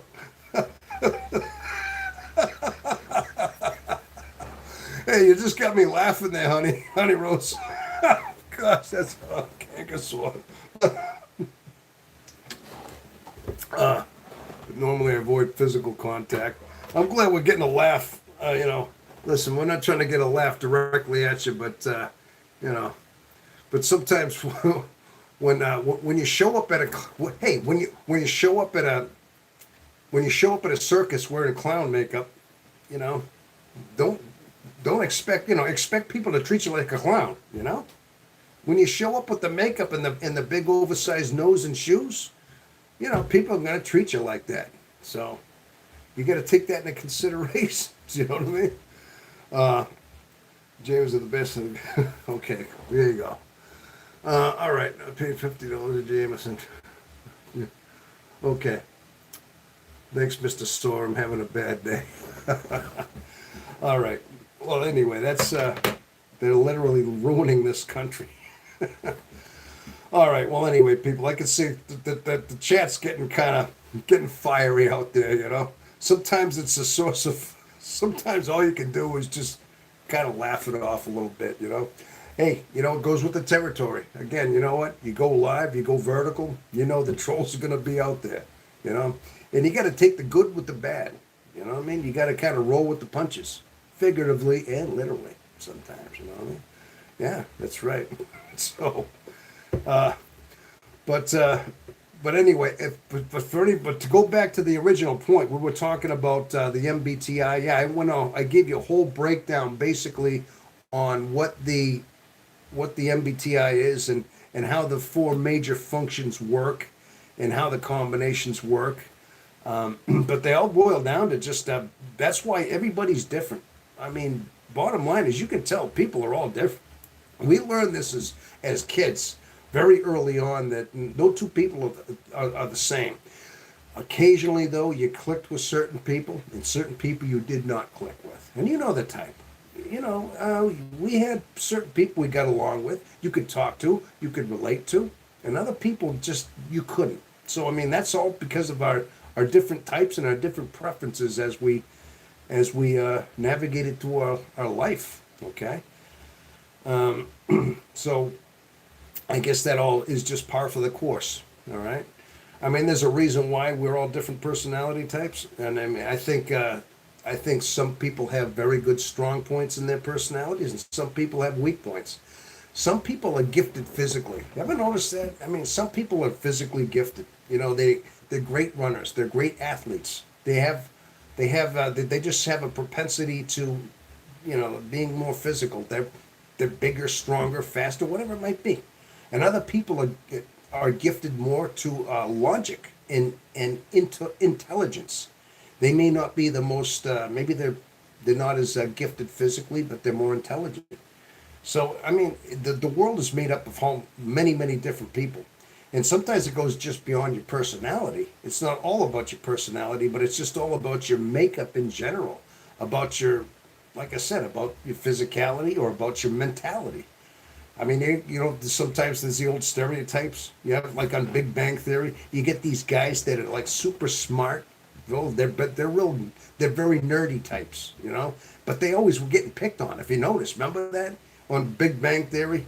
You know, that was a hit show there for many years, you know.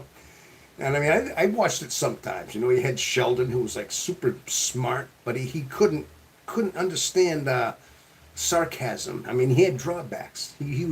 He couldn't understand certain things, but he was super brilliant in physics and like quantum physics and things. But he couldn't see basic. He couldn't figure people out. Couldn't understand their humor. Didn't get jokes. Little things, right? As smart as they were. So I mean, they were that type, but they were super geniuses in other ways. Then of course you had the physical types. Typically, they always stereotyped the big, strong, types that were tall, attractive. They were strong, but they weren't smart. They were numb as a post, or they just weren't the smart types. They couldn't do the math. They couldn't do the homework. But yeah, they were physically all like specimens, right? Very strong types. So again, we have a lot of like different personality types in our physicality and our intelligence, but also too in our decision. But the MBTI goes beyond that. Of course, like I said, it has a lot to do with our combination, which I laid out before, but it's all about the way we process our decision makings, okay? I mean, whether or not you're an extroverted type versus an introverted type, and all the way these things align and the way these combination, it's how you troubleshoot things in the moment, how you think them out, okay? Now, the INFJ type, as you know, the introverted, intuitive thinker, feeler judges, they usually, like I said, they do a lot of internal thinking and a lot of strategic thinking when they make a decision. And they also look at things long term. They like to look at things in the future because of that judging function and that third function of introverted thinking. Okay, I know they got the extroverted feeling, so they're making their decisions. They're also making decisions based on people too. They always make a decision to not affect people around them. I mean, they take into consideration even pets, animals, maybe the environment around them, other people around them as they're making decisions. While other types, the thicker types, may not look at that. They won't, like I said, they won't take those into consideration. But each and every one of your personality types makes their decisions based on their preferences, on their types. So it all boils down to that. Again, there's 16 different personalities, and that's how it all works in that way. Okay. Oh, we still got Cankersaur out there. You don't change.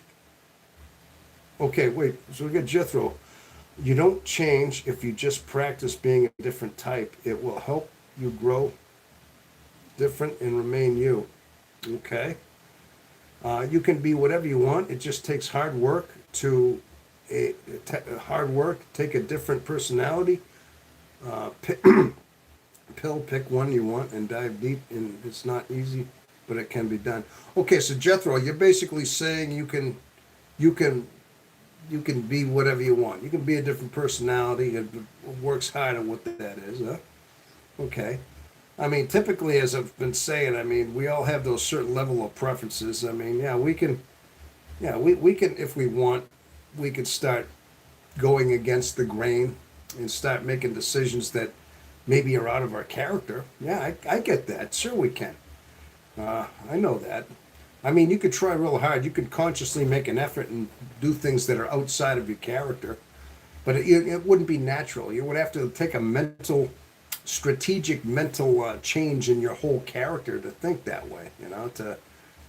To just start all of a sudden being very cold, very calculated. I guess it could. Whether or not that's used, typically that's what shadow functions are, though. Typically, I guess when you're in your shadows, you kind of flip a couple of your scripts around a little bit, become more extroverted, more perceiver types. Yeah, for a short time, yes, then you rubber band back. Yeah, that's what I mean. Yeah, of course. I think we go out of character. Of course we do. There's no doubt about that, right? Love from Iran. Thanks for trying to liberate my dear country. We love your country and your President Trump. Okay, so you got Faraz. Some little... okay. Yeah. I know. Some people like to use this as a platform to send their praise out there. Now, as much as I'd like to agree or disagree with certain political things, I try to stay neutral when it comes to like political beliefs. Typically, I try to make sure because I try to not mix that too much in there. The self seems like something that you have created personality pills, so it doesn't seem like real. I figure I should let go of it. Okay. All right.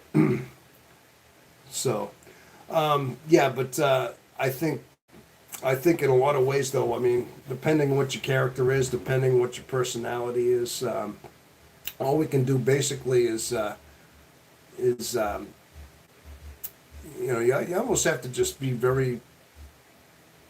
I mean, depending on who and what you are, and making decisions. I mean, I think the best thing we can do is like sometimes you have to make rational decisions in the moments, but one of the biggest things I can say is whoever you are is never to be compulsive and make compulsive decisions, especially with money, with any kind of decisions, because a lot of times compulsive decisions are like they can turn out to be the worst ones, especially when they're emotional decisions. And I don't care who you are, even if you're a P type, a perceiver type, sometimes you might say they're compulsive or more spontaneous, and they do make decisions like that. But a lot of times I think you really have to think things over. Sometimes you don't have time to think them over. You have to make split-second decisions. Occasionally you do, depending on what you do. But most of the time you really just have to just kind of really think it over from a clear perspective, no matter what you're doing, really. Personality Bill, do you think you made the right move by transcending the self? Oh, now he's starting to ask some deep questions over there to you, Gee, I got a bunch of he acted like a little toddler when he was talking to us. Now all of a sudden he's trying to sound all sophisticated over there, like he knows something. You know, either that. What was he trying to? Yeah, I don't know. Was he just trying to test the waters out a little bit, see what we were going to do? Oh, maybe that was it. We were just being tested. Now all of a sudden he's starting to ask some questions over there. Cancer sore. What is it? I see. MacGyver. ENFP. P's. Can't help it. LOL. ENFPs can't help it. Oh, I see. Be careful, Faraz. Warrior. Hypothesis. Okay. Sometimes the chat, I don't know what to make out of it. I try to you try to respond and read everything, but sometimes I'm like, what do you say to some of these things? You know, a lot of things just gets like randomly thrown up there too. You know what I mean? Can NPC help it? Oh, okay, I'm not sure what that is. Can't help it. LOL. Okay. Anyway. So if anybody, it's been interesting. It's been interesting as far as like the night we're having so far, hasn't it? Right? Hopefully, INFJs tend to be chameleons. Okay, Honey Rose. I was asking if Honey Rose is still out there. Hopefully you're feeling okay there. You might have laid down a little bit, Honey Rose. I know you're having some, hopefully you're feeling all right there. You're always thinking about certain people and that. Yeah. So, Conquistador. Honey Rose. Farza. There's a new name up there. Love from Iran. Oh yeah, that's right. Love from Iran. Okay, got that one. And Warrior. So, yes, but I want to be a machine. I aspire to a machine type of consciousness so I can transcend the self. I want to be a machine. I want to be part of Elon Musk's equipment. Oh, gosh. Jeez. Yeah, okay. Well, I mean, I don't know. Sometimes you just got to know when you can't take things all serious, you know what I mean?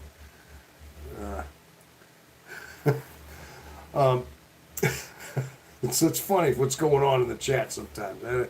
Yeah. Well, I think bottom line is that people, the best we can do is I think we have a certain mission on Earth. I mean, bottom line is, yeah, we try to be I think, as you know, we are a social animal. That's why we're here on these as well. I mean, of course we're a social animal. No matter whether you're introverted, extroverted, yes, we're a social animal. But, bottom line is, sometimes, I mean, we go through life just being an inefficient influence. You know, it's part of our duty to be a good influence too, just to try to point us in the right direction too. I mean, some people are just kind of background noise, and they don't really enhance our life in any way. I mean, it's okay to crack a joke and get along humorously. I mean, we're meant to do that, but there should be something that is a positive to everybody, you know? Some people aren't that way. They're just kind of, they're there. They're just the negative, they're toxic, and they really offer nothing. They don't offer anything, you know? You got to see them for what they are, you know? You don't want to be that kind of guy, you know? That type of person, do you, you know? Hey, I got 16 likes up there so far. I got 16 likes. There you go. And we have 10 watching at the moment, you know? I'm basically just background noise. Yeah. No, I see that. All right. Oh, did you take that personal? Hey, listen, if you're taking that personal, then that comment that I made is something that is testifying. I mean, listen, I never said anything personal on you, but if you're taking it that way, then that's, then you're making it all about you without me even trying to, you know what I mean? Yeah. I mean, again, there's just really nothing, so I don't believe in myself anymore. All right. Well, back to the. Hey, listen. Somebody's got to ask me like a question, like a rabbit hole question. All right. Hey, did anybody happen to see that short? I put out a short about 2 weeks ago about the white rabbit. I happened to see this white rabbit on my travel, And I made a short out of it. Now, I always mention rabbit holes. This is something I haven't just started. I always do that. One day I happen to do this, right? I always mention rabbit holes here on these shorts, right? And so one day I'm on one of my routes doing my job, and I'm out in my truck, and I see this white rabbit in a little field, a patch. And then I thought to myself, I thought about the synchronicity. I called it a synchronicity in a sense. I always wondered if this a coincidence or is this a synchronicity? You know, because I'm always mentioning that. I know a lot of times it has to do with series of numbers. There's certain things that sometimes things like come to us in dreams and things, or we see certain like number sequences and things. But I wondered, like, because I'm always talking about jumping down a rabbit hole, that I see this white rabbit in a little patch of grass. So I start filming it. And then I started saying, like, what do I do? Do I chase the rabbit? Do I go down the rabbit hole? You know, I made a little short out of it, you know. And I was talking about what synchronicities mean, and what if that was what I was talking about, based on the fact that I always bring up rabbit holes in these shorts, you know. And in a way, it was my way of trying to prove it too. I was trying to go on record of like documenting that I'm actually seeing a white rabbit, and I'm always bringing these things up. Like that was my version of synchronicity in a sense, you know? Like in a way, it just kind of fell into place. I think in a way, I put the short out there as a way of proving that things like that happen. And a lot of times I do bring up the rabbits I see at night. Not those white rabbits, little rabbits I see all over the place in New Hampshire now, you know? But this was a white one, and it looked like it was just waiting for me. It was almost like just perched there. If you ever watched the short, he's sitting there just kind of hanging out there, like, you know, beckoning me to chase him. You know, kind of like in Alice in Wonderland, if you remember in that white rabbit. I mean, I know it was kind of had to watch, and he ran down. You know, it was kind of a trip and everything, but I just thought that was kind of interesting. You know. What are we asking here? I have a question. What do you think about the butterfly effect? Your brain chemistry can change history. Your brain chemistry can change history. The old butterfly effect. I know where that came from. The original origin of the butterfly effect was there was a science fiction like short story that came out where I can't remember who the author was. My brother told me about this. My brother was fascinated. My brother Paul loved science fiction. He had this book, and he told me this story, the butterfly effect. Right? It was basically about this time machine. They were able to go back in time like a million years, and they there was some path that they were on in this way in the past, like it was a million years earlier. But they had to stay on a path. They couldn't deviate from a path because any deviation would change the course of history. Okay, and I guess one time, I guess during that, they went back into the future, and everything had changed just a bit. Like flags and stripes and things were off center. Things were just a little bit bizarre and peculiar. Like they weren't the same anymore. Subtly, very very subtly, just markings. Just certain symbols were different, okay? And so, I guess to make a long story short, I guess the differences were subtle enough, but they were enough to where they knew something went wrong. And I guess they turned out like, what happened is after they got back, one of the explorers that was on that path saw a smashed butterfly in the bottom of their foot. Like somehow, I think he accidentally deviated from the path just for a second, and he killed a butterfly. Killed it, smashed it, was crushed on the bottom of its foot. But it was enough to devolve the whole species of that particular butterfly. It didn't prosper. It did not go into the future. So those markings and those symbols that would have been there if this butterfly species had survived, right? I guess it would have changed. It would have been the history that they knew. Okay, so that's the butterfly effect. I know that was somewhat of the origin of that, but you're saying that the butterfly effect is something you can change in your mind. I think the only way you can.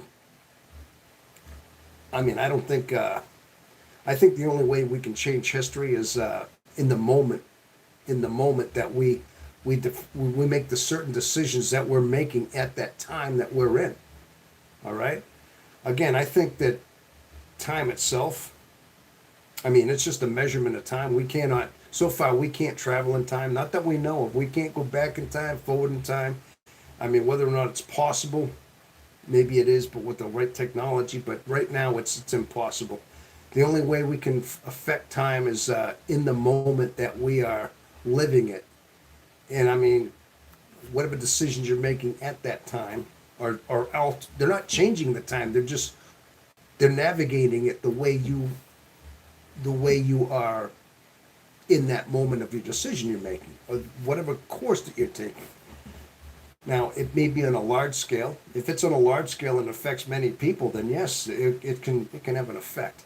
Kind of like that. I usually use the ripple in the pond. Now, I use this a lot. That our effect, again, a philosophical something I discovered as a kid. I used to throw pebbles in the pond. I'd sit by a pond, being a kid, thinking. I'd throw a pebble in the pond and watch the way the thing would ripple out. It would fan out perfect, like a perfect circle. It would get bigger, but I'd see it directing sticks and leaves in the water. It would change the course subtly, just enough. And I knew I made an effect. Okay? Then I would see that same ripple hit the shore. But it wasn't like a tidal wave. It wasn't like waves on a beach. Waves on a beach wash up seaweed. They wash up shells and things, right? And they change it as the tide's moving. That's a big tide change, right? Well, this ripple in the pond did just enough of that. Now, I use that philosophically to say that we all, in a sense, have a voice, that we have a ripple in the pond. Sometimes that's all we are. We're that pebble in the pond. We may say something or influence something in a very subtle way that just changes the course of somebody's direction. Maybe it was something that you said that was profound to them that just got them thinking enough, and it just deviated from their course just enough that they changed the course of where they were going to go. That was your butterfly effect. This is your natural, real butterfly effect, Jethro, I think, in a sense. Is that's what we have. We have that effect to have a profoundness in just who we are in that way. Like that pebble in the pond, like that butterfly effect, whatever you want to call it. I mean, I can say in a sense that's another vernacular for the same kind of altering of the moment. But no, can you go back in time in your mind and change it? Only if you want to believe it enough. I mean, I think time has to be it's always constructed in that moment. In the moment that you occupy at the time you're in is your contribution to your own butterfly effect, in effect, because you are alive and you are altering the course of things by your presence in the world at that moment. Okay? Just like I'm doing right now, but we're all like that in our own way, right? I know that sounds pretty deep, right? That's kind of deep, but that's that. Well, anyway, you got me jumping down a little bit of a rabbit hole, sir. I do appreciate that. That's why I say your brain chemistry can change history, meaning you're super smart and you can affect the future, which in effect changes history. Okay. I see what you're saying. Basically, what I'm talking about, is that what you're saying? But you have to make those like subtle effects on people around you. I mean, or things around you, in the course. But they have to be done in that moment as you're living the life that you're living. Okay. But then again, I mean, they may revere you someday. Maybe they'll put a monument up to you like JFK or like Lincoln or Martin Luther King, who had a massive change on the whole chemistry of the world, and he did, even though he was martyred for that, of course, and of course our Lord and Savior. We have many examples of these butterfly effects that were in their moment that left impacts. Okay, some were pebbles in the pond, and some were like rocks leaving bigger waves. Some were boulders in a lake, which left a bigger wake in a sense. You know what I mean? But either way, these were your effects that you made. So I wouldn't say it was more like a butterfly. I guess that's a very scientific way of saying that you're affecting the future in a sense. Yeah, okay. But again, it's something you're doing in that moment. Yeah, Tom. I basically, okay. Okay, so I got that. Conquistador. What's your personality type? Oh, what is your personality type? I'm basically below average IQ. Dumb person. If I ever was dumb, I don't understand what we're talking about.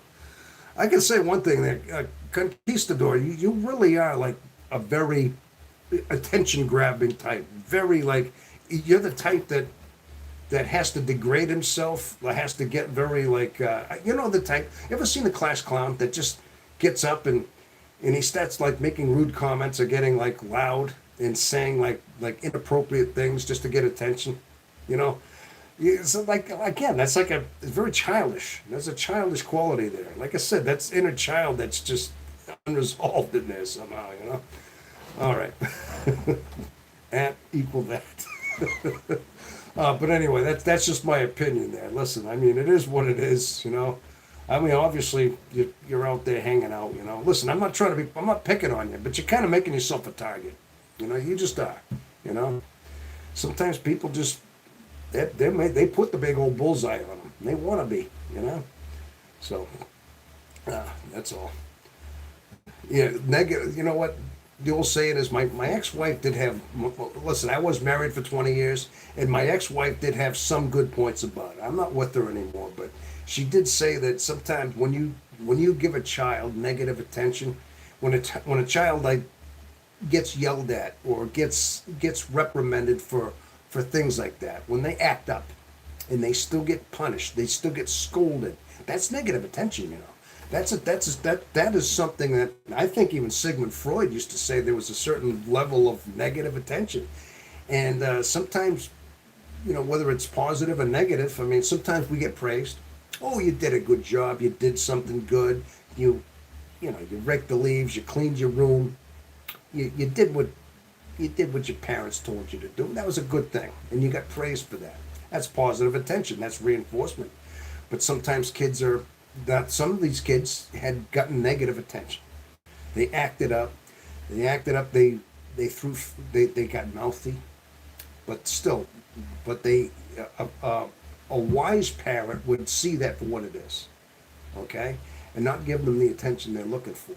Either tell them to go in their room, sit and sulk, don't give them the attention, or they're going to yell at them. They're going to feed into that by giving into that. Now they see that reinforcement negative attention coming out. Okay, so that's what they start turning into adults that need that kind of thing, that just long for that same thing, negative attention. Now that one thing that my wife did tell me about, she did say that that's kind of one of those things when you're a parent, you can't give into that. You're supposed to see that for what it is. You know what I mean? Again, it's all psychology. Okay, you can't feed into that negative thing, because then you turn into people that are always, acting out negatively, toxically, in order to get that kind of reinforcement in that way too. It's kind of deep stuff in it, huh? Who would ever think that people act out that way, but they do. I am an INFJ. I actually, for the first time, watched the documentary of Sigmund. It was pretty good. Yeah, Sigmund Freud. Yeah, he had some good. There's no doubt. I mean, he had a lot of insight, and he was very brilliant about things. But again, Carl Jung.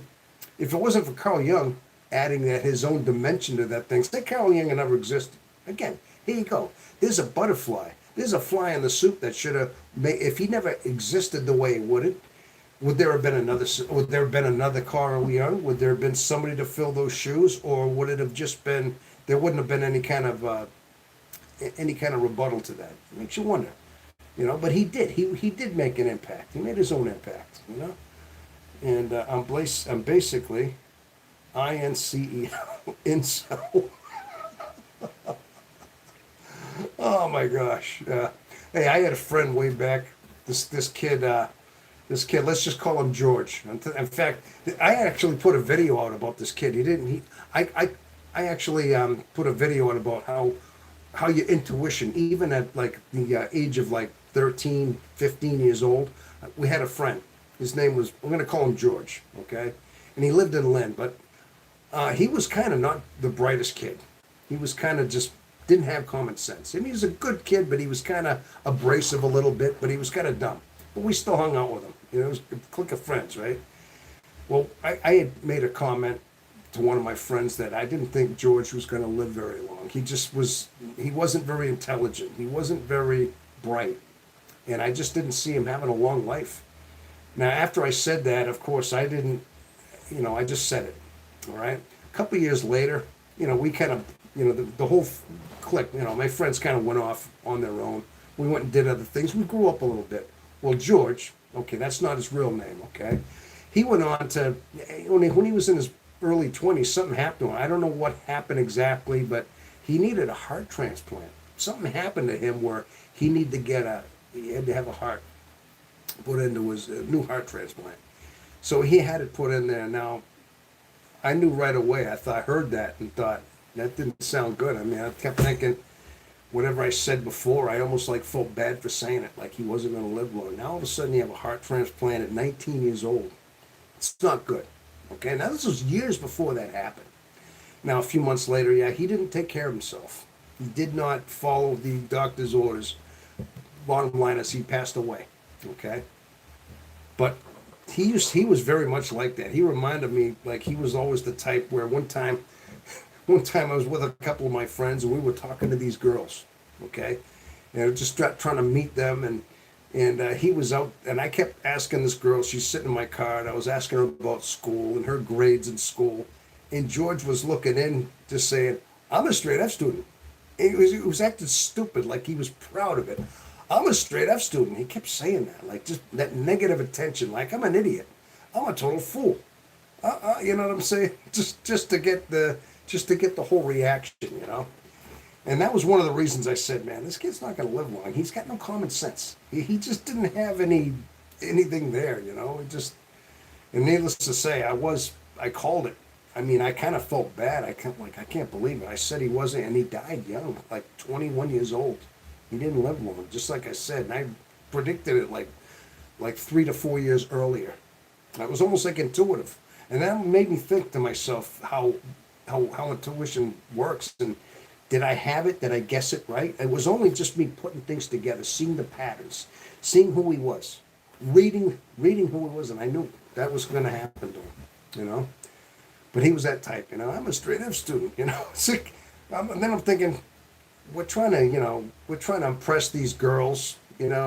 And he's just doing that. I thought, man, this guy's a total idiot. Now he's making it bad for me. Like I'm associated with this guy. He made it look like I'm hanging out with this guy. He's my friend, and he's doing this. Now this girl's like, looking at like we're both clowns. It's like guilt by association in a sense. You know what I mean? But I don't know. I didn't imply anything about eugenesis. Okay, let me read some of these comments. I know I went into a little bit of a story here, but. I'm basically an incel. Laughing my my ass off. I get it. Probably not a lot of these types that are INFJs. Me too, sort of. I didn't mean to imply anything about eugenesis. Okay. Or personality, pal. I didn't care. Thought it was funny. Hello. I'm glad you appreciate my humor, Genesis. Okay. All right. Maybe he's just trying to be funny over there, right? I guess that's all it is, right? But that's what I remembered. So I don't know. I guess maybe I'm thinking too hard over here. I'm trying to break this whole thing down a little bit too more than it should be. But hey, that's what I do around here, right? So, hey, we have 10 out there still. Yeah. Hey, maybe we could. Do we have the Breakfast Club out there? Actually, hey, Honey Rose is out there. Has anybody seen Lish? How? You know what? I don't know what happened to. Again, I know. I've seen. I know Vamp is out there, and I'm glad she's doing better. Now, whatever happened to? Okay, huh? I am not. No, you're out there. Well, yeah, you're still out there too. Introverted, intuitive, feeling, and oh, I see. Okay. I haven't seen. Hey, has anybody heard from Harp? Harp's somebody. He was out here for a lot. Haven't seen Lish. Vampy should be sleeping. Oh yeah, I know Vamp went. Yeah, she's got to take a. She was sleeping. I knew that. That's right. Yeah, Hidden Heart. Yeah, I haven't seen him. Last I remember, though, he said he was starting to date. He was dating some girl he met at his gym. You know. And listen, I get that. I get that. You know what? If he's involved, and he's got a little thing going on with a girl, then he don't have time for this. I'd be doing the same thing. I'd probably be like disappearing for a while and getting all caught up in that until my head exploded, until I couldn't take it anymore. You know what I mean? That was just my pattern. You know what I mean? Nice. I hope he's doing well. That's probably what's going on. You know what I mean? So, oh yeah. Also was moving up in his job. That's true. I remember that too. He was moving up in his job. Plus, he said he had a girlfriend. So I mean, he had a lot going on. Exactly. So there's lots going on down there. I hope he's doing well. Yeah, absolutely hope he's doing well out there. There's no doubt about that. But so, but okay. Interesting crowd we have. Going vertical again. So doing I had to learn a lesson though that we cannot go vertical and horizontal. We can't do the whole outer limits thing at the same time. I can't use my phone and then I can't use this at the same time. It's too close. Do you guys believe in reincarnation? I personally don't. I'm not gonna say like I don't know. I just wonder if it's for real. I know that's a Buddhist philosophy. I know that usually that there's certain Far Eastern religions that believe in reincarnation. I know that's not something too much believed in the Catholic or the Christian faith. There's no. I know the Lord never said anything about things like that. He basically said this is our one-shot deal. This is who we are. We try to live the best life we can, and get ourselves to. He never said we turn into a cat or a dog or anything like that. Can you go vertical and horizontal with a computer with OBS plug? I tried doing that, Jethro. I tried to go vertical a couple times. I'm just kind of dumb. I'm going to tell you right now, I'm just not getting it. I'm not quite savvy enough to figure out all the buttons. I'm going to be honest with you. All right. I'm not going to try to blame anything and say, I got all the equipment. I just have to spend the time and put the effort into learning my computer better than I do. That's all I got. That's all I really got. Again, that's one of my drawbacks is I got to spend more time in that. That's all I got. It's the only excuse I can have. See, I'm kind of putting it on myself. I'm blaming myself here. All right. I'd like to think that I can call it out when I do. But as far as reincarnation goes, no, I don't. I know what it's all about, and I know that's a Far Eastern concept. Is it possible? Sure, but you got to figure something deeper, spiritual than ourselves has to be orchestrating that kind of transfer into one being, one life, and transferring that consciousness into something else, into another life, all based upon your deeds on earth. Okay? Like I know, in Buddhism and some of these Hindu religions, I know they believe that how you lived your life, if you were greedy, if you were selfish in your life, you may get reincarnated into, let's say, a seagull. You ever see how greedy a seagull is? And see how they fight over a French fry? You know what I'm saying? You just might be one of those. I mean, stupid as that. I mean, it's kind of almost. You'd have to ask yourself, would a God, whoever, want to do? Is this the way he's doing things? It almost sounds like he'd be playing games. He'd be taking your consciousness. You died. You acted this way. I'm not gonna take your life. You're gonna live this. You're gonna be out of this life. You were a human being. This is how your life was. Now you're a seagull. Okay. Now you're gonna live that life, being a greedy, fighting over a French fry. Well. And now, your next life, you might be a worm. You might be a pig. You might be a lobster, whatever. And then finally, you get to be a human being again, right? All of a sudden, you get that chance You're the being. You're that higher being who's a hybrid of flesh and spirit. And you got that chance to achieve your nirvana again. All right? Maybe achieve non-existence. Achieve that state of bliss. Nirvana. Whatever it might be. As Buddha had directed us. And at that point there, you cease to exist. You cease to continue to reincarnate. That's a big philosophy. See, I mean, I know the gist of it. I haven't really studied extensively about these religions, but I know the gist of what they are. But for me to believe that, I mean, like I said, it's almost like believing that back in the Romans, back the Greeks, when they believed that the gods were on the planets. All these planets were their homes, like Jupiter was Zeus, and Saturn was they all had their own gods, and they all kind of orbited. They, orbited the Earth, and they were up there looking upon us. But they were playing chess with us. We were their muse. They were like up there, like they believed at the time. The Greeks actually believed that they were just nothing more than muses for the gods. Okay, they were put on Earth, and they were like, like Hercules, and you had Zeus and everything. I guess Hercules was what, half divine. He was half god, and he was half human. He had a human mother, but a god. I mean, Zeus himself went down to Earth and had an affair with Hercules' mother. Let's say, right?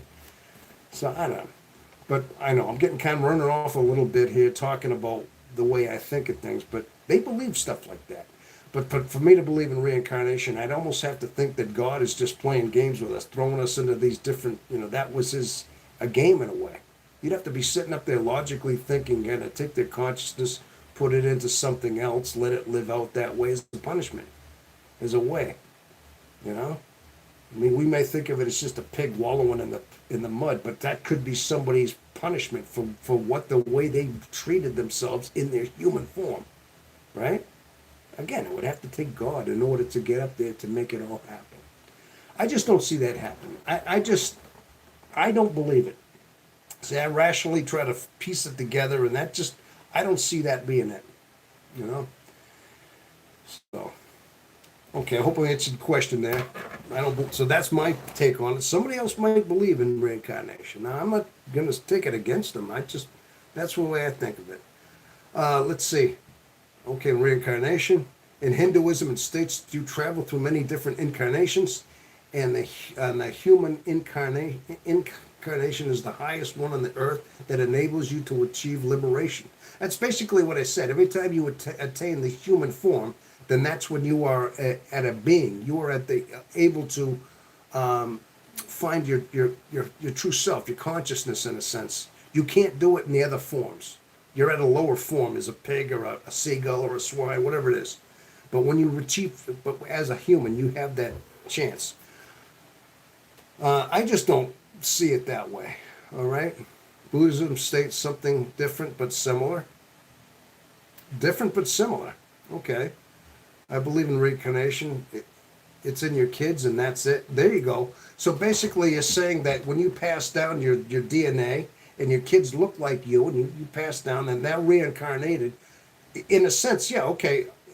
I mean, that's literally not you becoming their consciousness. They're their individual person, but that's your highest form of duplicating yourself, is by perpetuating yourself in that way. Yeah, I could see that, Jethro. That's deep, though.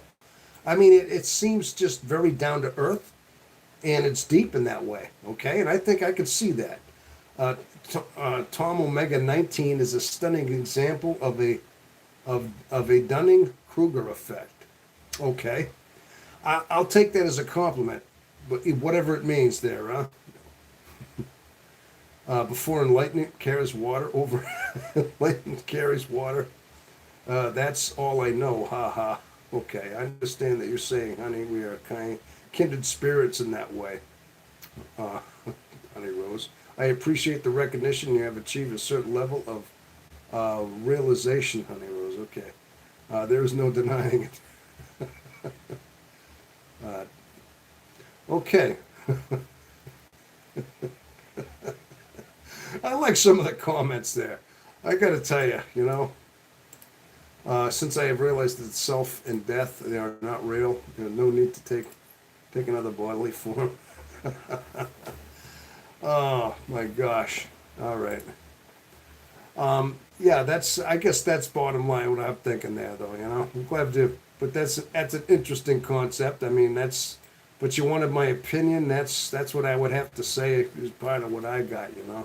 My mom used to say this too. My mom used to tell me like what was her logic behind it. She always had a saying about reincarnation. My mom, she would say, if people are if everybody's being reincarnated, where are all the new people coming from? She had it was just like a kind of a riddle. Like new people must be coming from somewhere. Where are they coming from? I mean, I guess the answer is that well, they could be a what? They could be a tree for like a 50 years, and then they could be a so they're all coming because they're all changing from different species, animals and things. I mean, I don't know. It's your YouTube channel. Oh, okay. Uh, there's a good there is a good channel called Medicine of One. It's a YouTube channel. I will look into it. Okay. All right, Jethro. I think the same children are out of reincarnation. Yeah, it's not okay. I'm wondering. Have you heard of them? Well, I mean that's part of the whole live long and prosper. I mean they're technically not but I mean that's the only way our DNA, our selves live on. Our is through our children. Yeah.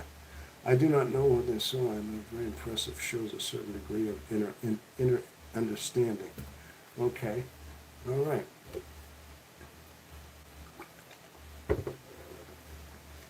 Now, conquistador or cancer sore, whatever you. I want to say something. I mean, you started off being very like flippant there for a bit, but sometimes I must admit, occasionally you have moments of inspiring things you say. I mean, I'll give you that much. I'm going to give credit what credit is due. Sometimes you come to your senses and you make some cogent, decent points. Okay, I'm going to give you credit for that. All right. So part of me says, will you just, messing around with us? I didn't know what to take it. I was only responding to you the way you were. I was trying to just match the energy you were giving. So it's hard to tell. If you were just messing around and now you're showing your true self. So I don't know, but again, I think you're. I think I'm going to give you that credit. Respect you too. Yeah, that's all, man. I see it for the way it is. So thank you. Most don't pick up on that. Okay. To know they are the saying are very impressive shows a certain degree of inner understanding. Look into it. Okay. It's a YouTube channel. Okay, I get that. Yeah. Well, we have 6 watching right now. It is 11 p.m. I gotta put my foot up here, people. I gotta just kind of. I had a. Sometimes my foot just gets kind of. It gets a little bit, from sitting. I gotta put my foot up a little bit. Matter of fact, you wouldn't mind if I actually know what I gotta do, people. If you don't mind, I'm gonna go use the restroom, okay? And I'll be back, okay? Like the Terminator said, I'll be back. All right? I'll be back, all right?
All right.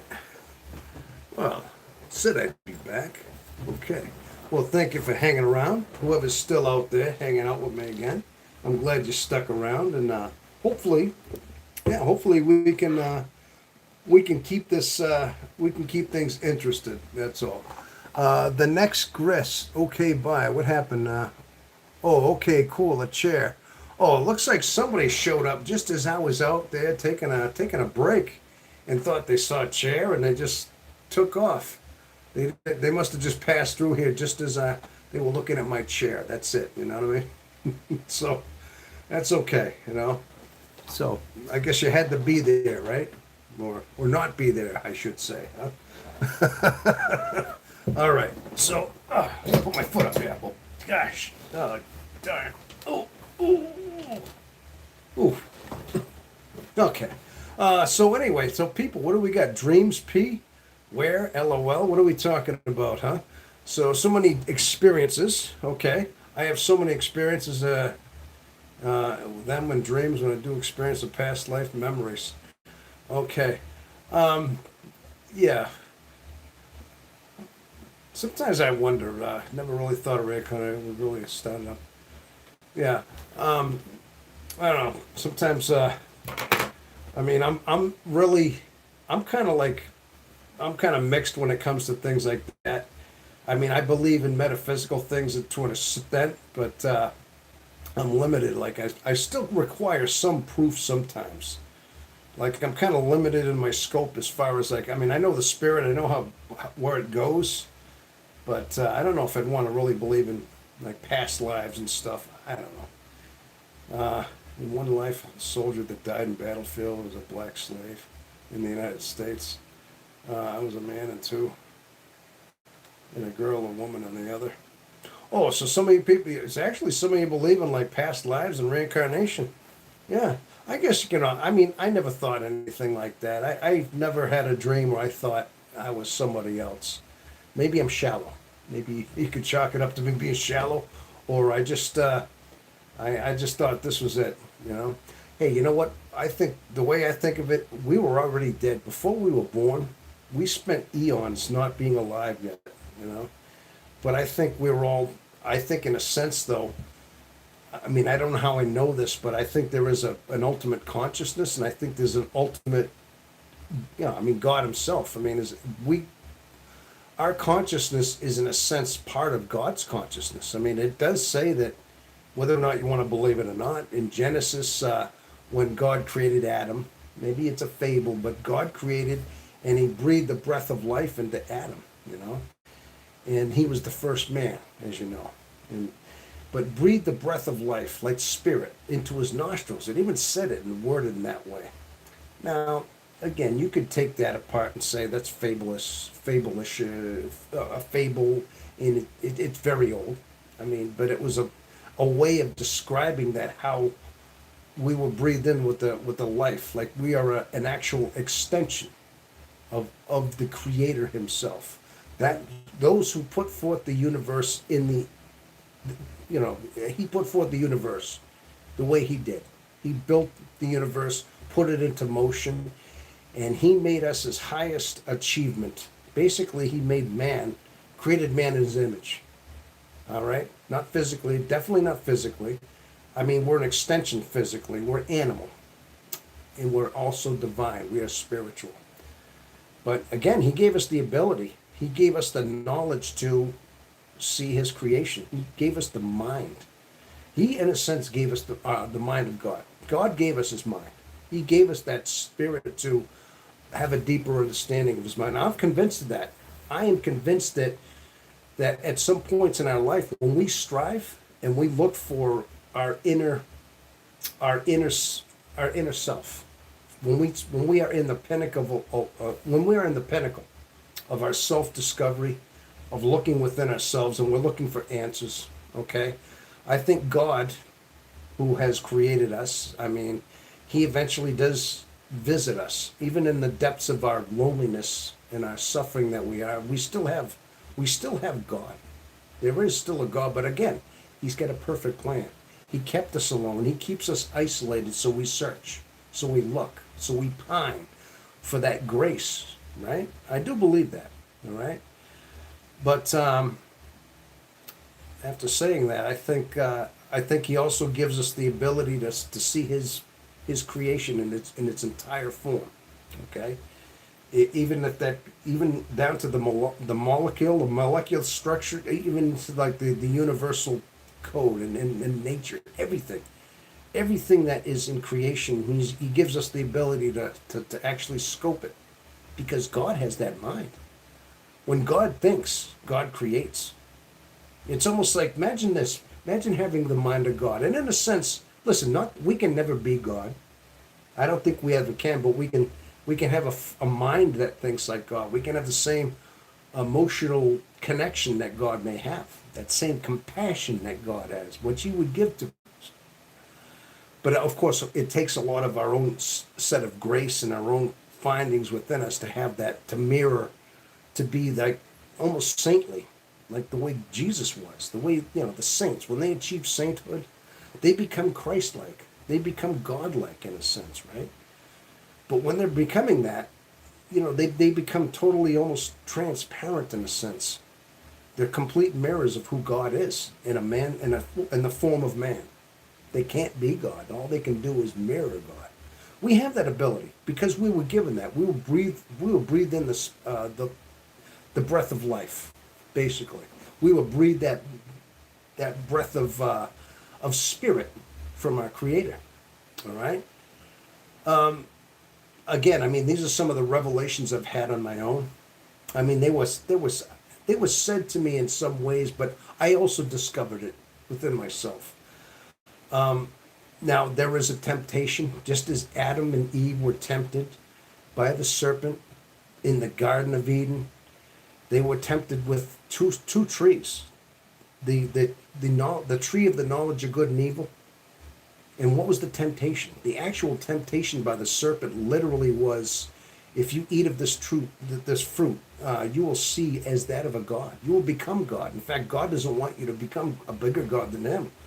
And basically, it was in a sense they were gaslit into thinking that. And so they were tempted. So that was the original fall of man, was the fact that we became godlike in a way. That ego was born when we fell from temptation. Okay? Now this is what all the ills of humankind came from. All of that came from that original sin. Okay? But the temptation was the knowledge of the fruit of the knowledge of good and evil. Okay? They portray it like it was an apple in a tree. You know what I mean? Who's to say it wasn't a mushroom? Okay? I mean, if anything, think about it. It's almost like it was, in a sense, like a magic mushroom or something. I mean, I could picture that being the forbidden fruit. Seriously. I know we talk about mushrooms, but how many times do we know that there are certain mind-expanding psychedelics? Now, that makes more sense. I know you got to look into the deeper meaning behind that. Now, you think about that. There are certain things that open and expand the mind. Now, these are artificial ways of opening the mind. You could take these substances, like it expands the mind, it messes with the whole concept, opens the mind. You see what I'm saying? But that's a forbidden fruit in a way. Now, I could see that being the case then. That's true. That's true. There are. I mean, there's peyote buttons. There is magic mushrooms. There are things out there in the wild that will make you hallucinate. But it opens your mind. Okay? But that was the temptation. But it makes you think that you are godlike in a sense. But that was the original sin, was the ego. Was to feel bigger than you were. Okay? It was man playing God. That was the fall of man. That was our entire original sin. Okay? Now, it's up to us to find humility. It's up to us to, obviously, through it goes through Christ. It's got to go through Christ. His sacrifice He died in our place. I mean, I know it gets deep into that whole thing, but I mean, it is part of that whole process that, like it was Christ was the Savior. Okay? I know it gets deep into that, but bottom line is it's up to us to be humble again. We have to find some kind of a way of becoming that humble person again, recognizing the fall that for what it was, and we have to authenticate and perfect ourselves, perfecting in a sense through grace, and humble ourselves before God again, because we can never be that. Because when we're just pretending to be God, we aren't. We can't be a God. Okay? I mean, if you spell God backwards, it's a dog. I mean, I guess basically we're thinking we're God, but we're really just a dog when you think about it, you know? I know it's a little play on words right there, but that's what it's all about. Oh my gosh, Jericho Molly sent some gifts, some jewels. Oh well, thank you very much, little jewels. I'm not sure exactly how those work, but I, I'm still new at this thing, but I appreciate that. Thank you. But I guess my original point is that I think this is where my point of thinking is. I know that some of us believe that we've lived a past life and all that. I don't see that myself. I don't read too much into this reincarnation myself. I think we have one particular chance at life. Okay, 67. Kobe Bryant. Kobe Bryant Glazer 153. I know. Okay, he's just repeating number 67. What does that mean? I choose not to believe in about. I choose not to have beliefs about things. But bottom line is that's basically what I think. That's part of my understanding. Is that yeah we fell from that was the original sin. And I mean, there's a lot packed into that story, but again, that kind of set like the entire human race into a spiral. I mean, you can see how messed up the human race are. We don't, as human races. I mean, listen, we have many beautiful, wonderful qualities within us.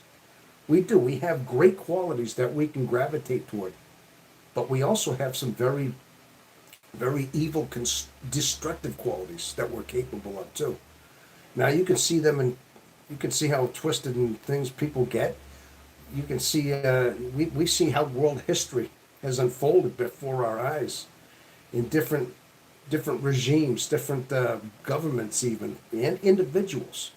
You can see how twisted some people get, right? So we're capable of many different things. I mean, we have both conflicting parts within us, and depending on the path and how we go, is how we're going to go. I mean, some people may gravitate towards certain ways and go down these dark roads and become very dark, but some of us want to drift to these right roads, these light roads. Okay, roads to salvation. Let's say. I mean, it all depends on us, and it depends on what our proclivities are too. I think each and every one of us have certain guides and proclivities. I think sometimes we're born with certain proclivities, whether or not it's personality types, whether or not it is just certain people with the spiritual inclinations. But some people have more spiritual inclinations than others. Okay, some people seem to be vapid of that, totally vapid, and they are worldly. Other people seem to not go down that way. All right, and sometimes you have to figure out where you are at that point. Now, honestly, I can say that. Listen, I don't think INFJs are. I mean, I'm going to go back to the personality type. I think they're very rare, less than 2% of the population. Now, I only say that the way they are built, the way we are built, I should say, the way we are constructed. Again, I think that it all comes down to that our mind, the way it functions, the way it processes, and the fact that we are who we are. The fact that we have our struggles, especially the isolation that we have. I mean, these are our own revelations in a way that gear us where it is we go. I mean, we're introverted, obviously intuitive, but also that deep, lone introspection is our as painful as it is. I'm telling you, our draw. Because we want nothing more than to be filled, to figure out what it is. Understanding the way my mind was in my whole life, and listen, I only speak from who I am, and it testified me because we have two very polar, opposite things pulling on us at all times. Even Carl Jung said that the INFJ has one of the most suffering. They're the most suffering souls out of the bunch. I mean, INTJs to an extent too, but even more so because there's more of a there's an internal feeling in there too. There's that longing for outer connection. There's the introversion that's constantly tugging at us. But because of that, now you got to understand too that extroverted feeling. I think it goes in another way. I think yes, it's all about extroverted. I think you have to say, okay, extrovert, it being that it's outside of you, it's other people, it's your connection to the world, it's your senses, it's your extroverted sensing connection, but not extroverted sense, but it's extroverted feeling. Okay. Now, what I'm saying is, what is that feeling that now you could say is a longing for your spirit an extroverted feeling, or is that an introverted feeling? Being that typically your spiritual consciousness is internal. Okay? Well, my question is this. Is extroverted, maybe you can put this on the chat. Yeah, this is a genuine question, and I need some input from us people. What is your, now extroverted feeling being that you want connection. You want that external connection with others. But where does that extroverted connection fall into your consciousness, your longing for your spirit to have a connection, that basically a connection with your creator, with God? Is that introverted feeling, or is that an extroverted extension, even though it's see, that's what I mean. But part of us, that longing for something translates into a longing for something deeper within ourselves as well, a connection with. So, but I wonder, is that a different function though? Is that more like an introverted feeling thing? Is that an introverted? I don't know. Okay. This is why we are special. Having the inner dialogue means you are one of the chosen ones. Conquistador. That's okay. Having an inner dialogue means that you are one of the chosen ones. Okay. B. Michael, like trying to imagine nothing is what is imagined, as nothing is still something. Okay. I guess I have an inner monologue. I know if it's not always explicitly at work, though. Okay. It's not always, in other words, you're not constantly constant. It's there. Occasionally we tap into it, but it's not always with you. I get that, because I'm like that too. I mean, sometimes we don't always are constantly there, but I think, but at some point though, I mean, that extroverted feeling that we long for, is sometimes, being that we're so empty, sometimes we don't find fulfillment within our extroverted feeling. We may reach out for that, but we don't always find the connection that we're looking for, is what I'm saying. We're out with that, we don't find it, okay? People don't necessarily align with us. So what I'm saying is we're forced to look deeper. We're forced to look within our internal selves again for that extroverted feeling that we lack from the world. We look deeper to fill that burning spot of loneliness in ourselves. That's what I'm saying. What is that? Is it an extension of an extroverted feeling, but it's not extroverted, but it's still a longing for something that we can't fill within ourselves? These are the questions I ask. And I'm generally asking, what do you think of it? Is this do you understand what I'm saying? Okay, mine is always even dreams. I especially in a monologue is in the dreams. I talk to myself often, Genesis, he says, especially when there is a greater need for concentration. I have to cut through the noise, internal and external. I do that too. You talk to yourself?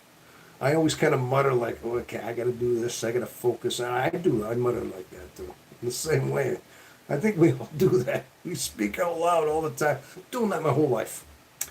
I just said that. because it's almost like sometimes I feel like if I don't repeat my voice, if it's almost like you get so caught up in your own inner self that you have to hear your own voice to make it resolute. You see, that's why we talk to ourselves. It's that's what makes it believable, because it's outside our mind. Now we're actually speaking what our mind is saying, and our ears are hearing it, and we're kind of almost convincing ourselves in a way. That's how deep it gets, and I think that's what we do. The gut. Okay. Inner sounds and voice never stops. Honey Rose, yeah. LOL. I have this dream where I have a guitar and it ends up getting stolen, and it's a recurring dream. A guitar that gets stolen, huh? All sorts of situation. Oh, I see. Okay, so tie a string on it, then follow the string. Honey, I like that, huh? Conquistador. Is it I? I am the one with the who stole your guitar. Yeah, Genesis. He plays the guitar, man. You know, remember Johnny Be Good, Chuck Berry? Yeah, Johnny Be Good. Yeah, he could play a guitar like ringing a bell. Yeah, that's Genesis. You got to see some of his videos. Anybody get a chance? The guy can wail a guitar. Listen, anybody who can play a guitar better than me, who can't play a guitar, is pretty damn good. You know what I mean? I've heard him. He is very good at the guitar. Genesis. Okay. Honey Rose, the voice of the group. Which is the case of known in symmetric lore and the inner totem pole, known as the ancient psychedelic mushrooms religion of South America. Oh yeah, that's right. I know. Hey, conquistador. A lot of Native American tribes actually used hallucinogenics.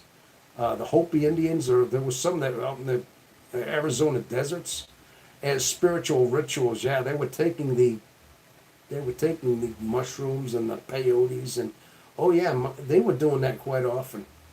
But they used that as a spiritual rituals and things like that. You know? Blaiskin, hi Tom. Tom, how are you, Blaiskin? It's good to see you're out there. Thank you. I appreciate it. How you been, Blaiskin? Honey Rose, Honey Vampy, and Genesis.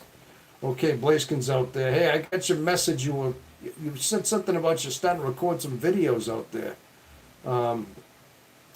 He was asking about you earlier, Blaze. Yes. Oh, that's right. I did. I remember all of us. You know, I remember some of the ones that have left impacts, left good questions, and things like that.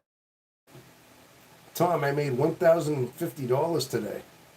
Oh, really? And how'd you do that, Blaiskin? How'd you make $1,050? Hopefully you didn't do it the old-fashioned way, and I hope you didn't do it the hard way. You know what I mean? as Rodney was saying, hey, you're a whole lot of women there, babes. How'd you like to earn $14 the hard way? You know, I'm only kidding. I won a big tournament, huh? Harp is laid up with that gal. Hello. Oh yeah, that's right. We were talking about Harp earlier. Yeah, he's shacking up. Let's face it. Yeah. Yeah, he's got better things going on right now. Hey, what kind of tournament did you win? A fishing tournament, a hunting tournament, or like a video game tournament? What did you do there that you won $1,050? Hey, don't spend it all in one place, and make sure you don't get. Hey, listen, did you already get taxed on that? You know it's going to happen. You're going to have to pay taxes on that. Don't spend it all. Listen, I hate to be your earnings get taxed heavily. Any kind of like winnings like that, they tax you almost 60% of that. You might only end up with maybe $610 of that you'll actually take home. The rest are going to go up to tax, so be careful. All right? That's just the way it happens, man. I didn't get taxed for it.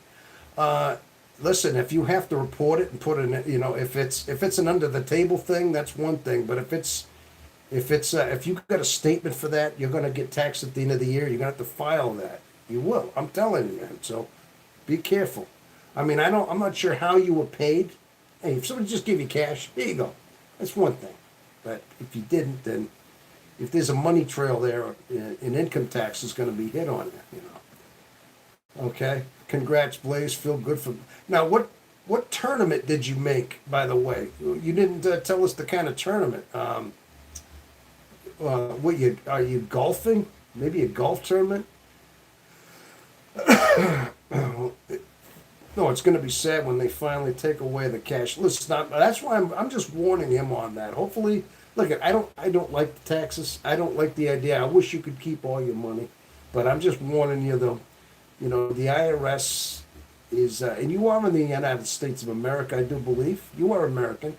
Yeah, we have the IRS that looks at every earnings, and like I said, even things like that. So you got to be, congrats on, oh, Pokemon a card game. Oh, okay. Pokemon card game, huh? I know nothing about that. I listen. I know Pokemon is. I know it was pretty common, pretty popular out there somewhere. But well, good for you, there, Blaze. That's quite a bit of money. It's quite a bit.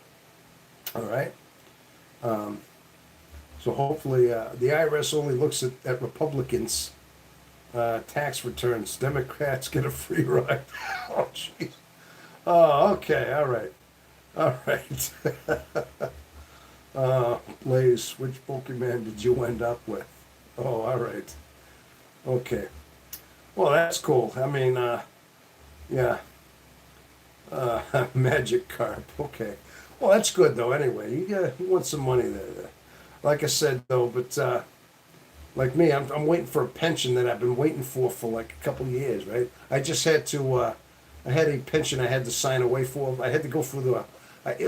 Being the fact that I was married for 20 years and I still was collecting a pension, I have to give half of my pension to my ex-wife in like the percentage of time that I was married to her while I was collecting it. It's a big math thing they give you, and I had to go through all this thing and get they call it a quattro, qualified domestic uh, relations order, and it cost me money. It took me months and months to get it all hashed out. I'm finally waiting to get some of my pension money. You know, I'm gonna dump it on my house. When I do get it though, I'm gonna actually put some of it on, most of it on my house. But the thing is this, I have to make sure I save several thousand of it on to pay my taxes, because I know I'm gonna get taxed twice. The government ends up taking 20% right off the bat before you get. They might say, okay, you get $30,000 in your pension, minus 20% right off, and then you get that. And now all of a sudden you think, yeah, that's all your taxes you pay. Guess what? No. Now all of a sudden that whole month that goes toward your overall income of that year. Okay, and if you, let's say you earn $75,000, $80,000 in that year, now they add it on top of that, the whole thing. But they factor in the amount that you paid, the 20%. But now you're taxed on your overall income. Yeah, the IRS is. I mean, it's like they're weasels. They definitely are. I'll say that. I'll go on record as saying that it's almost like a legalized theft. They really are, but because they double dip, they go after you more than once. So yeah, they're taxes. That's amazing. My partner does and more. Alakazam. Hey Tom, I need to ask you a question. Okay, Bliskin, ask me a question. That's fine. What do you got for a question there, sir? If you have a question, go ahead. Okay, you're into Pokemon too. Tyrannical. Oh, are we talking about the IRS conquistador? Yeah, they can be if that's what you're talking about. Okay. All right. Yeah, I think they go a little bit. Yeah, they definitely. But they get you by the cojones. Okay. That would be that Italian talk, the cojones. They get you there where they have such a lien on you, and if you owe them money, I mean, they can lean on you, and they can they can seize your bank account. They can start, I mean, literally just start going after your bank account, seizing property. They can take your car like a repo if it's worth something. That is if you don't pay them. If you owe them outstanding debts, they'll start taking stuff. They can even take your house if it really gets down to that. If you have a lien on your house, they'll do it. Yeah. there's no money these days, and it's almost like who's going to stop them? I mean, they're the feds. You know what I mean? They are the federal government, and they don't answer to anybody but themselves, basically. There's no money in the music these days. Okay. So Tom, should I retire from Pokemon instead, make music instead? Wait, you're asking me if you should retire from Pokemon and instead make music instead? Well, let me ask you this, Blaze. I know you made $1,050. Do you think you're gonna? Do you think you can make a living out of Pokemon? Do you think you can be a professional, like Pokemon card guy? Think about it. You know, you might have got lucky this time, but unless you're like somebody that's going to make a living out of that, I mean, hey, you know, good luck. I mean, I would say that's probably not going to be a surefire thing. Now, but now you're into making music, huh? Listen, if you're going to be a musician, okay, like AC/DC said. Do you ever remember AC/DC? It's a long way to the top if you want to rock and roll. Remember that song? Yeah. In other words, you think it's easy. You see these guys on top. Now, listen, Genesis even just said, he's a musician. He's a guitar player. And if anybody should be in a band, this should be this guy. I mean, if he is, great. I think I asked him that. I don't think he's currently, but you have to be... I mean, if you want to be a professional musician, gosh, you got to be a very good songwriter. You got to be good at your skills. You got to get good people around you, producers around you. You have to have good people around you making good decisions and stuff like that too. You know what I'm saying? So I would say, I mean, that's if it's either music or Pokemon, I'd say, you better go for something like a little more surefire right off the bat. You better get a regular steady 9 to 5 job right off in the bat. And if you have an extra job that you want to do, make that like your side thing. Okay? You got your 8 to 5, right? That you got to work, but you also have to have your 6 to 9. In other words, you got to take 4 hours after your regular job and invest that into something different. If you want to go into a different, but you got to have a steady 9 to 5 job that you have steady, regular income, and that's just a regular blue collar job, unless you can do something else, okay? But then you have to make sure that that's your, you have to make sure you have your, like I said, your 5 to 9, where you take a little bit of time off from that and invest into something that you want to get into. Like with me with YouTube, I mean, I wouldn't say it's my 9 to 5. I do this on the weekend. I try to cut out a few videos here, but it's nothing I'm going to be able to make money on right now. With me, I mean, gosh, I'd have to make YouTube videos where I'm getting like thousands of views on YouTube. I'm still like not to that point. I do these lives. I get, I'm out there, but I mean, I'm not making a living. I'm not a professional YouTuber. I mean, I'm lucky I get a little side here and there, but it's not like it's funding me. I still have a regular job, right? So I think my point is make sure that you have a steady job that you are going to work at, and make that, like I said, make it your, if you want to be a musician, then make that your 5 to 9 job. That's 4 hours after your regular job that you're able to invest into your other job, okay? You see what I mean? You got your 9 to 5, then you get your 5 to 9. Okay, that's 12 hours a day. You got 4 hours to make progress into something else that you want to do. You see? All right. I'm losing viewers here by talking to you. So I'm down to 3. So okay. Hyper, I appreciate that. I could see that. Basically the time of being able to make money at music comes and gone, but CD records and albums, etc. Oh, well, the thing is too, yeah, the only way that musicians make money nowadays, they have to tour, they have to do concerts, they have to, a lot of times when you're a musician, and especially when you're starting off small, well, listen, I had a lot of friends in Lynn, Mass. I had buddies of mine that there were lots of garage bands in Lynn. They had to get gigs in like just your dive bars. You had your bars like in Lynn, just your bars that would book you for 2 or 3 hours on a Friday night, Saturday night, and you had a stage, and you relied on, let's say, the the money from like the, like the coverage cost. They might charge $3 to get in there to see that band, right? Everybody going in charged $3, and that was your money right there. You got to start off doing that, but then you got a band. You got to distribute that with the drummer, the bass player, the singer, the guitar players. Everybody, four or five guys in the band have to split that money, and that's how you start.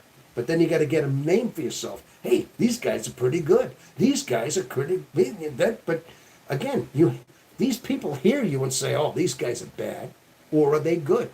"Oh yeah, I'd see them again." Hey, and then all of a sudden, these record producers, start seeing you. "Oh, hey, why don't you record a record? I like what you sound like. Would you like to record a record at a studio?" You see, this is how the old-fashioned way of how these guys got big happened. Aerosmith, and now obviously in Boston, Aerosmith was like that. Aerosmith used to play these gigs all around Boston. Lynn, even in my hometown, Aerosmith was all over the place. And they still did a bunch of big gigs in Boston, you know? But that's how they started off. I mean, even the band Boston, same thing. But that's how they started. You got to they got to knock on doors to these bars and say, "Yeah, let us in on a Friday night. We'll pack the place." But the thing is this, you got to understand too, the bar scene isn't what it was like 30, 40, 50, 60 years ago. Things have changed. The dynamics have changed. People don't go to the bars and spend their money like they used to anymore too. You got to look at the demographics. So you can't do it that way. You see? I mean, where do you go? Again, you have to make your money off your gigs, your concerts, but they got to start off as small and work their way up into your bigger, stadiums. See? I mean, it's a tough road there. You know. Sometimes you think it looks easy, looks like, oh yeah, but you got to look at all the struggles of getting there too. Like anything. I mean, like say, this YouTube thing, with me struggling just to learn how to do just some of the things of recording videos on Da Vinci. I mean, there's so many apps. I mean, I'd have to learn how to just do graphic designers on these apps and get them better on my videos. I mean, I talk in a video, talk about INFJ. You know my videos. If you've seen them, you know what they are. But eventually, I have to get better at these videos. Start intertwining them with other footage. Maybe do reaction videos. I have to make them better if I want to make people watch them more, or get thousands of people watching my videos. It's the same thing. I'm not there yet. I'm still a small guy right now. As much as I'd like to be there, there's a lot of work in just being a YouTuber. It really is. Okay. For music, I want to make a synopsis movie, anonymous, and post it in the internet and make some people happy with my music. People can't afford to go to bars anymore. Yeah. Yeah, I see a lot of red pill content that says too that it's just the whole demographics. People don't want to spend the money on other people. They're not willing to have these, because a lot of times, you go out, you spend money on people that just use you, especially men. Men usually fund the bars. Men used to pay all the bill. They buy all the drinks, buy their girlfriends or ladies drinks. Men aren't willing to do that anymore because the demographics change. You ever seen some of the red pill content saying that the bar scenes are closing up and singles dances are closing because, there's just no really value anymore in doing it. Nobody wants to go to Bruce Springsteen anymore. Even if they do, it's too expensive. Yeah, that's what I mean. These big venues get to be expensive. Even to go to a football game, a baseball game, I mean, it costs you, just to get parking, get the seats, the tickets, the concession stands. You get a beer. You get a beer at a concession stand at like a concert. What is it, like $15, $25 for a beer? And they don't even put a cap on it. And it's a little bit lukewarm in a plastic cup. It costs you like probably 20 something bucks for that little thing of beer. And if you want a hot dog or something, it's like $10 for I don't know what it is nowadays, but it's crazy. The concessions are very expensive, and you can't bring your own stuff in. So you're going to be in there 3 hours paying that. And then you got to pay parking, got to pay your transportation there. It turns into probably close to $1,000 a night, especially on a couple of people. It might turn into upper hundreds of dollars just to do that, you know, if not over 1,000, depending on how far you got to travel. All right. At least you go out and can experience what music is. Vamp. Wait, what do you mean? Well, everybody could. Vamp, you're like a celebrity over here. The kid joins. You ever notice that Vamp kind of like Blazkin? Excuse me, Blazkin.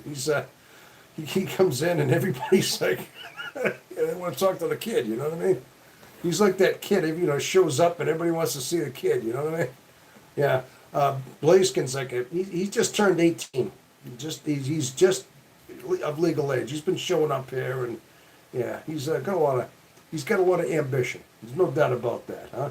Alternatively online mentor to book me for a party, contact me. Oh, okay. So,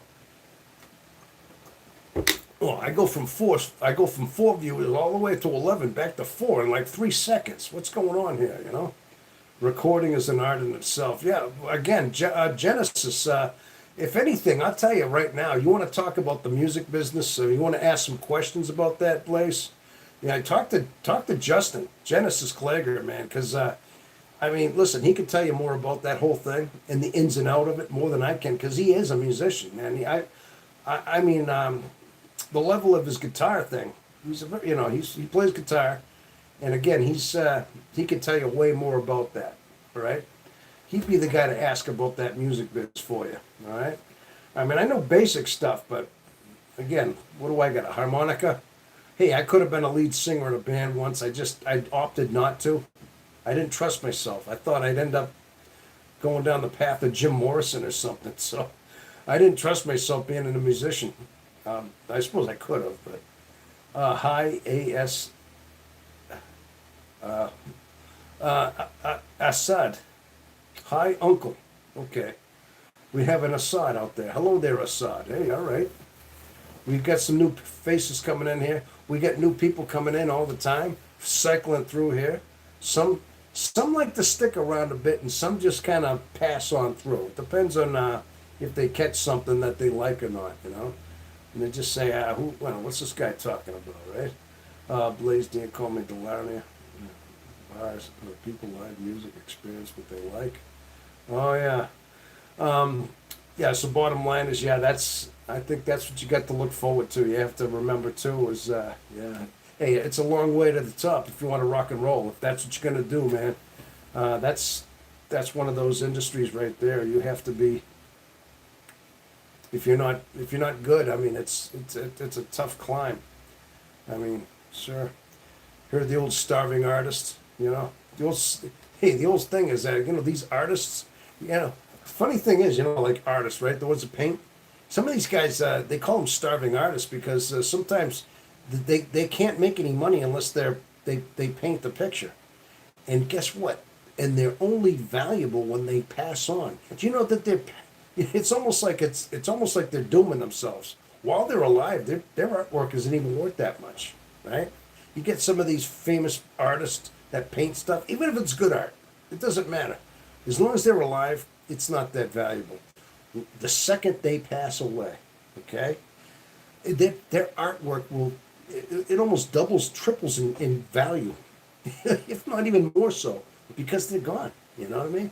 But they're not there to reap the benefits of that. You see, so you might say, "Well, you're going to be an artist," but yeah, none of it happens until after they pass on.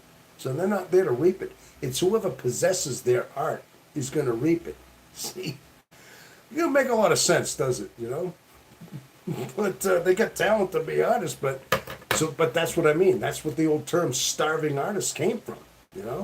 Hey, starving artists can be musicians as well. Some of these musicians, they think they got something, and they can be very talented, and think that they're gonna make, because they got a great voice, they got a great talent for what they got. But you know what? The world has to adopt you and be willing to invest money to see you. Yeah, that's where the hook comes from. You have to make sure that people want to, pay to see you, pay to hear you. That's where you got to make it, right? And that's not always that easy. right? It really isn't. I mean, you have to captivate an audience. Look at me. I'm talking about captivating an audience. I'm talking here on a live broadcast. I mean, I just talk into a camera, just trying to. All I'm doing is just venting my personal experiences and my knowledge on things, my insight on things. But yeah, again, it's like captivating an audience, you know.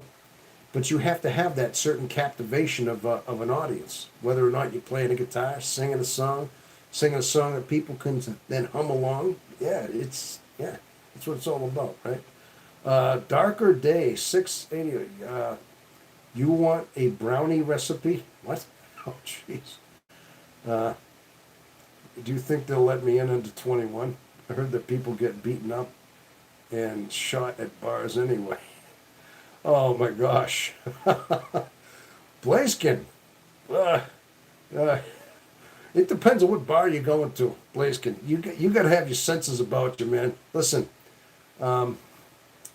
if you go into a bar, yeah, you know, there's certain bars you just don't go to. Hey, there's a couple bars in Manchester, New Hampshire. I used to frequent this karaoke bar. I used to go and hang around, and then I started getting real bad vibes. I'd go in there, and you want to talk about empathy? I started getting critical vibes like, this place is something shady about it, you know? And I started looking around at some of the guys hanging around there, and I thought, you know what? This is almost like a gangster hangout. Like these dudes you could tell they were like into shady stuff, you know?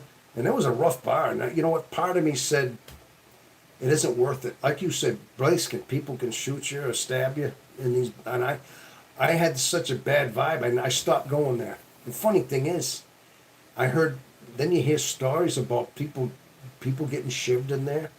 Exactly that. People getting stabbed. I'm like, yeah, my senses were right.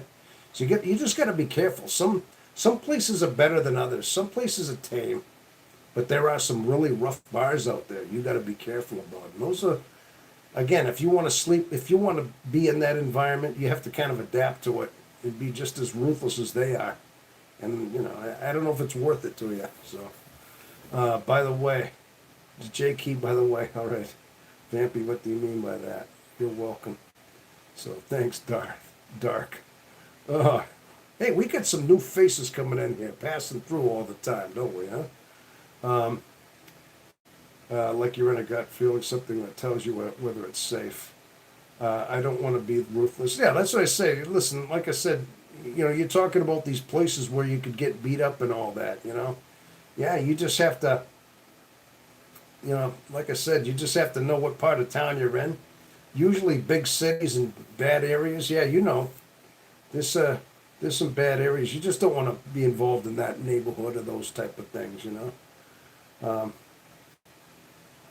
I mean, listen, I just know there were times where I feel like I ducked out of places just instinctively knowing I just needed to make myself scarce. Not because they were after me personally, but, you know, just knowing the vibes were bad. And I mean, I've actually literally left places within minutes, and then, like you hear later on, some bad news started happening around there, you know? I mean, I passed through areas where things happen, almost like I just got out of there. And I was like, what told me to get out of there? I don't know, but I did. And it turns out within minutes after, things happen. Yeah, I mean, I can't remember when that was. It was years ago. Something like that happened once, you know? Here I am. The Alex Power. Honey, well, we have so many new names coming in here, like almost just passing on through here, you know?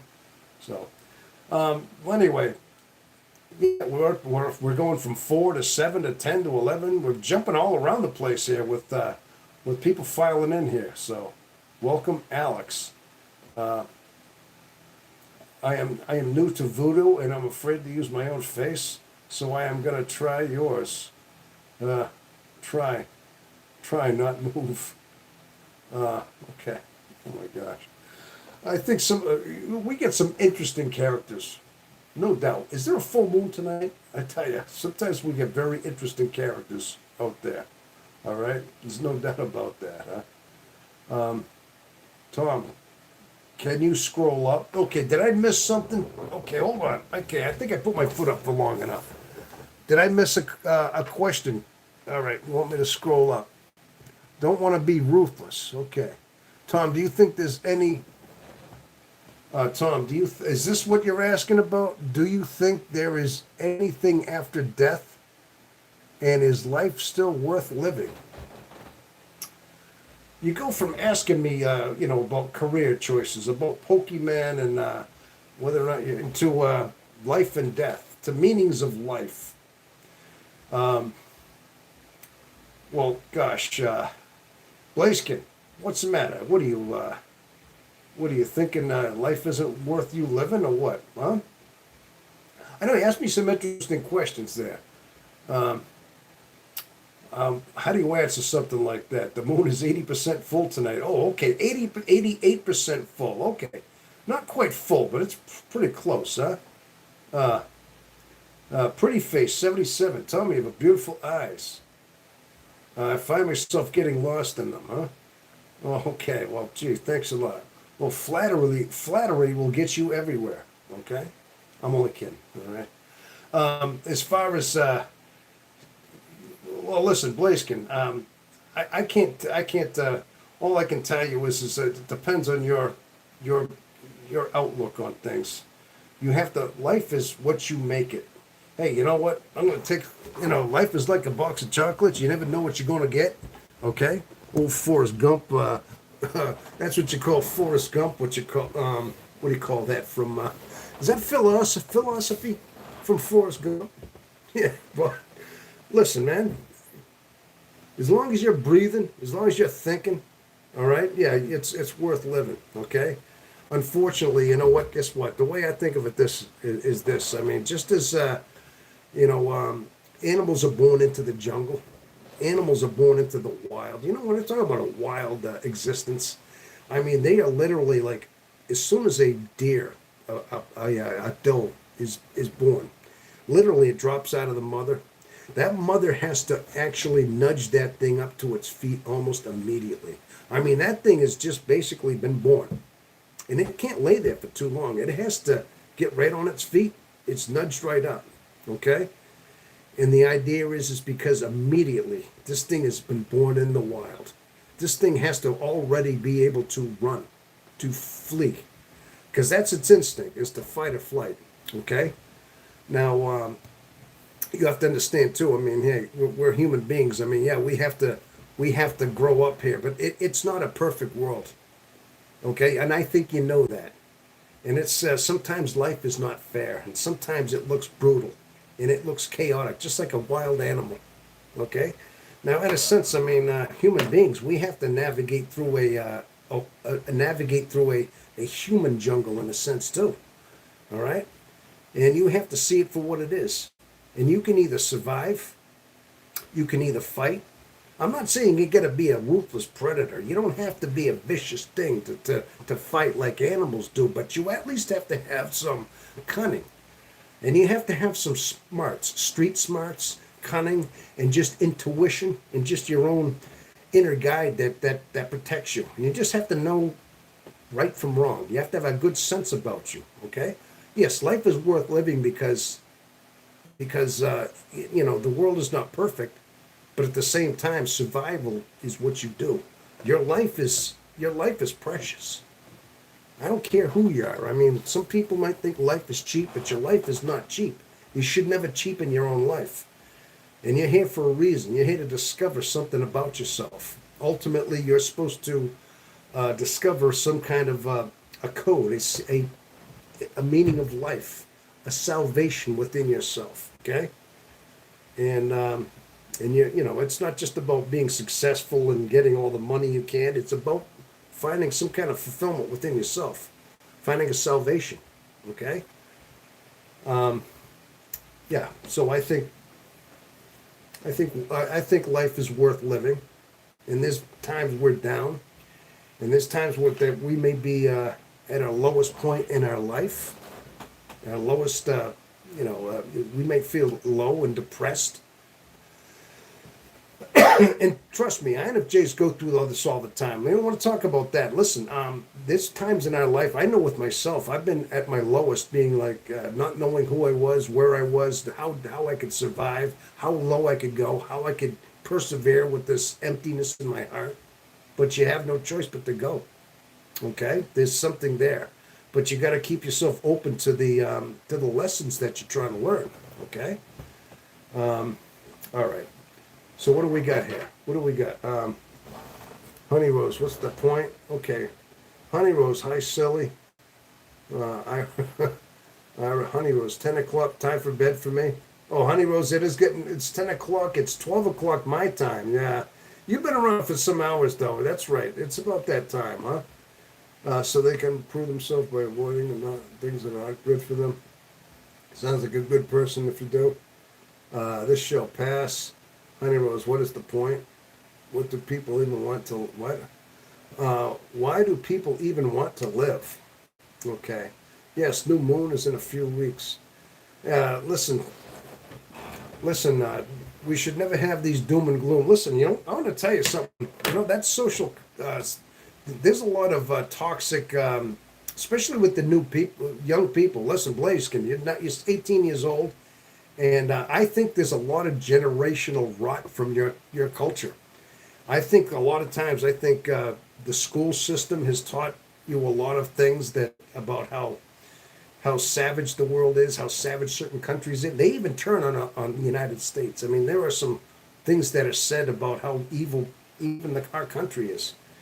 And sometimes I think there's so much negative put into that. You're speaking from a negative, almost like you've been conditioned in a lot of ways to think nothing but is life worth living. You can't be like that. You can't let people get their toxic claws inside of you. Okay, in a collective way. I think we have media. We have negative media out there. We're constantly bombarded with TV shows showing things where everybody's just ruthless and things. You know what? A lot of that I think is just it's depressing. You don't get caught up into the depression of the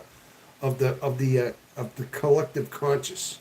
Okay, you got to live your own life, and you got to stay clear of that. You got to stay clear from negative influences, and that's what I think you're consuming, Blaze. Okay, and unfortunately, I see a lot of that from your generation.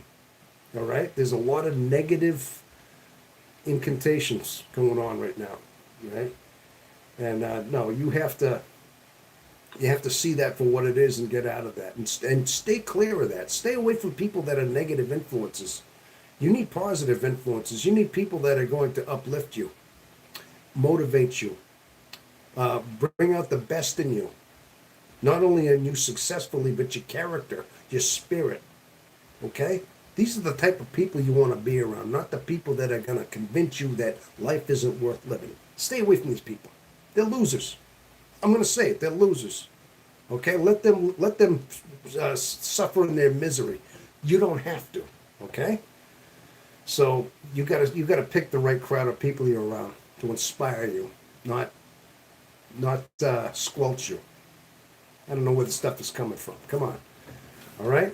So that's why you're here right now, okay? This is the kind of show I got right here. This is the kind of station you're going to have right here, all right?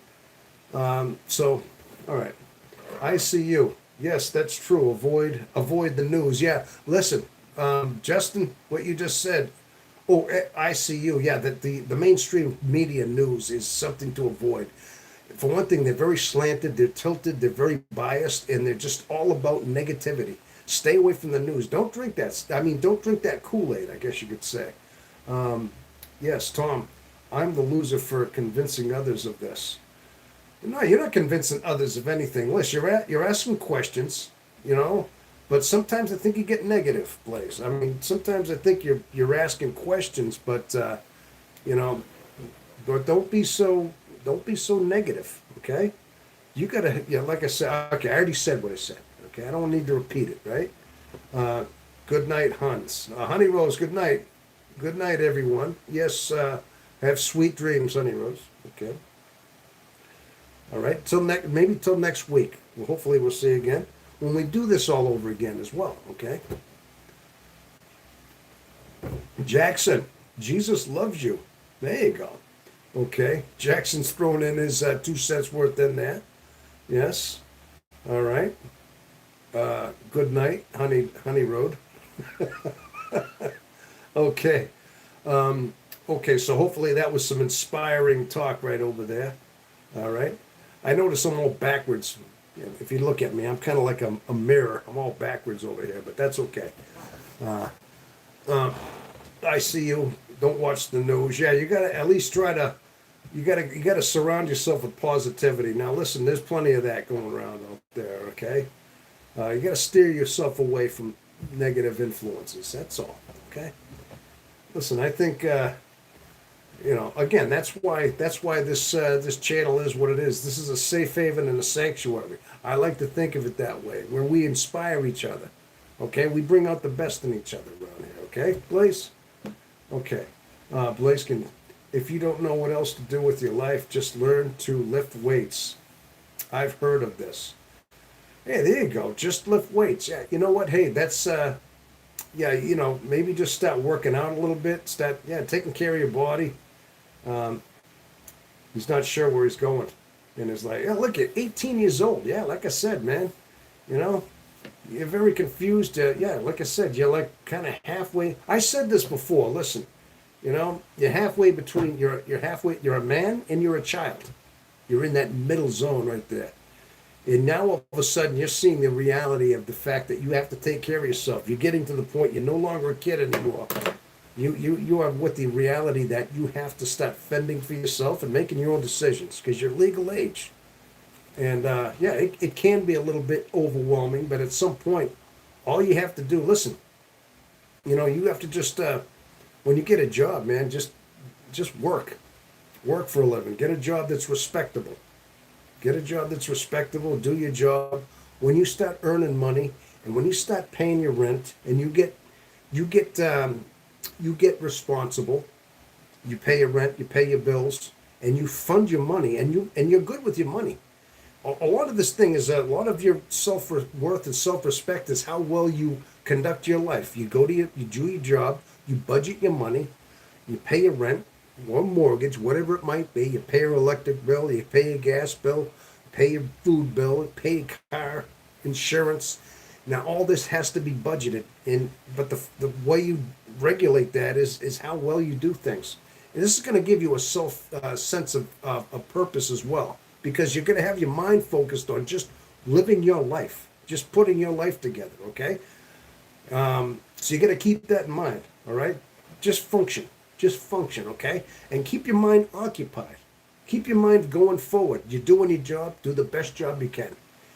I mean, if you are a dishwasher, be the best damn dishwasher you can. I'm not saying you got to do that, but just say, I'm the freaking best dishwasher, around here. Just have that. You don't have to tell people that. Just have that attitude, okay? But don't ever diminish what you do. I mean, if that's your entry-level job, then you work your way up to something else, okay? But be good at what you do. All right, and just have a good attitude. Don't just think, oh, I'm just a freaking dishwasher. That's all I do. This is all. Don't be like that. Have a positive outlook. Okay, and I think at this point here, when you start taking care of yourself and start living working for a living, and having good influences around you, you'll have a better outlook on life. Okay, that's all. These ways they don't just feel physical either. Blaziken, man, don't be such a downer, man. Don't be like that, okay? I'm kind of listen. Don't make me disappointed in you, man. I know you have a lot of questions, but also understand that. Hopefully, you're listening to us, okay? That's all. We got your best interest here, all right? Hang around with the right people. Tony Bar 699. I'm gonna call you Tony there. Okay, there you go. Yes, absolutely right. Hang around with the right people. These days I don't feel well physically either. Okay, we gotta start eating better food. My partner makes me the best garlic cheese bread ever with real garlic. Ooh, Vamp Fox. Okay, I'm listening to Tom. I appreciate the answers. Okay. Yeah, well, there you go. I do my best. I mean, I'm trying to give you some inspiration. I mean, this is I guess this is part of what I'm here for, you know. I mean, this is just, hey, listen, you know what? This is just my own life experience talking right now. If I was 20, 21 years old, I probably wouldn't be saying what I am now, okay? I'm a guy that's lived, you know, a good majority of his life here, right? Will you marry my wife? Hey, I'll tell you, will you marry my wife, huh? What are we, Hetty Youngman? Hey, take my wife, you know? Oh my gosh. Tom, exactly. Find your people. Okay. So, the place can earn some confidence and momentum. Is more impactful than you think. It teaches you how to go good at something. You can later translate, do other things. Okay. Sounds like Rodney Dangerfield. Yeah, that's kind of like what that was. That was a Rodney Dangerfield. Hey, listen, every so often, I got a little bit of a Rodney Dangerfield in me, you know. When I, that's one of my personas that just comes out every so often. You know what I mean? So, he, hey, if he's okay, I'll share my favorite Bible verse.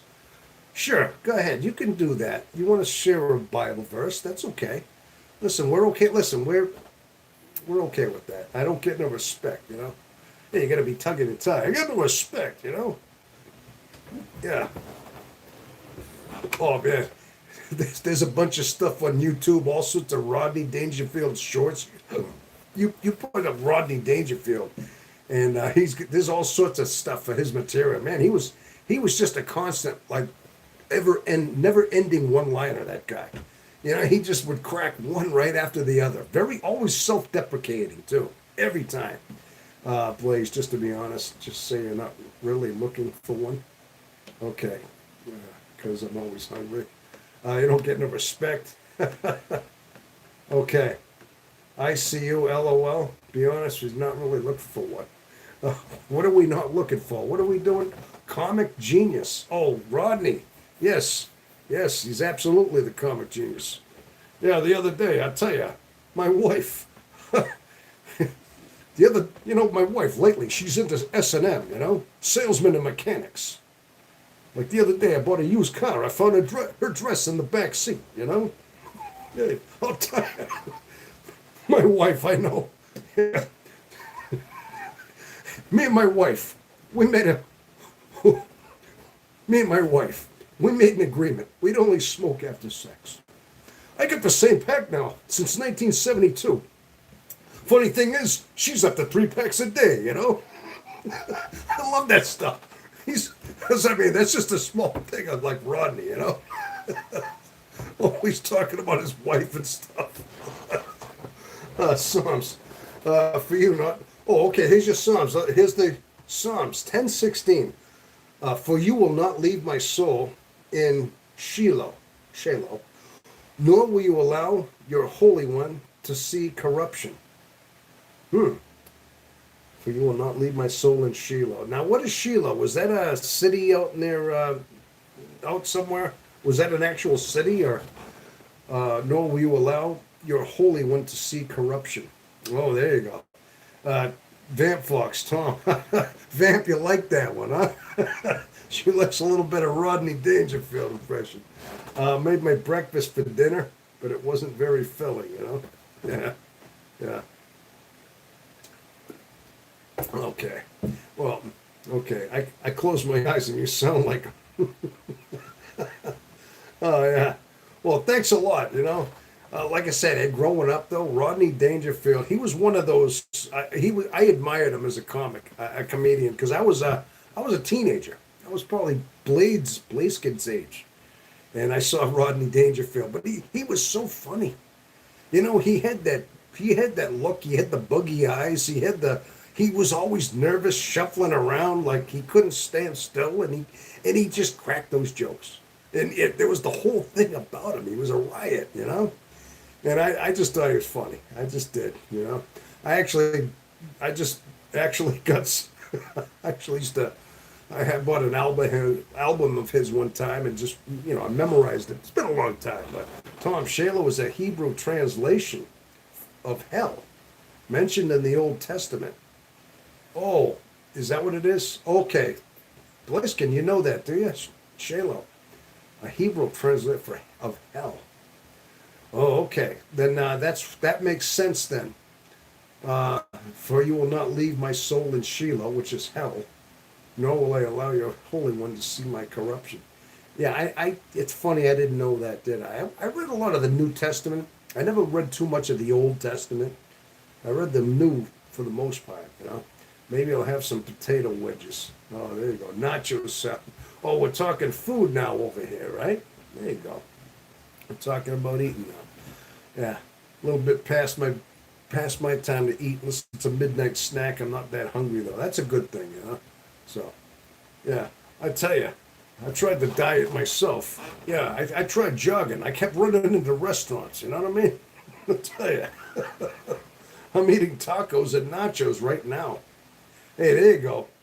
Tacos and nachos.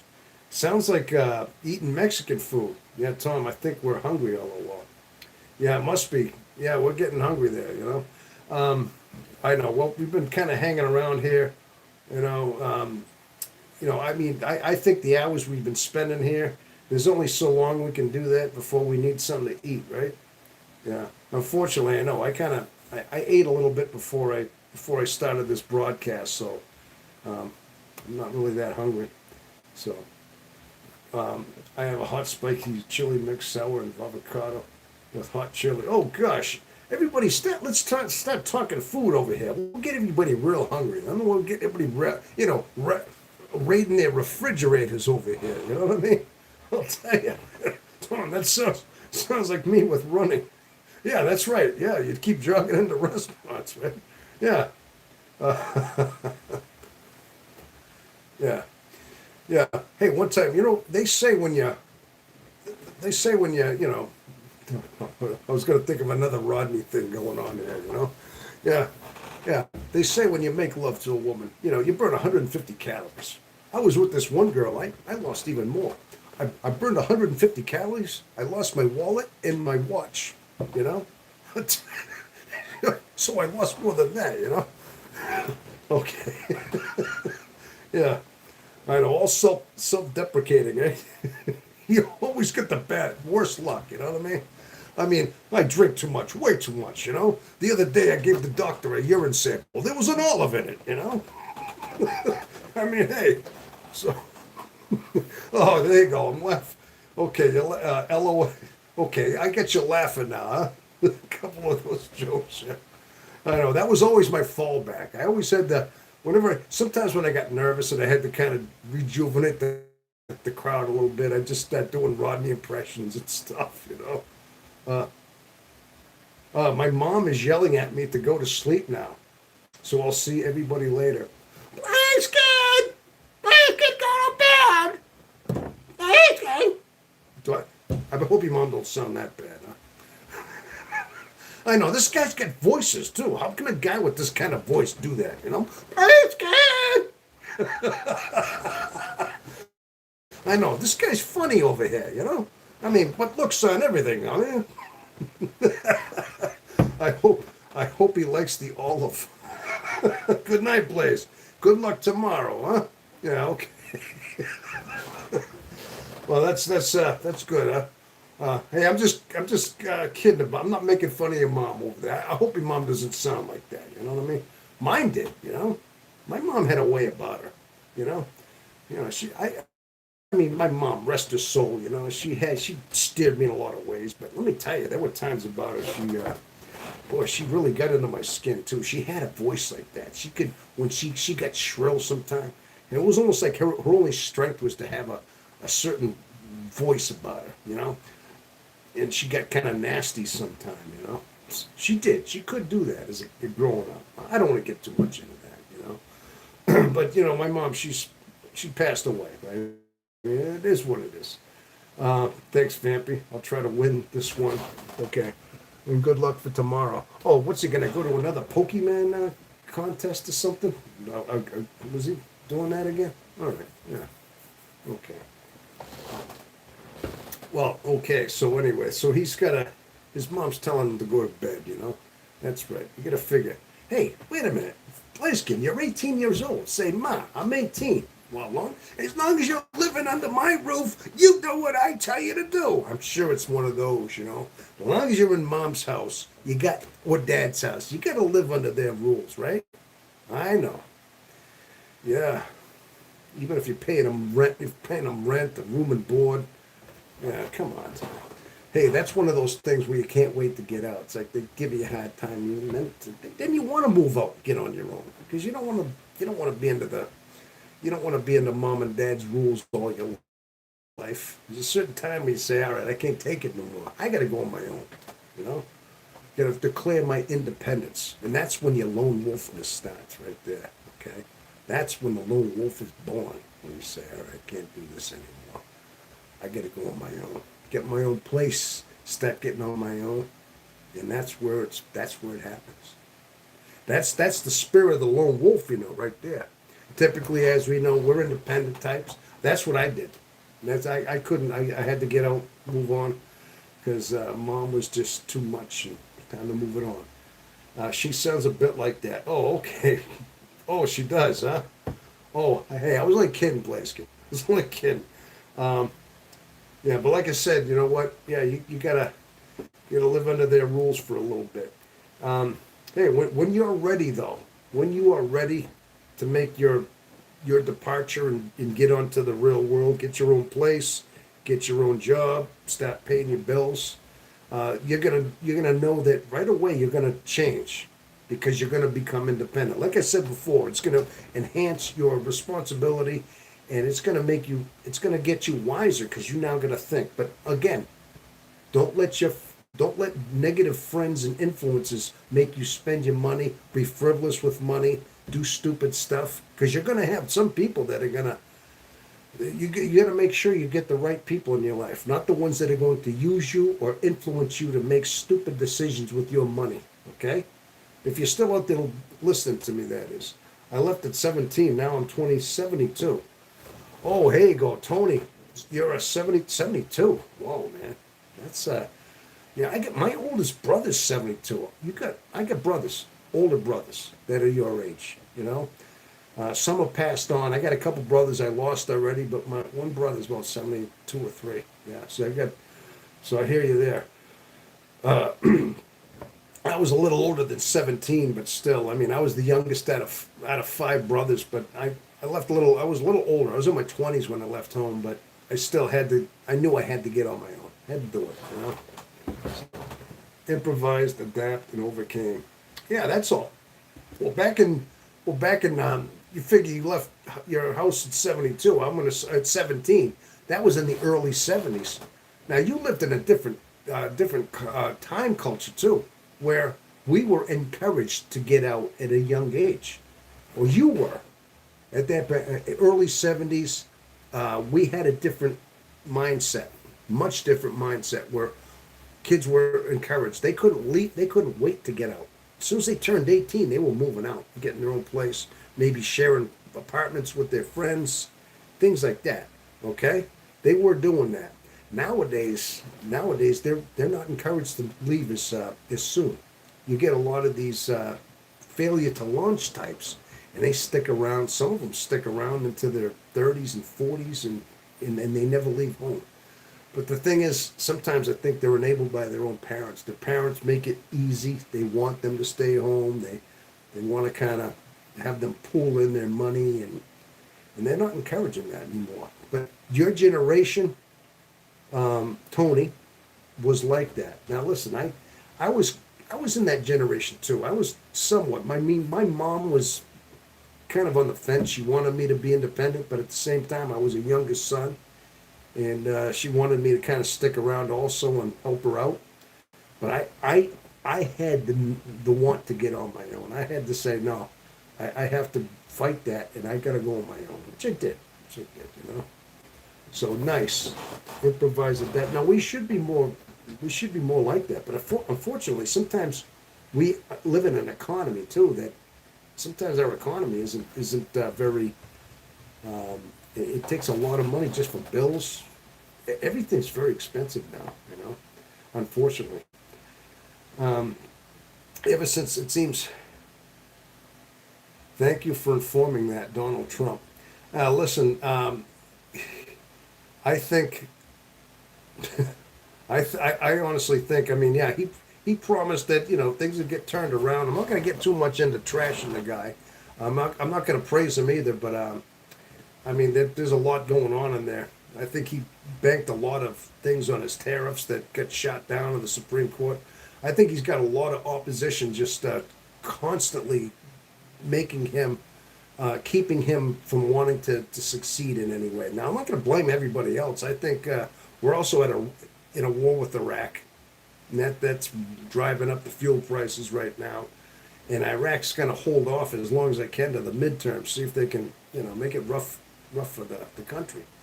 So, I mean, hey, the economy was bad when the other administration was in there too. It didn't turn around quite like we were all hoping, like we were promised. I get that. But, you know, yeah, I get you, but I mean, you sound like him. Oh, I sound like who? Trump? Do I sound like Trump? Well, okay, when I finally make my first song, will you do a live reaction on stream? Oh gosh, yeah, as long as I get your permission. All right, Blaiskin. Yeah, that sounds like a bet. I'll definitely. He wants me to do a live reaction on stream. Oh, okay, a live reaction. Yeah, you know what? When I finally figure out how to do this stuff, when I finally crack down, and I get my butt in the chair here and work on learning how to do all this YouTube stuff with the apps I got. Yeah, I'd like to do that stuff more than anything. I really got to crack down. Yeah, I can do these lives and I can make videos. There's certain things I'm good at, but I got to really so many things I got to learn about my own computer and how to work things, and that's something I got to spend more time in. So yeah, I'd like to do that. I would. So, Diamondville, hi handsome, looking for a good time, half off. Oh, really? Yeah. Hey, you're a whole lot of woman there, babe. How'd you like to earn $14 the hard way, huh? I'll tell you, I couldn't resist. Looking for a good, I couldn't resist that. Remember Rodney said that in Caddyshack? He cut in on the judge's wife. He told that to her.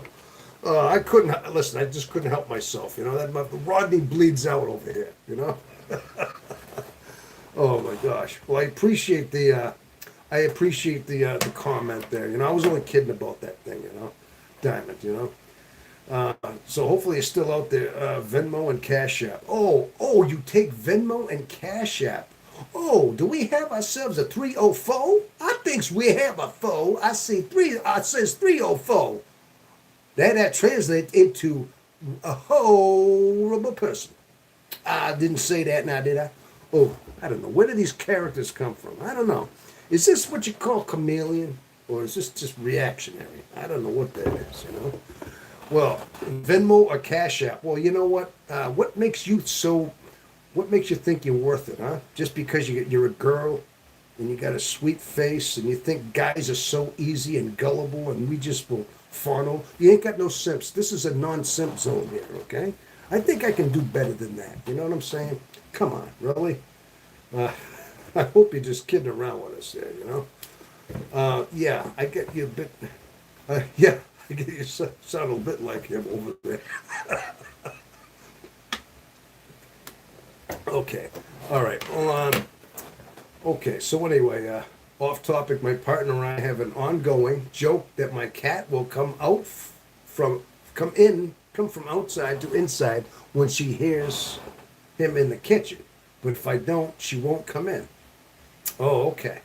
All right. Now, why is that? Your cat, huh? Oh, that's funny thing is, right? Hey, last couple of times I come home, right? And I get my car and I pull in my driveway, and it's like 3 a.m. I get home late, got the night job. The neighbor's cat, for some reason, has been sitting right on my doormat in my porch. A couple of times I actually saw the cat, and just as I'm walking up the stairs, he starts running down. Like I'm not going to hurt the thing. I mean, I don't pet him. I'm not like super friendly with him. He's kind of an outdoor cat. But for some reason, he was on my porch, and he's been there a couple of times. And this is like I said, this is the next door neighbor's cat. And I wonder why. I'm thinking. So I start talking to him and say, "Hey, what's the matter, guy? What are you doing? What are you looking? You looking for a new place to live? What's the matter? What are you doing?" He's on my front porch, right where my mat is. And I don't know what that means. You know, I don't know what cats do. If he's maybe this is part of his territory. Maybe he just likes the dryness of under the porch, and he's got a dry porch to be on. Maybe it's just the comfort of it. You know that it's you know what I mean. That's all. That's all I can imagine. Okay, I'll live with you, huh? Sly skunk, huh? Oh, I don't know if you want to live with me, Sly Skunk. Uh, he likes your mat. It must be. It must be. It's got to be just like I said. I think it's. I don't think he wants to live there. He just likes the whole comfort of, because it's almost like I'm in his territory. I mean, even though it's my house, it's my yard, these cats have territory, and I think my yard and his house, my house, is part of his territory. I just because I see him. He's next door. I've seen him in the yard all the time. He looks like he runs the place. You know, I'm okay with that as long as he's hunting mice and he's keeping the critters around there from going near the house. I'm okay with that. I mean, actually, I don't have a cat of my own right now. Maybe someday I'd like to get one, but I think that bottom line is just having these neighbors' cats around there patrolling the area. They're deterring any mice from getting near the house. You know what I mean? Right? So I'll live with you. Oh, okay. Sly Skunk. All right. What kind of name is Sly Skunk, by the way? Why would you want to live with me? Huh? Are you sure? I don't know if you'd want to live with me. I'm a real loner type, though. I'm really the kind of guy that it doesn't do well living too long with others.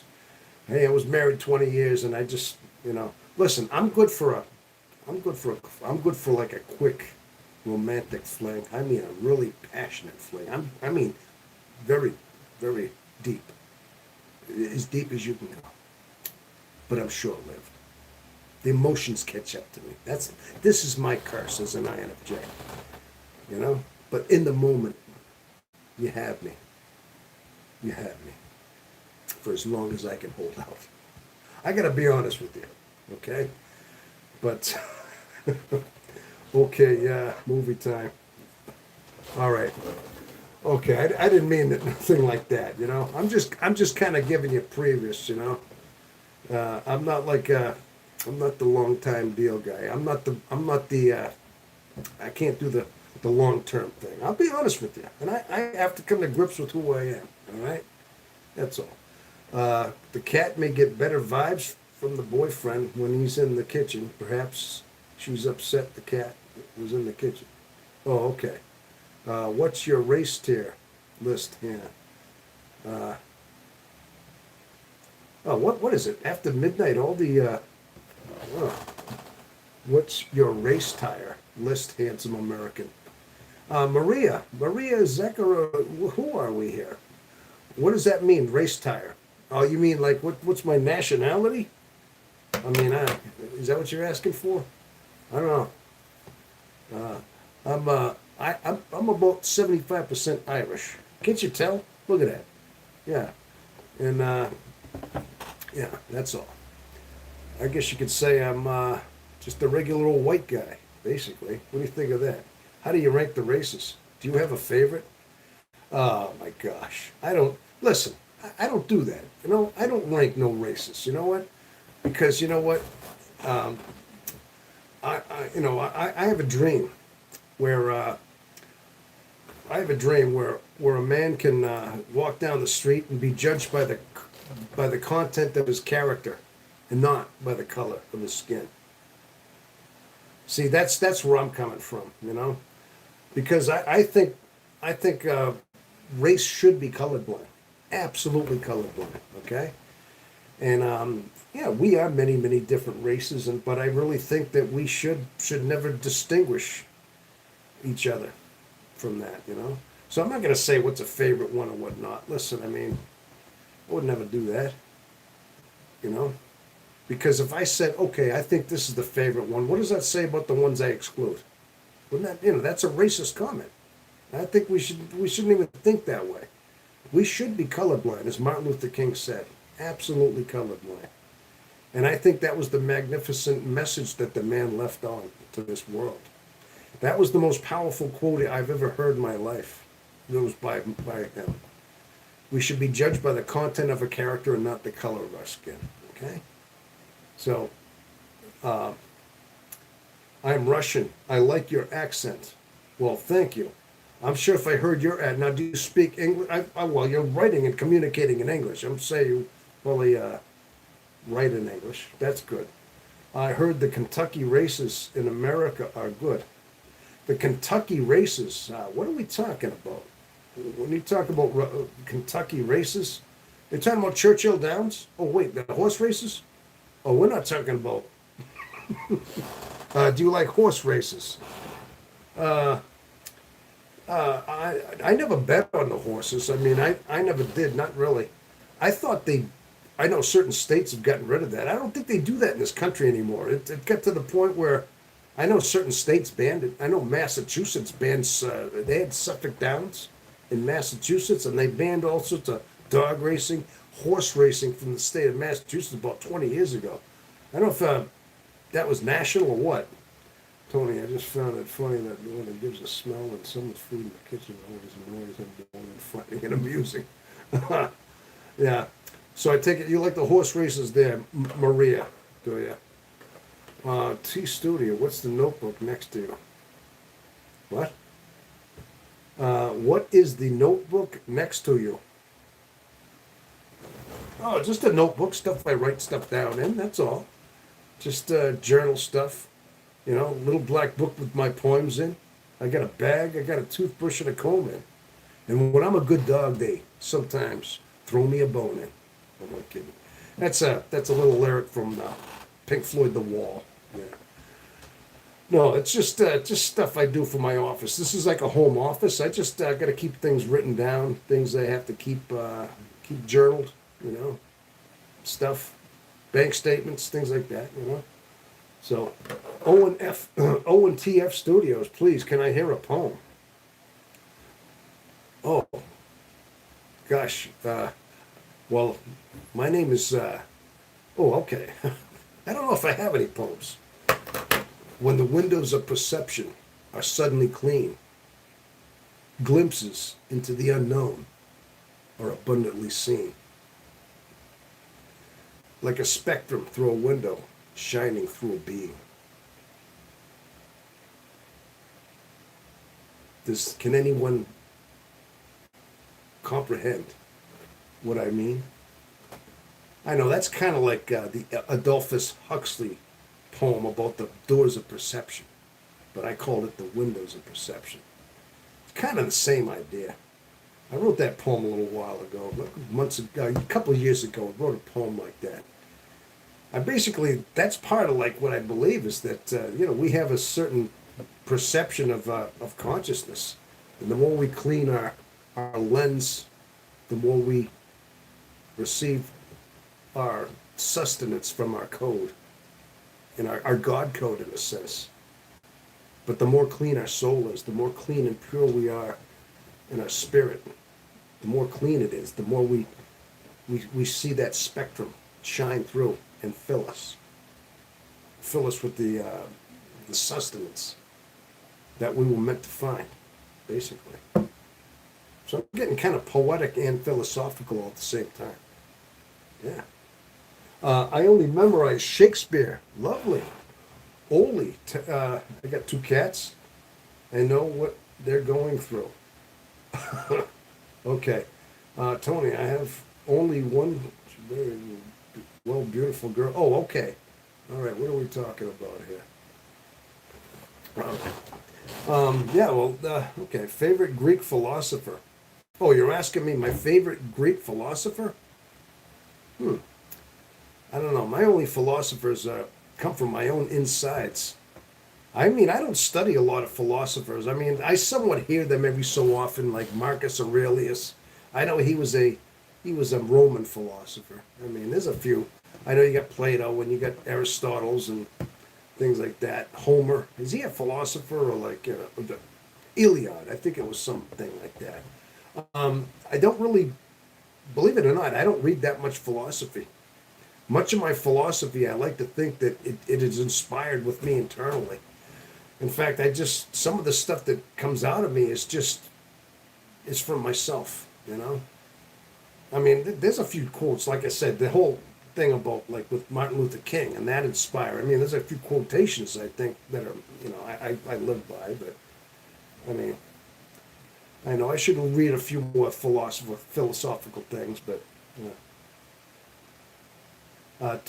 Tony, no, I'm outside. She will hang out with me. Oh, okay. Except the one. Love is a. Oh, let me say. Oh, and OETF Studio. Except this one. Love is an urchin, a poor gutter rat, starved and anemic, but happy at that. Huh. There once was a girl from Nantucket.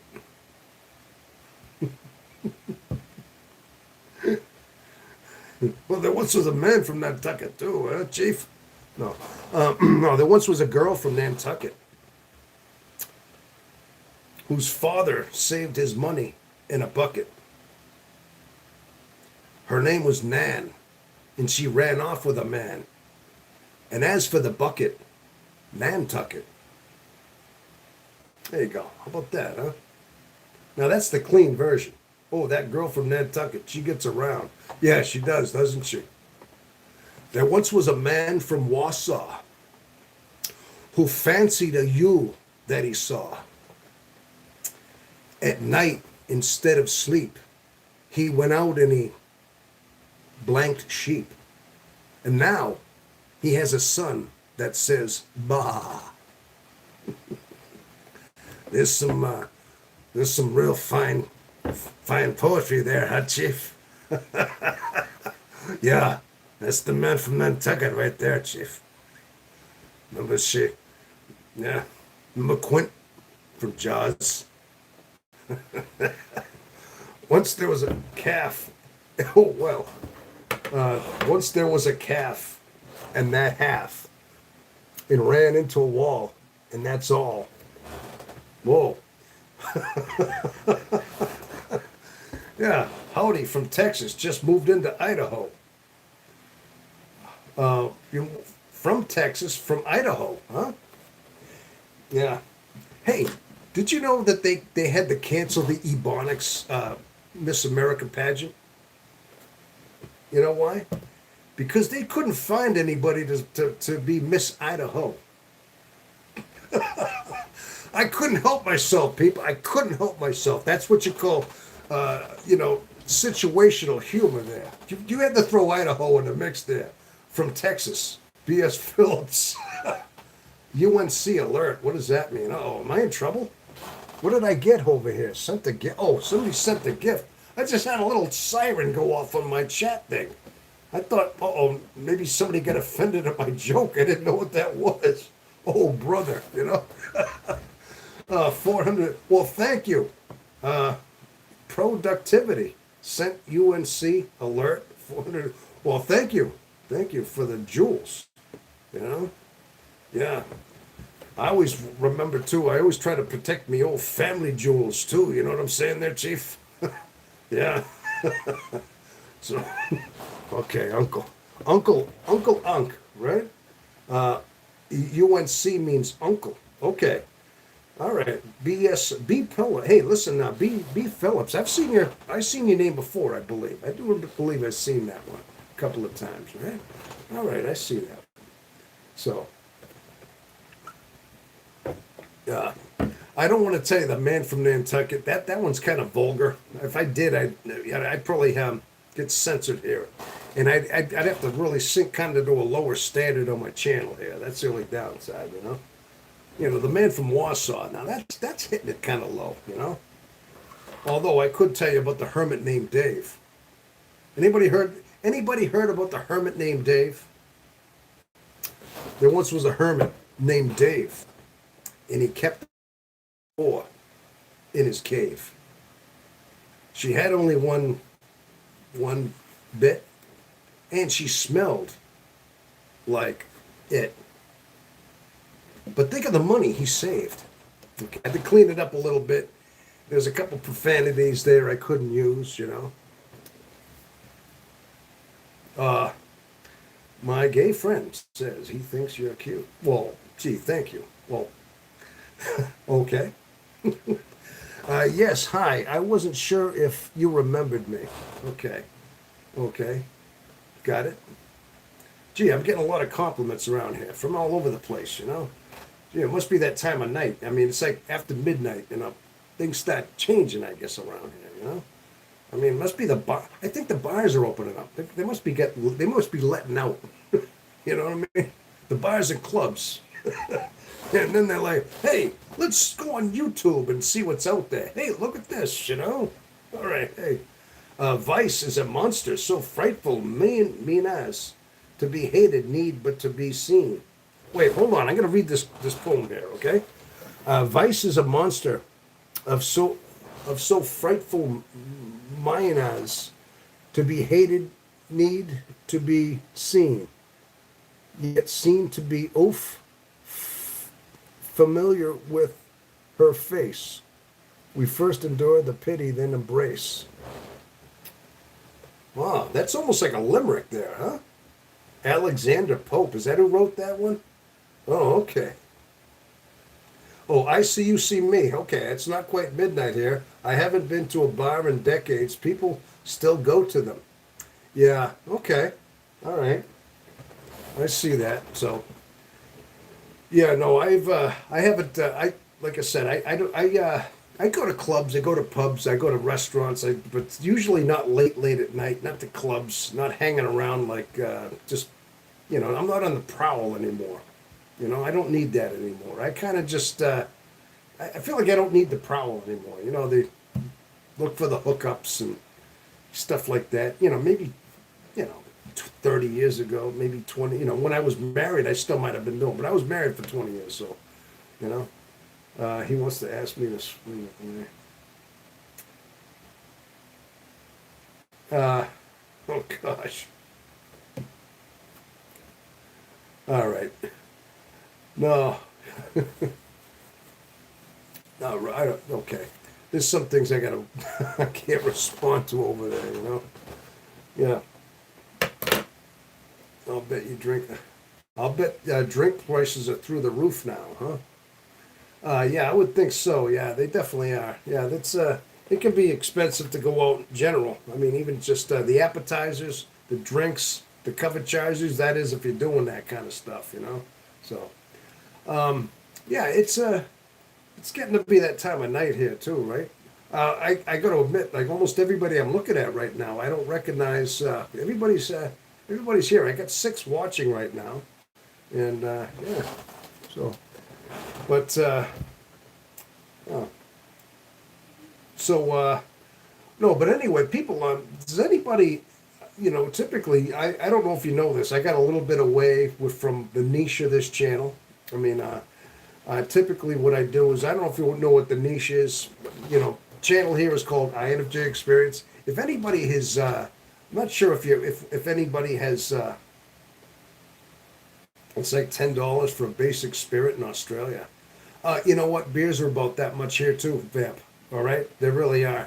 You get some of the drinks, mixed drinks, and they can run higher than that, I believe. And they ice them down too. This is the thing is they douse them up with ice.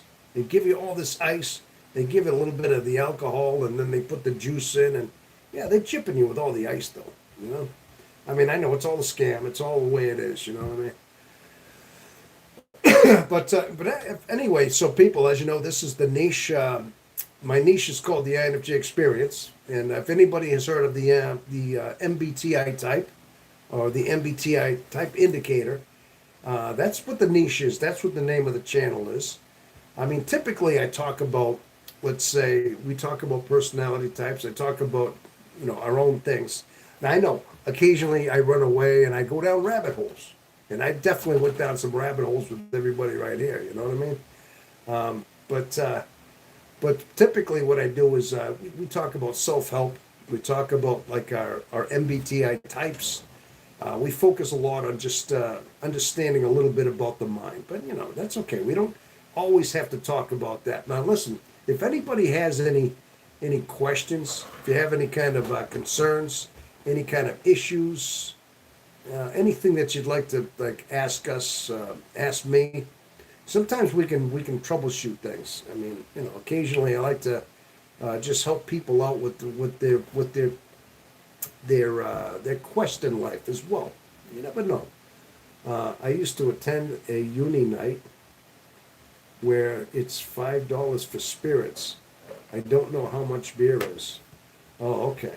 Well, now listen, $5 in is it? It's Australian dollars. I believe that's your monetary value is Australian dollars. That's what they call them. I know in England they're British pounds. If I remember right, I don't think you're into the pounds and quids like they do in England. I believe you're dealing with Australian dollars, right? But I don't know what the currency rate is or what the economy rate is there. I mean, your $5 in America could be more or less than that, because I mean, there's obviously a different rate in dollars. I mean, even though we have the same dollar, that's what it's called, right? So, but still, $5 for spirits, and I don't know how much beer is. Now, $5 for spirits isn't that bad. I tell you right now, a shot of like tequila is like $10, just for that little shot glass of tequila. $10. You know what I mean? Shot Jack Daniel's whiskey. I don't do shots. I don't do that, but I know it's they're at least $10 a shot though, just for that. Tom, have you seen my video? Oh, you haven't put it out yet. Okay. Yes, I did. I saw that. I did. I saw that. I think you sent that on my. You sent the video on my text there. Yeah, I did. I saw that. Yeah, it was like a few seconds long. Yeah, I saw that. I was kind of right. I was getting out of work and I had to go home and I was still right in the work mode. So I didn't respond to it or anything like that. But I did. I saw it. Yeah. I mean, yeah, you're pretty good at the nunchucks there. There's no doubt about that. That's good. Personality pill, Jethro. Yes. So, yeah. Hopefully, like I said, I'm gonna once you get that out there, I gotta look at your other channel there and start checking that out as well. Let's see. Let's put me more in. Whoop, almost lost my tripod over here. I almost dropped myself over here, people. Yeah. So, well, like I said before, too, is, what do we have, 8 watching? And a lot of people are kind of funneling through here. Yeah. And, no, so basically, like I said, a lot of times, I mean, I cover a lot of different topics on the channel. I cover a lot of it that have to do with, like I said, self-help, understanding our personality, especially the INFJ, because we have such a very difficult one to navigate. If anybody out there has been, because when I put on the algorithm, I actually put like keywords as INFJ, INFJ Experience, MBTI, and so typically that's what my niche is here. But I know a lot of times people pass through. I'm not sure. I mean, I get a lot of random people in here too. So I'm hunting alligators for a living. Hunting alligators. All right, there you go. Something tells me you're down south, or probably even in Florida, maybe Louisiana, Georgia, down maybe near that Gulf of America. I do believe it's Gulf of America now. See, it is. So it is Louisiana. I figured it was down there. You got to figure.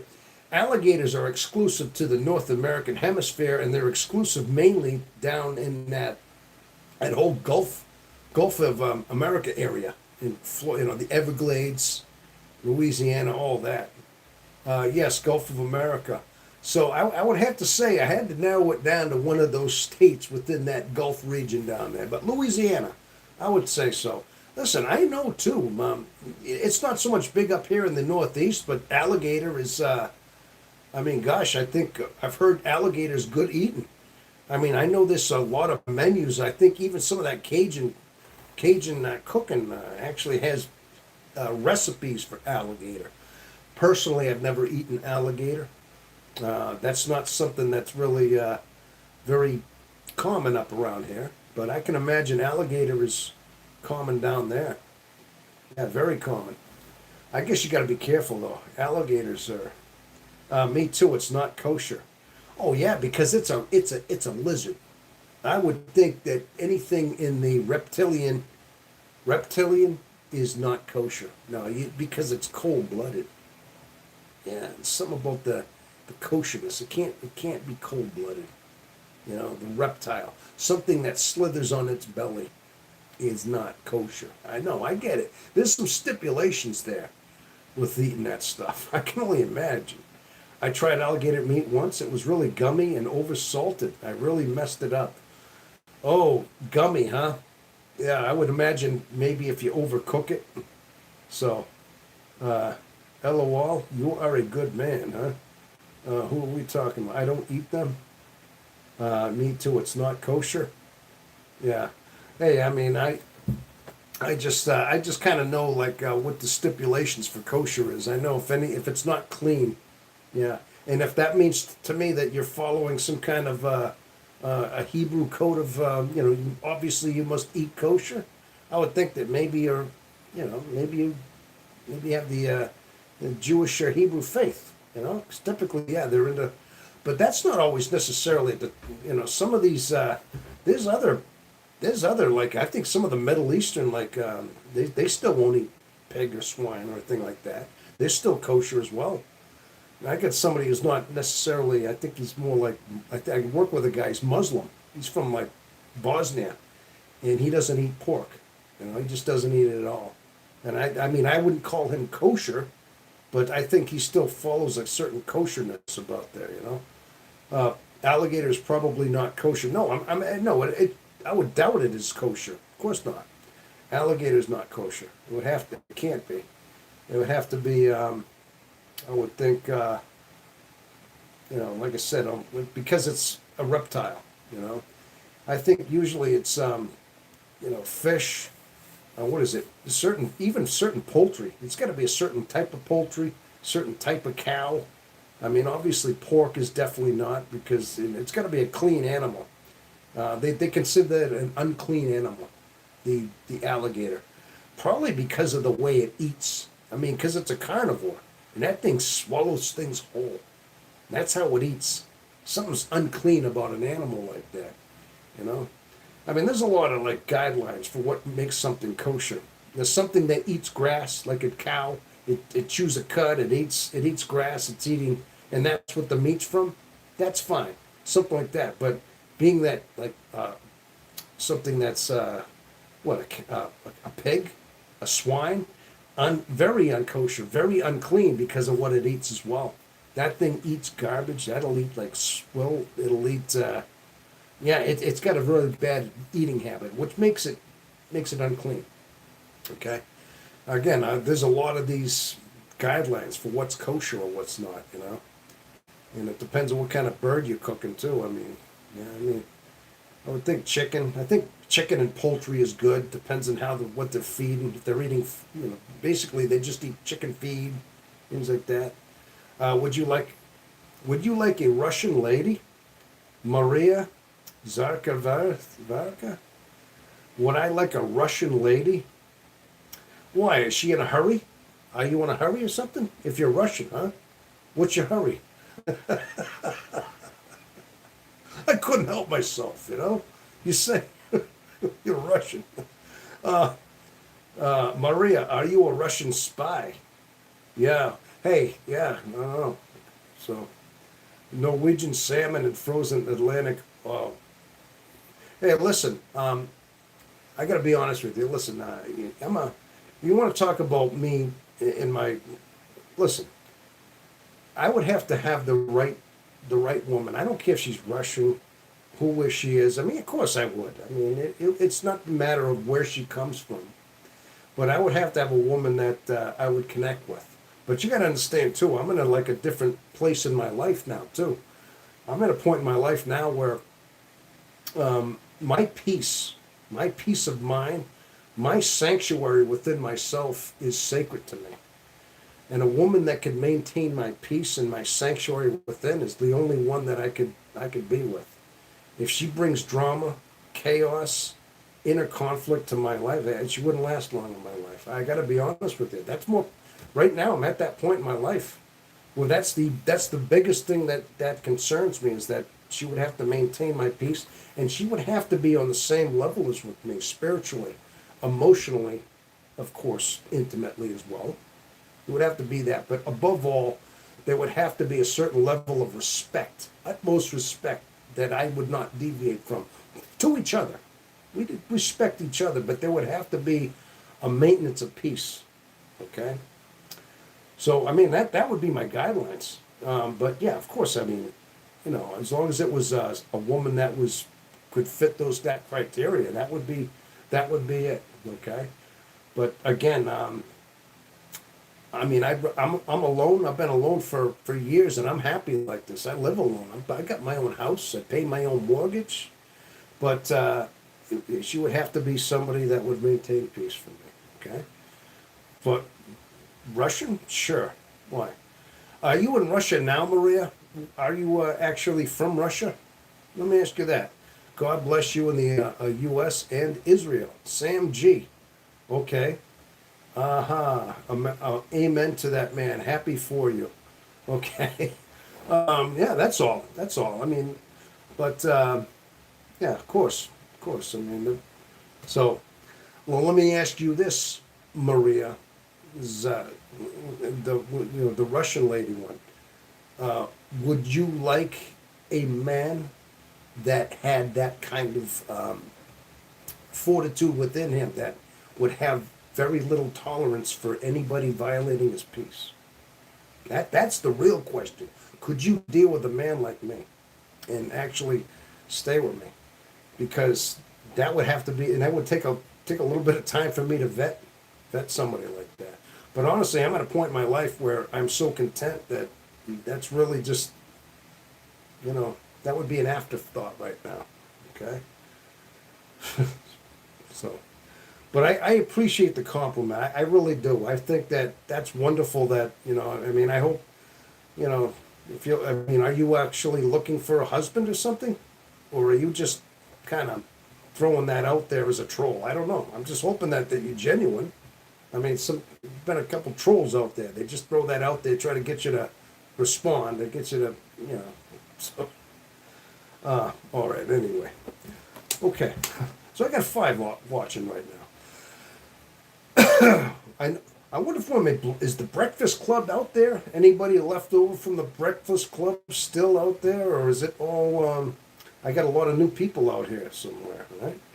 Well, anyway. So anyway, that's all. That's all. But genuinely, listen. I mean, I may have some strict guidelines, but I like to think I'm a nice guy. I'm really a nice guy, but I have very rigid expectations for a relationship right now.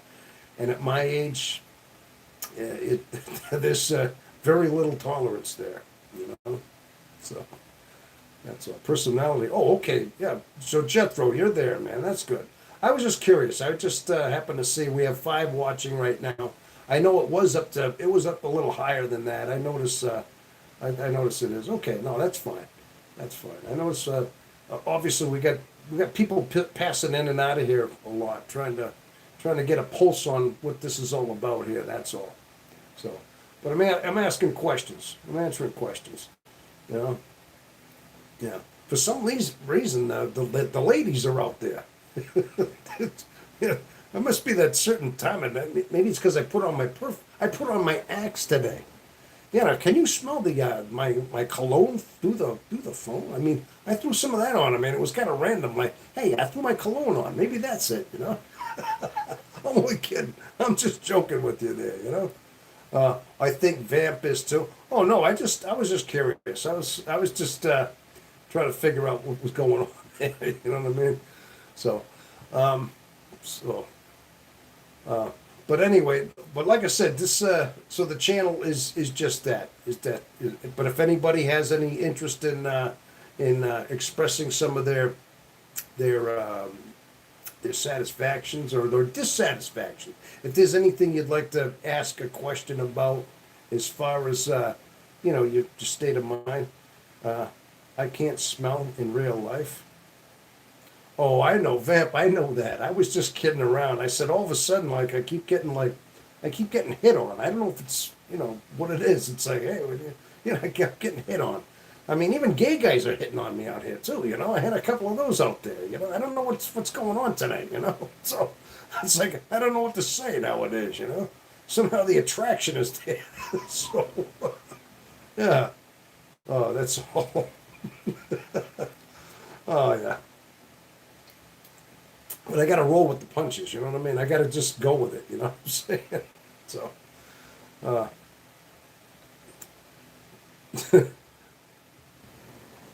oh gosh. All right.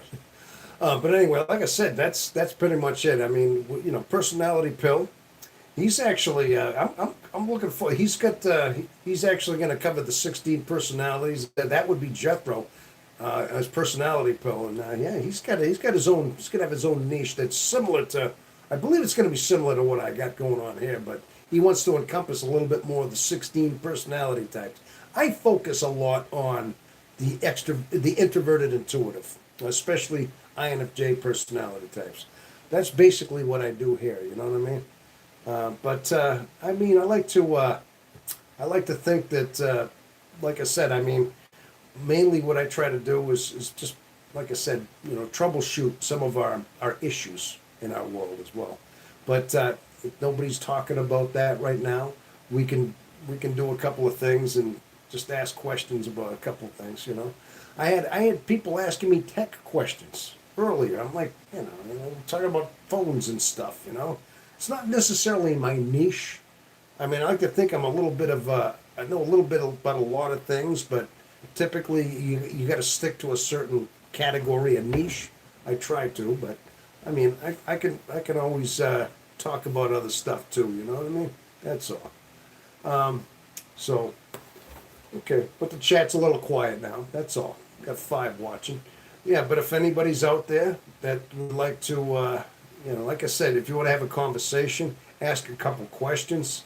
I mean, I know some of you are asking some questions about notebooks and things like that, but and about whether or not I would take Russian ladies. So I've been asked some interesting questions, I must say. And I'm only down to 2 supporters right now. So, I mean, I'm wondering who's out there nowadays. Well, maybe it's getting that time of the night. Maybe that's getting that time of the night. If we don't get a few more, if we don't get a few more people in there, I might have to just call it a night anyway. Got 2 people out there. Well, 2 watching. So, yeah. Well, it's been one of those nights, I guess. So you never know what you're going to get. I mean, it's funny thing is every single weekend night is different though too. Hey, okay, let's say, do you know what personalities you come in contact with most in your life? Sometimes I try to figure out different personality types, especially at work. When I'm at work, especially now, I deal with the same group of guys when I go to work, and when I show up and I get my paperwork. I mean, typically I'm dealing with the same crowd. I'd say, I mean, sometimes I know right off the bat there's a couple guys that are overtly extroverted, you can tell. But there's a lot of guys that work at my shop. There's like there's a couple that are like introverted. You can tell, obviously, along with myself. I mean, I wouldn't say, I don't know if they're introverted sensor types, but I mean, it's hard to put an actual. I mean, I don't look that far into it, as far as looking like. I mean, I don't know if they're F types or T types occasionally. Sometimes you don't know exactly what they're. You know them in a work situation. You know how they would think in a work environment, how they make decisions. I mean, sometimes you don't know of really, like, how exactly they make decisions on their personal lives. So I'm only looking at like a certain category that they're in at work, and that's all you see of them. So I can't get an accurate description exactly on how some of them think. But again, I think determining extroverts from introverts is one of the most. That's the easiest thing I think we can do right there. I mean, occasionally though, you can distinguish some of the perceiver types from the judging types. I mean, I know some of the ones that are, more spontaneous, or the ones that think things out, that actually plan things out. You know what I mean? Occasionally, you see those types, but and occasionally, like I said, there was this one guy I worked with back years ago. By the way, now that you're mentioning it, Jethro, it was in my old tire job, and this wasn't that long ago. This was, well, maybe 5 years ago, and I worked with him for a while. But I was trying to determine whether or not he was INFJ or an INTJ. He had a lot of the similarities after I found out what exactly it was, because even when I first started working with this guy, right, I could tell he was very introverted right off the bat. He had a certain stoicism about him, very quiet.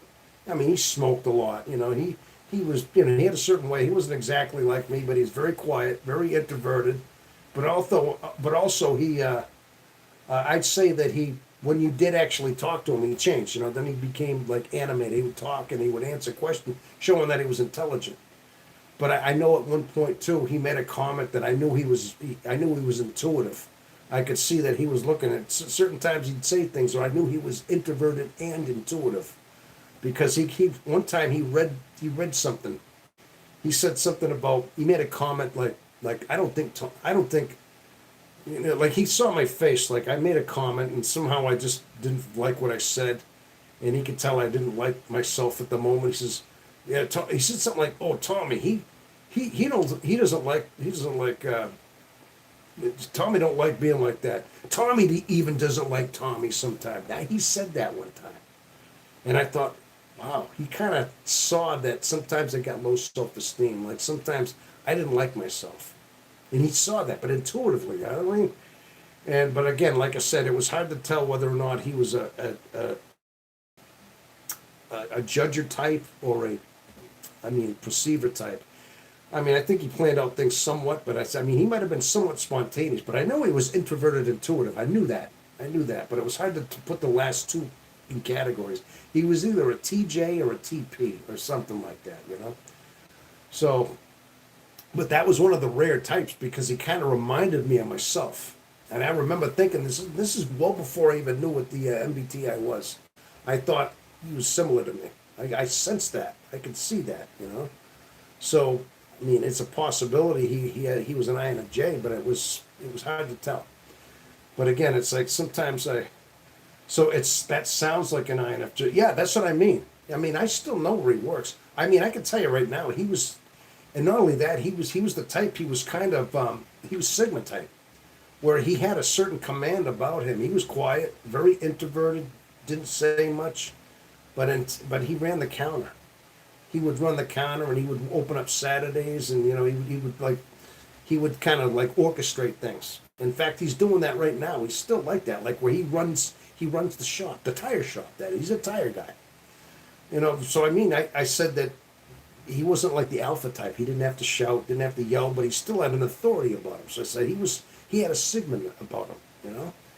So I saw all that. I said he sounded, but that's what I mean. He sounded INFJ to me too, but he might have been an INTJ. But I definitely know he was he reminded me of myself, and he was one of the few guys I worked with in the course of my life that was that close. But there's nobody in my shop now like that. A lot of them are like, I'd say, ISTJs maybe. There's one guy I think is like that. If I was to guess, my boss, I'd say he's ISFP.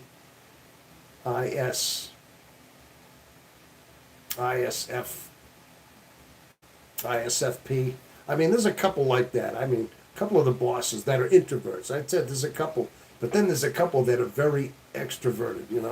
There's one guy, I swear, he's a EST. He's definitely extroverted, very like boisterous, loud, kind of like the alpha type. Tries to, is loud. Very extroverted. And I'd say, sometimes you could just tell he's he doesn't think things that much out. You can tell he's more the perceiver type, you know. And whether or not he's actually just pretending to be the thinker type and not show any feelings, like show no emotions. Sometimes guys are like that. Sometimes when you're working with a guy, they won't show you that sensitive side, that feeling side at all, because we're men. And usually men, you don't want to show any emotion, any inkling of anything. Even to another guy, you know what I mean? So it's hard to get a read sometimes because they're not willing to let that guard down, you know? I mean, they'll be cool with you. They'll be cool and, you know, cordial and all that. But at the same time, they're not going to show you that vulnerable side of them. So it's hard to tell if they're making decisions that way. So sometimes that gets hidden. Like I said, you only get a part of them. You're getting that persona of sometimes, you know. But occasionally you can tell, like you know, when they, you know, you can tell that they got a certain level of compassion, or they say things. You know, you can sometimes see that. One of these people didn't get a lot. Definitely an extrovert. She would. That guy sounds like an extrovert. He's extroverted to your energy. INFJs will extrovert faster than the INTJ. They are similar, but that's a big factor. Oh yes, very good point there. INTJs are like almost, yeah, they're the points where they have very little emotion. I mean, they have, yeah, it's almost like they have to will themselves to be emotional. It just doesn't guide them that way, you know. When you say that guy, which one? We talking about the guy from the tire one that said the Sigma dude? Yeah, he's. It was hard to exactly find out, but I think he was the closest one that I ever worked with that fit that character, that fit the mold, you know. She lied. So one of the people I didn't get a lot of, definitely was an extrovert. She would say she doesn't like going out, but except when she would have a huge drinker, and I knew there was something else from her energy. Oh, okay. So is this one of your friends now, Vamp, that you're talking about? Somebody that you say is like one of them didn't like people. Definitely was an extrovert. Didn't like a lot. She would say she didn't like going out, but ECT. But she would have a huge drinker and knew there was something else from her energy. She lied and contradicted herself many times. Oh, all right. Oh, do you think she was just kind of trying to reinvent herself just for your friendship, just to try to put on a smoke screen? Like she tried to make herself more outgoing than she was, or she was, you know, I know what you mean. So you think she contradicted herself? Well, the guy I was talking about, yeah. Like I said, I mean, I definitely always thought about that. I also had one time I had a neighbor. There's a handful of times I think I've met INFJs in the wild. Like I said, along with my mom, you know. One time I met this girl at a bar. Her name it was way back, 30 years ago. She actually approached me, you know. And I don't know, but I don't know I don't know what she was exactly. She was almost too syrupy sweet, you know, almost too overtly. Yeah, but she had some issues going on. She had some serious issues. I mean, like internal issues. It's hard to tell if she was INFJ, but I thought about it. She tried to be the very feeling type, though. Very, you know. It was hard to, you know, that was a long time ago. I didn't stay with her that long. I dated her a little bit, but we didn't stick around too long, you know. But I always thought she might have been, maybe. But she had a lot of like internal strife, I could tell. That's what made me think there's a possibility she might have been. She seemed extrovert. She seemed like an extrovert, but at the same time, I think she was. I don't know. It was hard to describe her. You know, the mother of my kids dating an INFJ. Funny stuff. She was my coworker. So the guys you're talking. Oh yeah. So then there was this other time I had a neighbor. Back when I was married about 10 years ago, there was a next door neighbor. He had my same name, right? And but he, I know he didn't get along with his other neighbor. They actually had some, basically they were at war with each other. But the guy was living alone. His wife had passed away. He was married for a little bit. Didn't have any kids. Never had kids. Was only married once. He was a male nurse. So something tells me he was drawn toward helping people. See, and he was a male nurse for like years. That's what he did. He worked in like the nurse's office and he helped people and stuff. I think he finally said he quit. He gave it up because he got accused of slapping some patient around.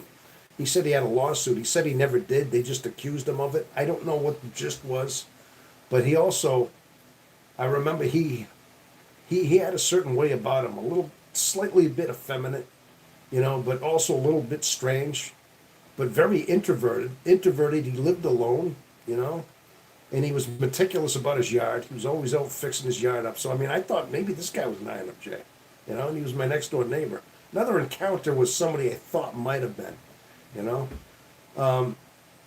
Let's see. Have you been watching it unravel itself and understand the other person? She was a coworker. The mother of my kids was an INFJ. Funny stuff. The mother of my kids is dating an INFJ. Funny stuff. Oh, you know that. Oh, okay. The mother is dating an INFJ. Funny stuff, huh? Maybe she's attracted if she's the mother of your kids. I know you said before that you're not with her anymore. Maybe she's attracted to that personality type, and that's what you were. She attracted another one. Well, that's rare. Talk about finding a couple of gems. I mean, literally, like very rare, like gems in in a coal mine kind of thing. You know what I mean? If she's finding two in a row, two like that, But you're just kind of guessing that. You kind of are assessing that yourself, then, Jethro, right? That you think yeah. Oh no, yeah, she's an INTP. Oh, okay. So maybe that's what it is. She seeks them out. Okay, I get that. Very interesting story. No, that's what I mean. There's been a couple of handful of times. I think on one hand I could count possibly, when I've worked with or encountered people that I thought were INFJs, but I wasn't sure at the time. But then when I look back and I tried to remember history, I said, hey, I start piecing things together and say, oh yeah, I think this one might have been. I'm not concluding it, but I'm very somehow I kind of sense that, especially the one I was talking about, the one I worked at the tire shop, and he had an intimidating thing about him. He had a certain stare about him. He had that, and he knew it, And one time that was one of the things. We'll talk about that guy. We'll talk about the guy at the tire shop, okay? We had a showdown early on. He saw that. I think he had people intimidated, and he knew it. And he knew it was a lot of it was his eyes and just his stoicism. And he knew he had a weapon to wield. And I'm thinking, I know that look. I know that feel because I can do the same thing, Well, one time he said to me, I can't remember what it was. We had a little bit of a showdown, not physical, but verbal. When he said something he kind of gave me a look like he was trying to get the upper hand on me. And he says, the heck did he say? I'm trying to remember. This was 10 years ago. 10 years ago, right? When I first started working there. It was a few weeks. And he said, I can't remember what it was. He said something like, are you gonna, you got a problem? He said something like that. He said, you got a problem with me? And I said, only if you're bringing it. And I gave him the same look right back. And he says, do you want to have a problem? I said, listen, I'd rather actually be at good terms in this shop between me and you than be at odds. Okay?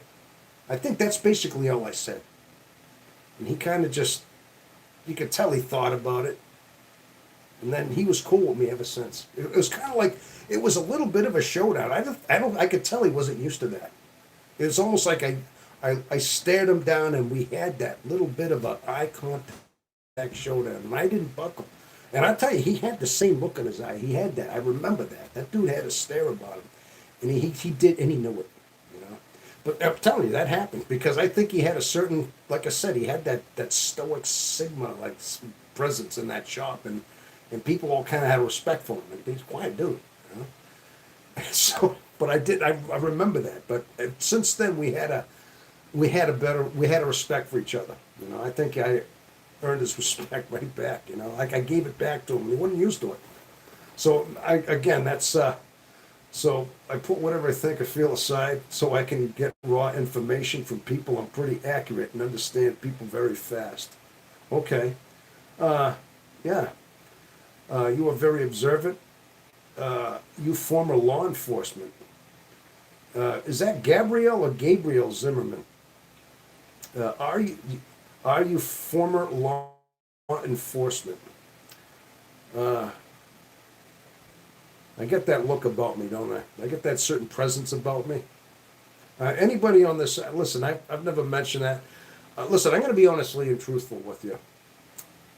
I think certain people have asked me that before many times in my life. If I'm a cop, if I'm a former cop, people have asked me if I've been in the mob.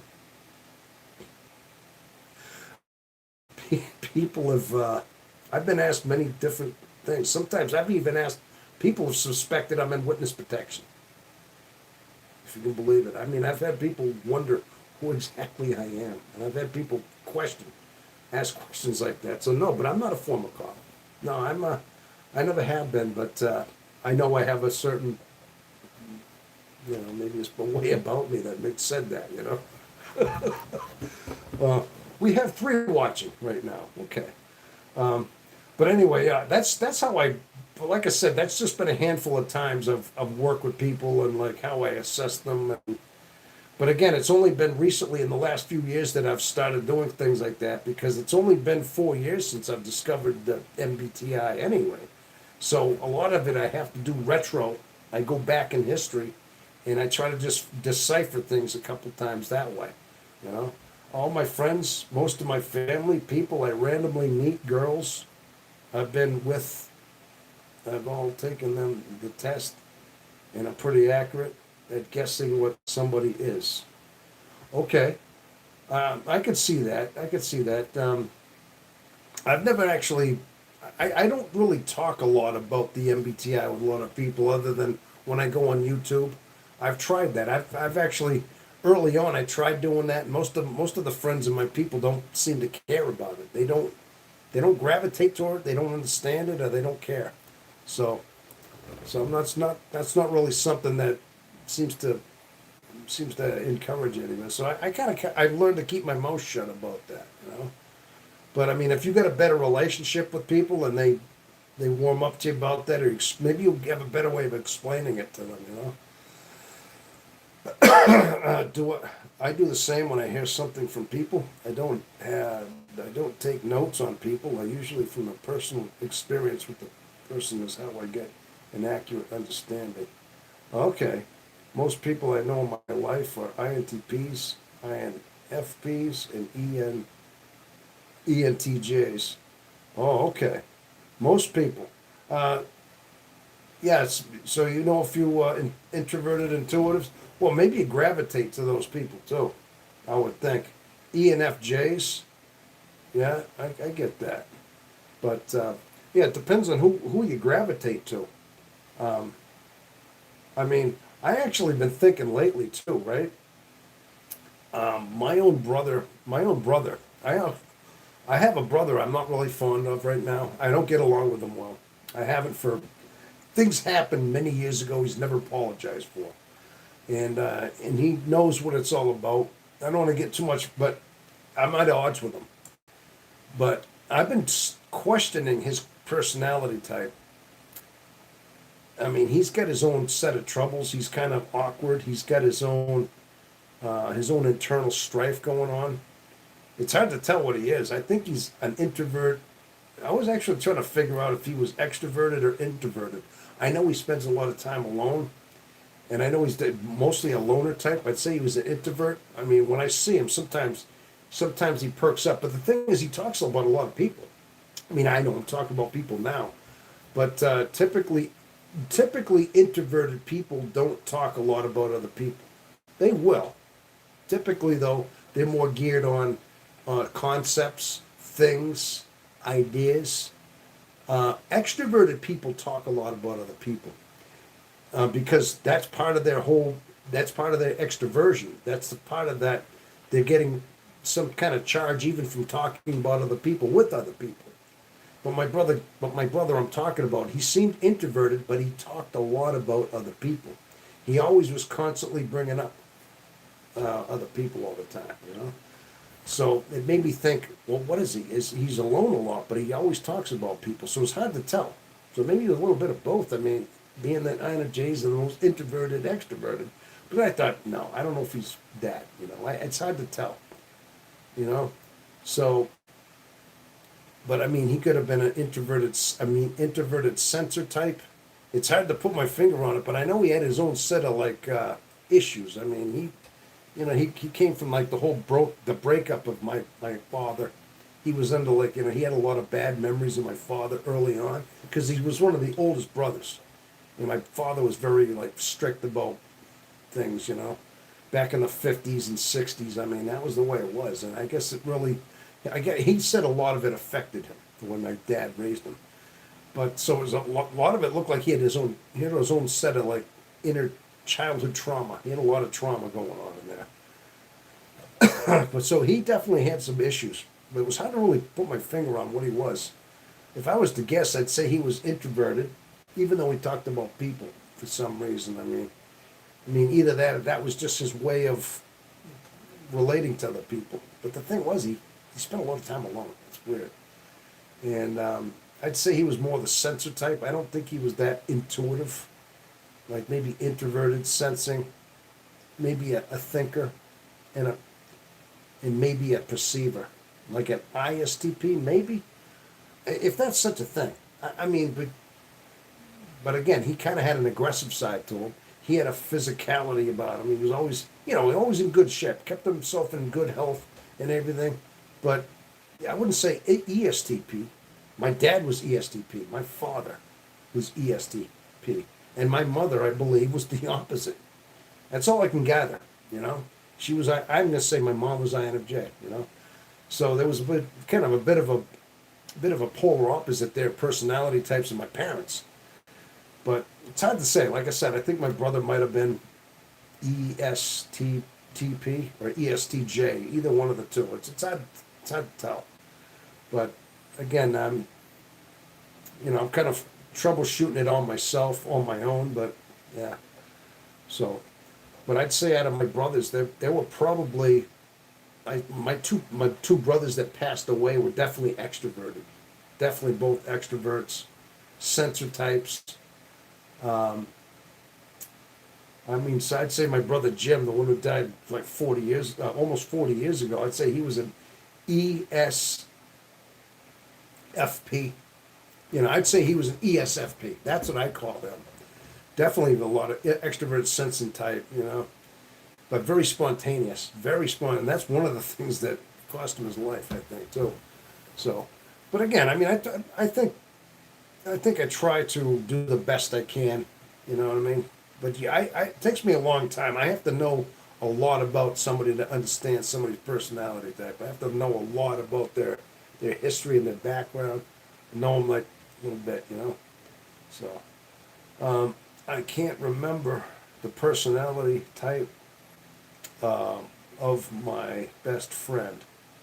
My message retracted. Oh, okay. Vap's trying to tell me something, but she can't quite. Maria, you still out there? You remind me of of Fred Flintstone. I used to watch in Russia. Oh, Fred Flintstone, huh? Okay. You talking about the same ones? Maria, you still out there? I'm Fred Flintstone, huh? Why, because I'm kind of a caveman? Fred Flintstone, yeah, he was a caveman. Yeah? Oh, maybe. Maybe it's just the way I'm acting or something like that too. Kind of, because Fred Flintstone was kind of loud, he had a rough voice, kind of rough around the edges, a little bit of a Neanderthal, old fashioned. Yeah, I get it. I could see that. I wouldn't say other INFJs seem to run away from me. I think I'm pretty well put together for them. Just what I noticed. I have a very strong understanding of myself, and I can understand others very quickly because of it. Other INFJs seem to run away from you. I think you put it very well together. All right. You think so, huh? Why is that? What happens? You think INFJs run away from you, huh? Yeah. I was trying to figure out exactly what that is. I've actually said too. I think that I've heard it said before, and I think INFJs can be so close at times. If you get too close personally with INFJs, I think they actually clash in a way. Like I said, I had that little bit of a standoff with the guy I work with, and I told you that, right? We got along after that. We had a respect for each other. I didn't really hang out with him, didn't talk to him much. He didn't want to talk to me. I mean, in passing, we talk about work because we had to work together. But so, Jethro, what's the personality that you are very visual in seeing things? Yeah, but I mean, I think I've heard it said before that typically two INFJs actually cancel each other out and actually repel each other in some ways because they're very close. You'd think they get along really good.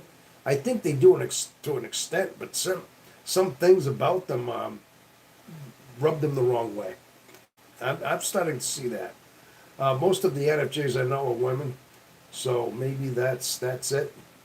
Yeah. Oh, INFJ women. Okay. Yeah, I don't know I guess I could see that.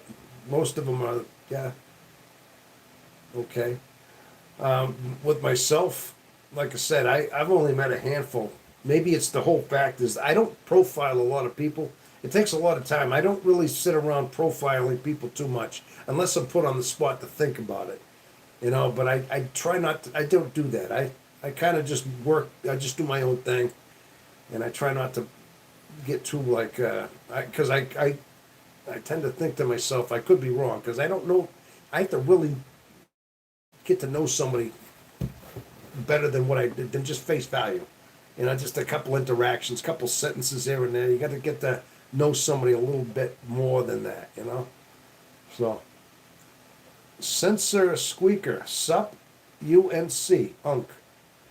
Why, man? Everybody keeps calling me Unk. I've been called Unk a lot on this. That must be some slang for like old guy. Is that like because I look like the old uncle guy? It must be. It must be something like that. Trans Blender Adventurer. Hello, everyone. Trans Blender Adventurer. Okay.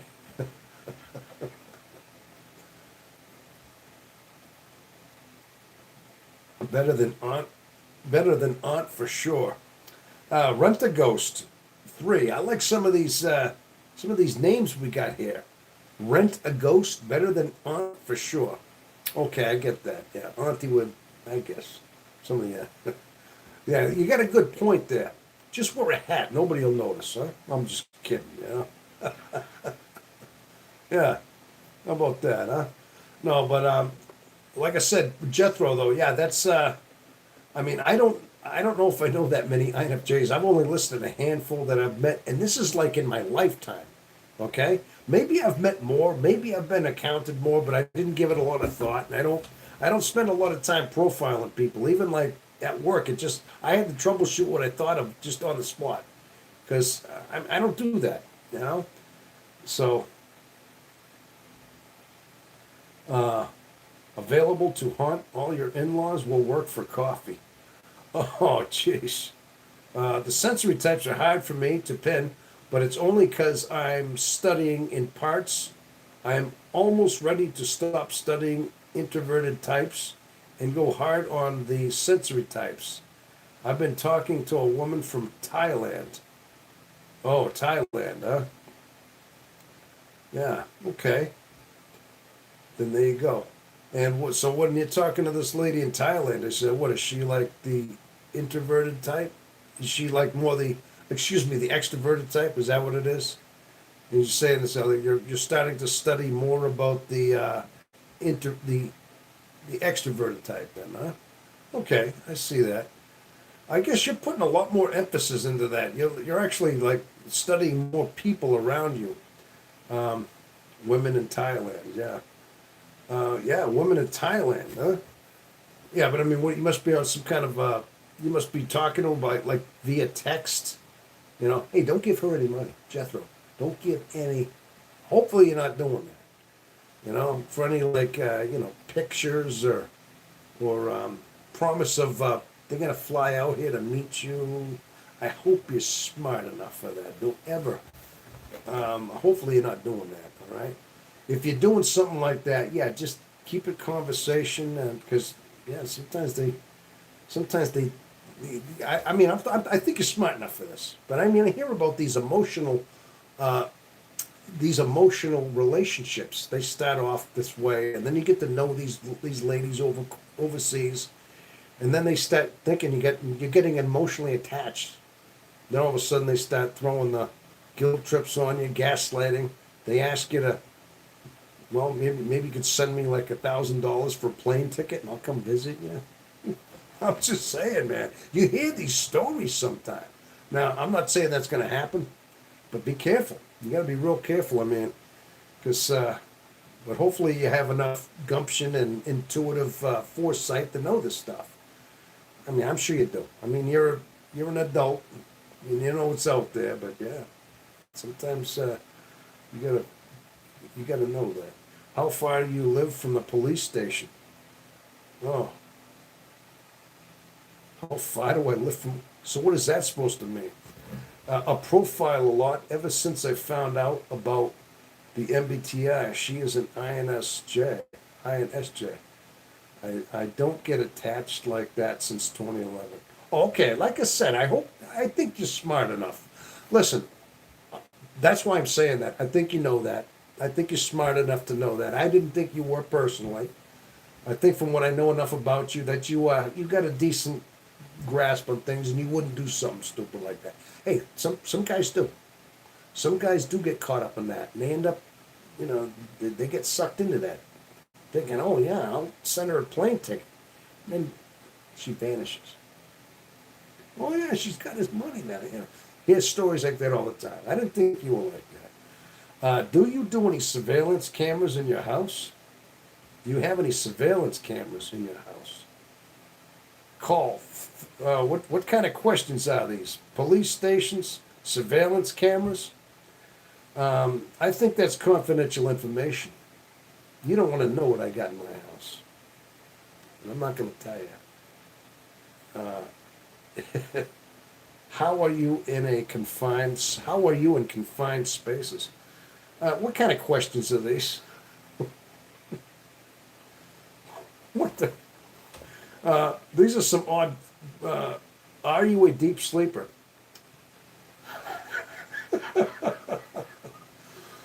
Can anybody make heads or tails out of it? What kind of questions? I feel like I'm being interrogated. I really do. Deep sleeper, confined spaces. What's the punchline here, huh? Actually, no, I'm not a deep sleeper. I'm an insomniac. Yeah, I don't sleep very much. I sleep and then I wake up very easily. Yeah. Are your organs healthy?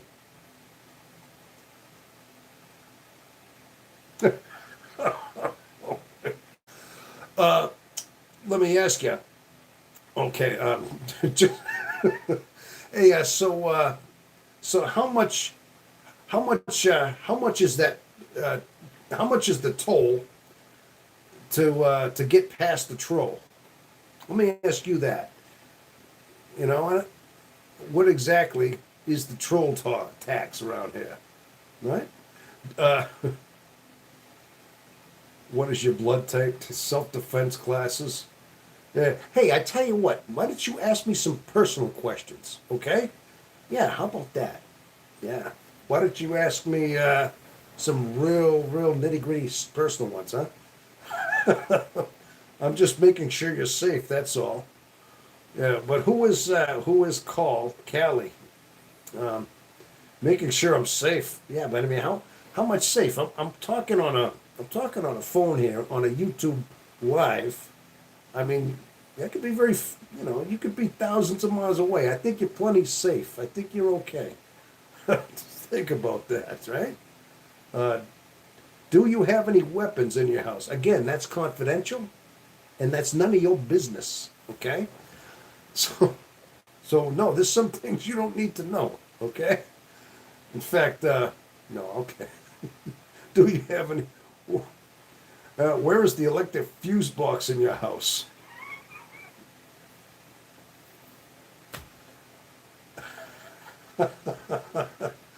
Oh my gosh, listen, I don't know what to say about this.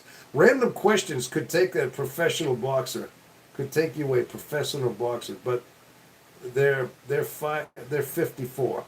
Yeah. No, I understand that. That's I'm not I'm reading them and cracking up. Like what's just trying to like gather like what's the point here? You know, what's the punchline? Trying to figure out if I'm safe. Where's the fuse boxes, weapons in the house? Like I said, all these questions I'm going to say is really none of your business. Okay, too much information in my. Oh yeah, I get that. Yeah, I'm not answering any of that stuff. Scream too. Yeah, you think? Troll much? Yeah, yeah. Like I said, hey, it's it's 2 o'clock in the morning my time. You know, so you got to figure things are coming out now. You know, but really, Scream too. Oh, Scream. That was about some crazy thing, right? Oh yeah, yeah. I bet you're surprised that they're not asking for my address and stuff. You know what I mean? Like I'm gonna tell you my address. Oh yeah, find me right here. You know? Yeah, yeah. Definitely, I could see that being a Scream movie. Yeah, imagine that. I think they gave up finally. I guess they did, right? Well, but anyway, no. Like I said about that whole thing about gathering information about MBTI types and stuff like that. Again, none of your business. Okay, you're still asking questions. I thought you were done. I really thought you were all done there. Okay, all right. How about I ask some questions of you? All right. Yeah. For one thing, are you male or female? Let me ask you that. What are you, Callie? 311. Huh? I mean, are you yeah, are you male or female? What are you? Man or woman? Huh? Are you human? Are you human? Huh? Real FBA. Yeah. Uh, it's homework for school. Well, answer my question. What are you? That's homework for your school, huh? Yeah. Well, you're gonna have to find somebody else to go get schooled on. I'm not answering any of these questions here, you know, because I got the constitutional right to have privacy, and I don't have to answer your questions about do I have weapons and where am I. You don't need to know any like whether or not I'm fortified here, whether or not I'm armed, how close I am. Yeah, none of your business. None of that. Are you mad at the questions? No, I'm not mad at the questions. I'm just saying it's none of your business. Okay? Yeah, you know, you don't need to know any of that stuff. Well, answer me that. What are you? Are you a male or a female?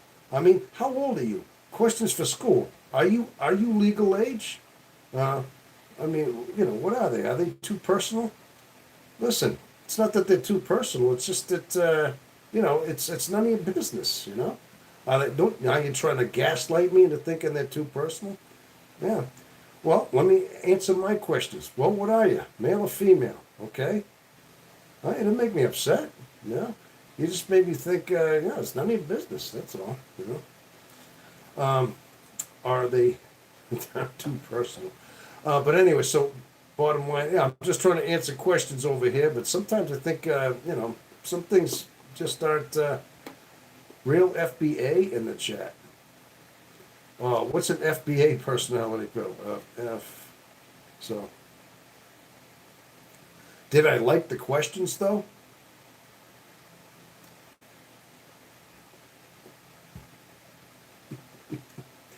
Hey, listen, you got to go all back and put question marks in front of each and every question. It did not make it a question until there's a question mark in every one. You put a question mark on them, I might answer them. They're not thorough. I wish you'd answer them. Oh, yeah? Okay. Well, I wish you'd answer my questions too. How old are you? I mean, are you of legal age? I mean, it sounds to me like if you're doing this for a school project, you're probably in what, high school? What are you, 12? I mean, that sounds like some 12-year-olds would be asking questions like that. What is your hip to waist ratio?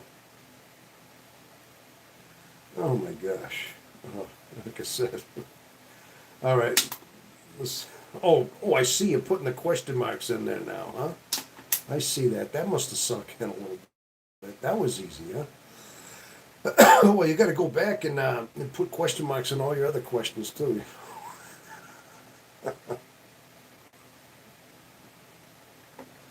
These sound like I'm going to guess you are a probably a 16-year-old girl, you know, and you're in one of those. You probably watch a lot of TikTok, and these are those TikTok reality questions that you ask. You know what I'm saying? You know what I'm saying? It's kind of like that, right? So, so that's what it sounds like. You know what I mean? Uh, is this a super gay channel? Oh gosh, it's getting weird. It's starting to get weird out here. Has anybody seen? This is starting to get a little weird out here. Yeah, we got them. We got them coming out now in the woodwork. It's like all of a sudden, it's almost comical in a way, you know. But are you from Israel? Benjamin Netanyahu's. I. Oh my gosh, hit the trolls are just filing out of here. Oh yeah, this is funny actually, isn't it? Huh? I'm a lady boy. Jeez. Oh my God. What? Yeah. Well, this is, at least it's good. Some of these people are making me laugh. At least. Yes, we are seeing all of this. Oh well, you know what? It is entertaining. I mean, sometimes it's like I said, man.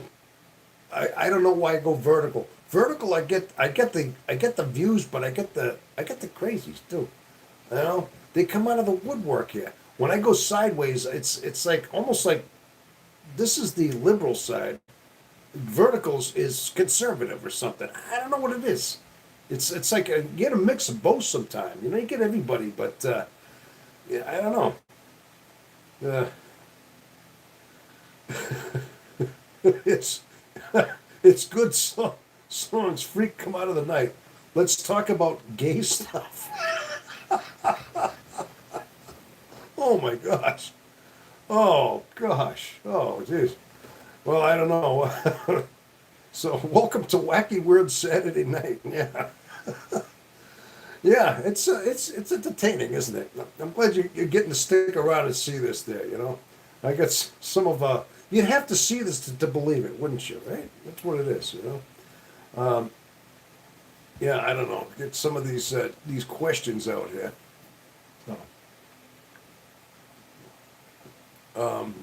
It's more like just troll side of the time. It's got to be.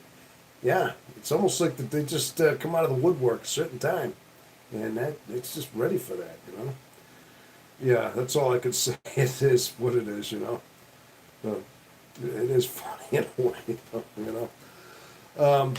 But as far as just like I said, we were talking earlier about just you know, getting to profile certain types. Now, Jethro, I think that I can see you do that pretty good. But something tells me you got an eye for that. You're studying, so you got a different eye for that.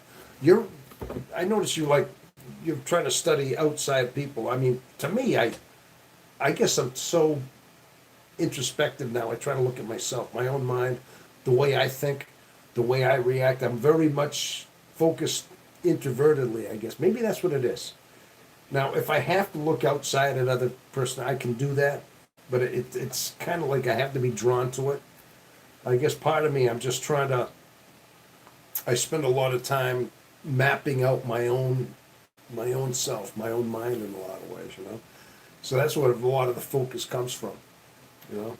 But you know, like I said, it's it's all preference in how you do that. But you know, like I said, there's been a handful of times in my life I think I've encountered INFJs, And to me, it could be more. It could be more. I just know that there's some ones that are glaring examples of the type that I've said, okay, that's definitely it. That's got to be what it is. And some I question. Some I definitely question. So, but I mean, either way, it's good to know that you have that ability to see that deep into like different types and understand personalities and stuff. So, um, boy, I'm quite delayed. I'll tell you, I'm still laughing on my live feed over here. So, you know, um, but I tell you, it is like I said, it's talent as far as that goes, is to be able to just decipher people's personality, whether or not it's a talent or just a good understanding of people in general. You know, that's all. I started studying other people as soon as I found out MBTI because I understand myself very much, even without the MBTI. It helps me to skip to studying others right off the bat. Um, Listen, maybe you've had a good. I think you have an assertive. I think you are. I think INFJ assertives, which are in fewer numbers. I think you said to me. I even said one time. I said you're an assertive because we were talking, and you said, yeah, that's probably what your type came up was the A, and I could tell you have the INFJ assertive. I think assertive, like I said, that's the type right there that is you got your crap together a little more. You understand yourself a little on a deeper side. That's what it is. I mean, you're more put together, you're more organized, way more like together with your thoughts and the way you handle things. I'm a turbulent, and I think most INFJs are turbulent. I don't know what the percentage is, but there's more turbulence than there are assertives.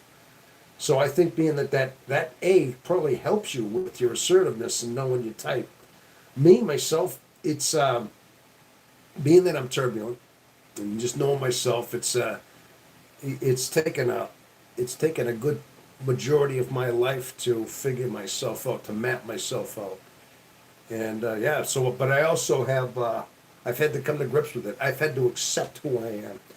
One of the biggest things I could have done for myself is trying to finally understand that, I am very introverted and I got that side about me, that lone side about me, and that so I had no choice but to finally accept it and say, okay. But once I did, this is why I always tell people. I mean, you have to have that genuine acceptance in the fact that you are a loner, you are the lone wolf, you are introverted. This is your life, and you do best when you think internally. Okay. Once I came to that realization that was it, that's when I finally started changing.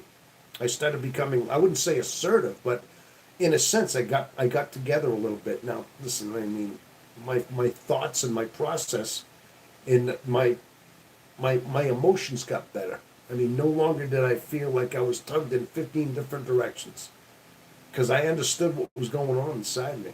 You know what I mean? I understood the polarity, the pull, the FE, the E, the IN. I saw it. I saw the whole thing. Like that's been my whole life, and so that's what helped me especially. That's why it answered so many questions for me. But once I figured that all out, that was it. I felt like I figured it out. All right. Well, it is 2 o'clock in the morning, people, and we are dwindling down to just like the happy hour thing right now. What you're saying is true, but I had to sacrifice my relationship with money. I've noticed I've been like this very early in my life. I know what it feels, and I think deeply, and will express quickly. Okay. You talked about your relationship with money. In other words, you don't have a you don't have a concept for. I think you said something like you don't feel like you need to earn more. Like the more that you don't base your intrinsic value on how much money you have, but at the same time, you said you don't really cherish it. I mean, I think I remember something like that. You tend to like not you have a hard time saving it or something. I think we talked about that before. Yeah.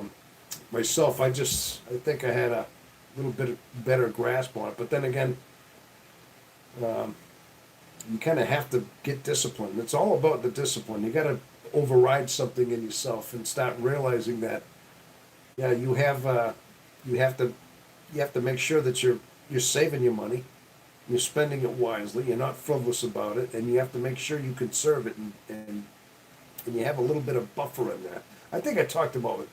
We talked about that before. Is that it is important to have some kind of a relationship with money. Now, just enough to know that there's value behind it, and this is how we use it to, you know, basically to run our lives, to pay our bills, to do what we got to do with it. But you get it. It's all about just personal inner responsibility for it. Again, that's stuff we discussed. That's all. So.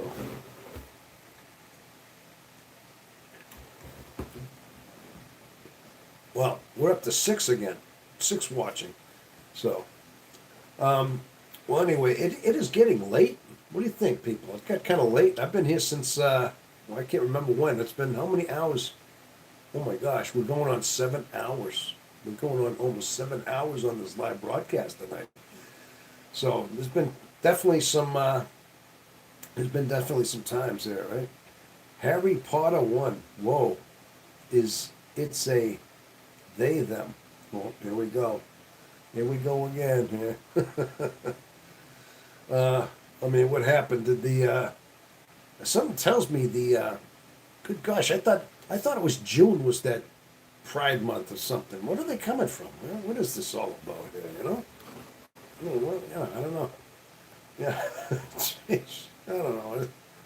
I don't know. It's been very hard working early, but my money distracts me. It's the only thing that I need to work on. I'm okay with it. I had to survive without money.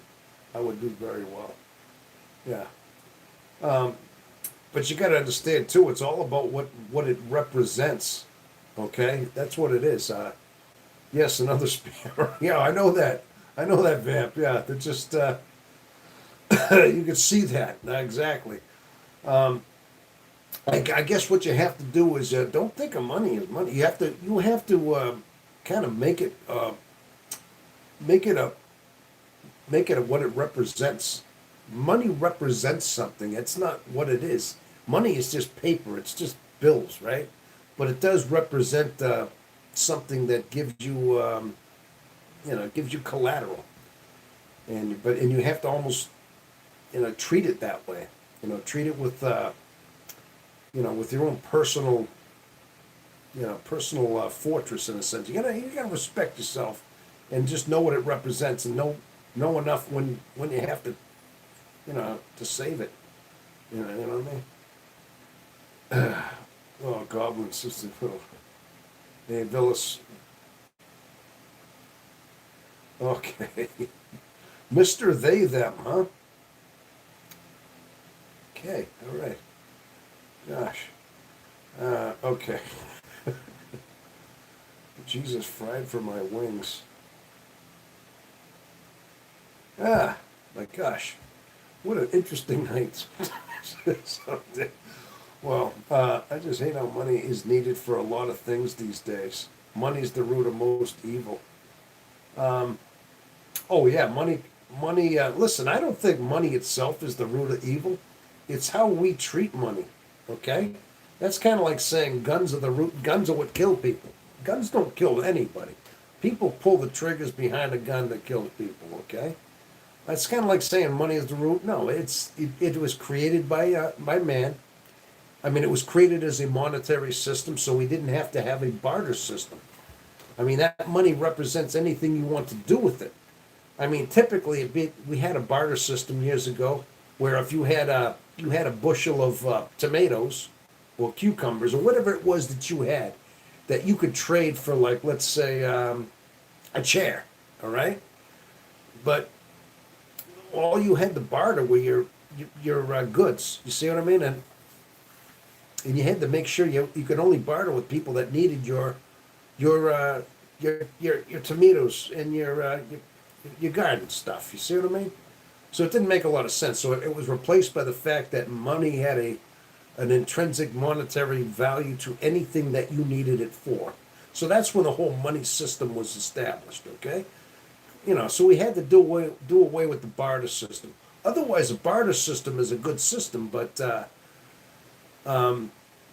again, you only have one thing that you can bargain with, and if nobody wants the product that you're bargaining for, what the heck, what good is it? See, so money replaced that system. Okay, but again, it's not money is the corruption of evil. It's man makes money evil.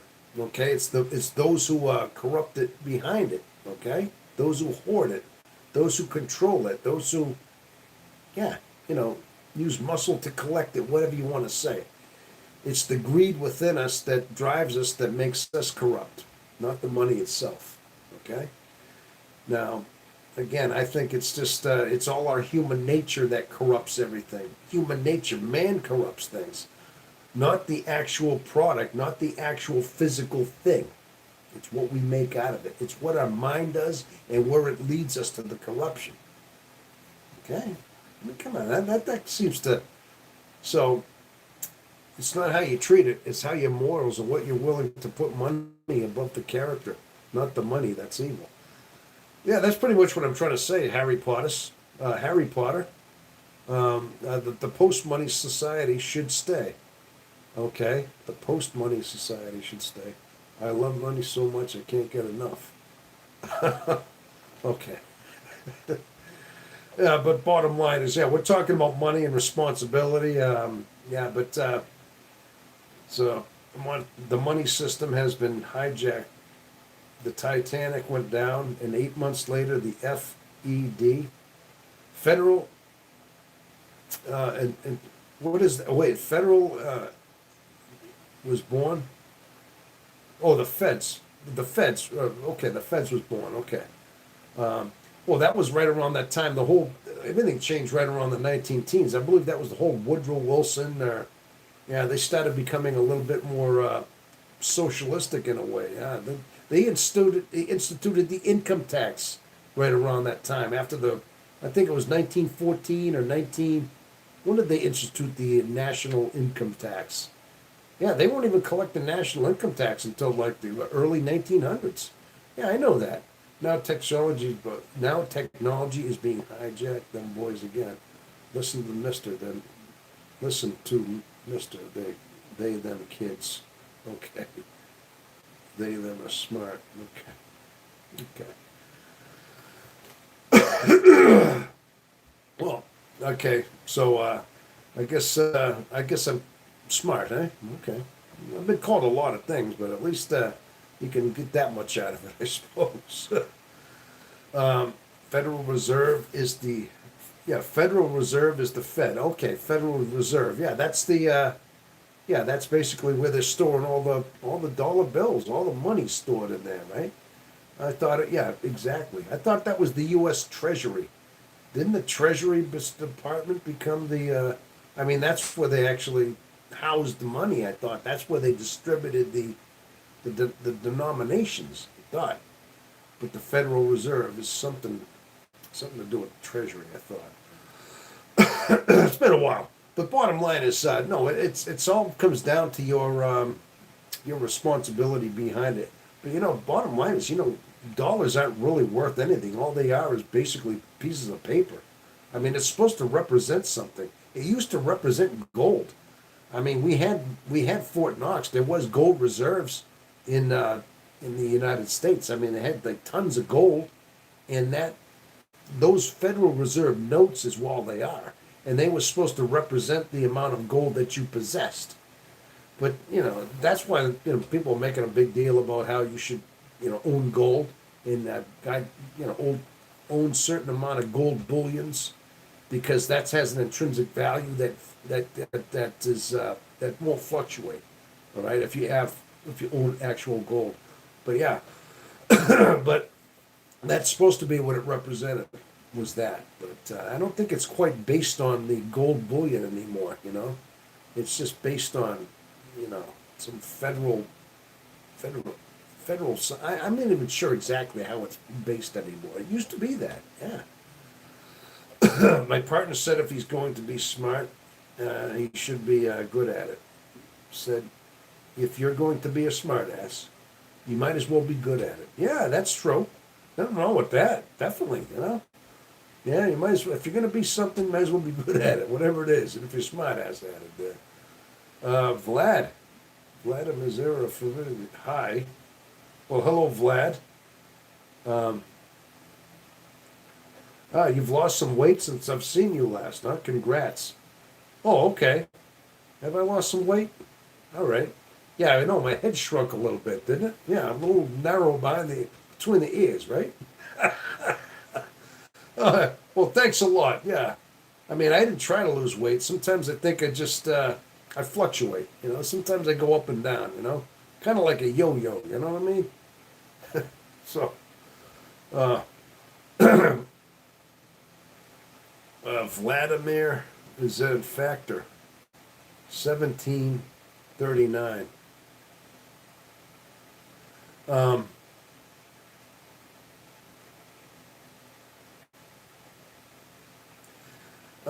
You know what? Let me see. Your head is still shrunk, but not. But hey, this guy's kind of funny over there. This Vlad guy. Your head is shrunk, but not figuratively, just egotistically as ever. Just kidding, LOL. So I'm not as egotistical. Huh? Well, that's good. That's good. All right. I tried not to be. Yes, Tom lost his beard. Oh, maybe that we think that was it. Yeah. Hey, I go through many changes. So sometimes if you look at some of my back in the winter, yeah, I had the beard going, and I had the longer hair. I looked more like I had the Moses thing going. I had the white beard, and I don't do that anymore. Well, I kind of look completely different without the beard. I know that, and cut the hair. Are you gonna debate Gavin McGinnis? Who's Gavin McGinnis? Am I gonna debate Gavin?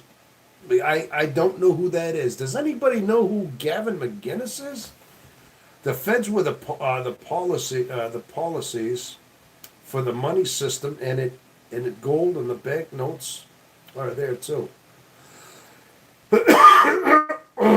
Excuse me. Oh, excuse me. All right, I gotta sit up a little bit here. All right, bro. Yeah, I don't know who Gavin. I'm not sure who that is. Is that somebody running for some like Senate position somewhere? Is that what that is? I'm not sure that is. It's like cutting my hair. Vamp Fox. It's like me cutting my hair. I used to go with phases of cutting my hair short. Oh, you go through phases too. I think, yeah, okay. He disputes your stuff all the time. You need to call him in his show. Well, I tell you what, if he wants to show up here right now and tell me and dispute what I say right here to my face, then he could do that, I have never heard of him, to tell you the truth. But you're telling me somebody, oh, well, so Gavin McGinnis disputes, wait, you're telling me he disputes me personally? Well, that's good. That's good. I'm glad somebody out there is taking notice, I wouldn't think anybody knew who I was. Yes, sir.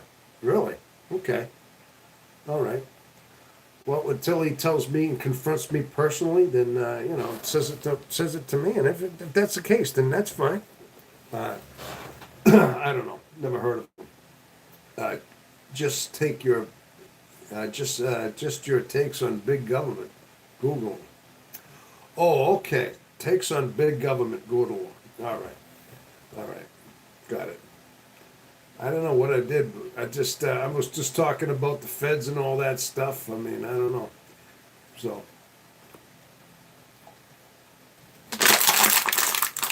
I mean, I'm not really a big proponent of big government myself, but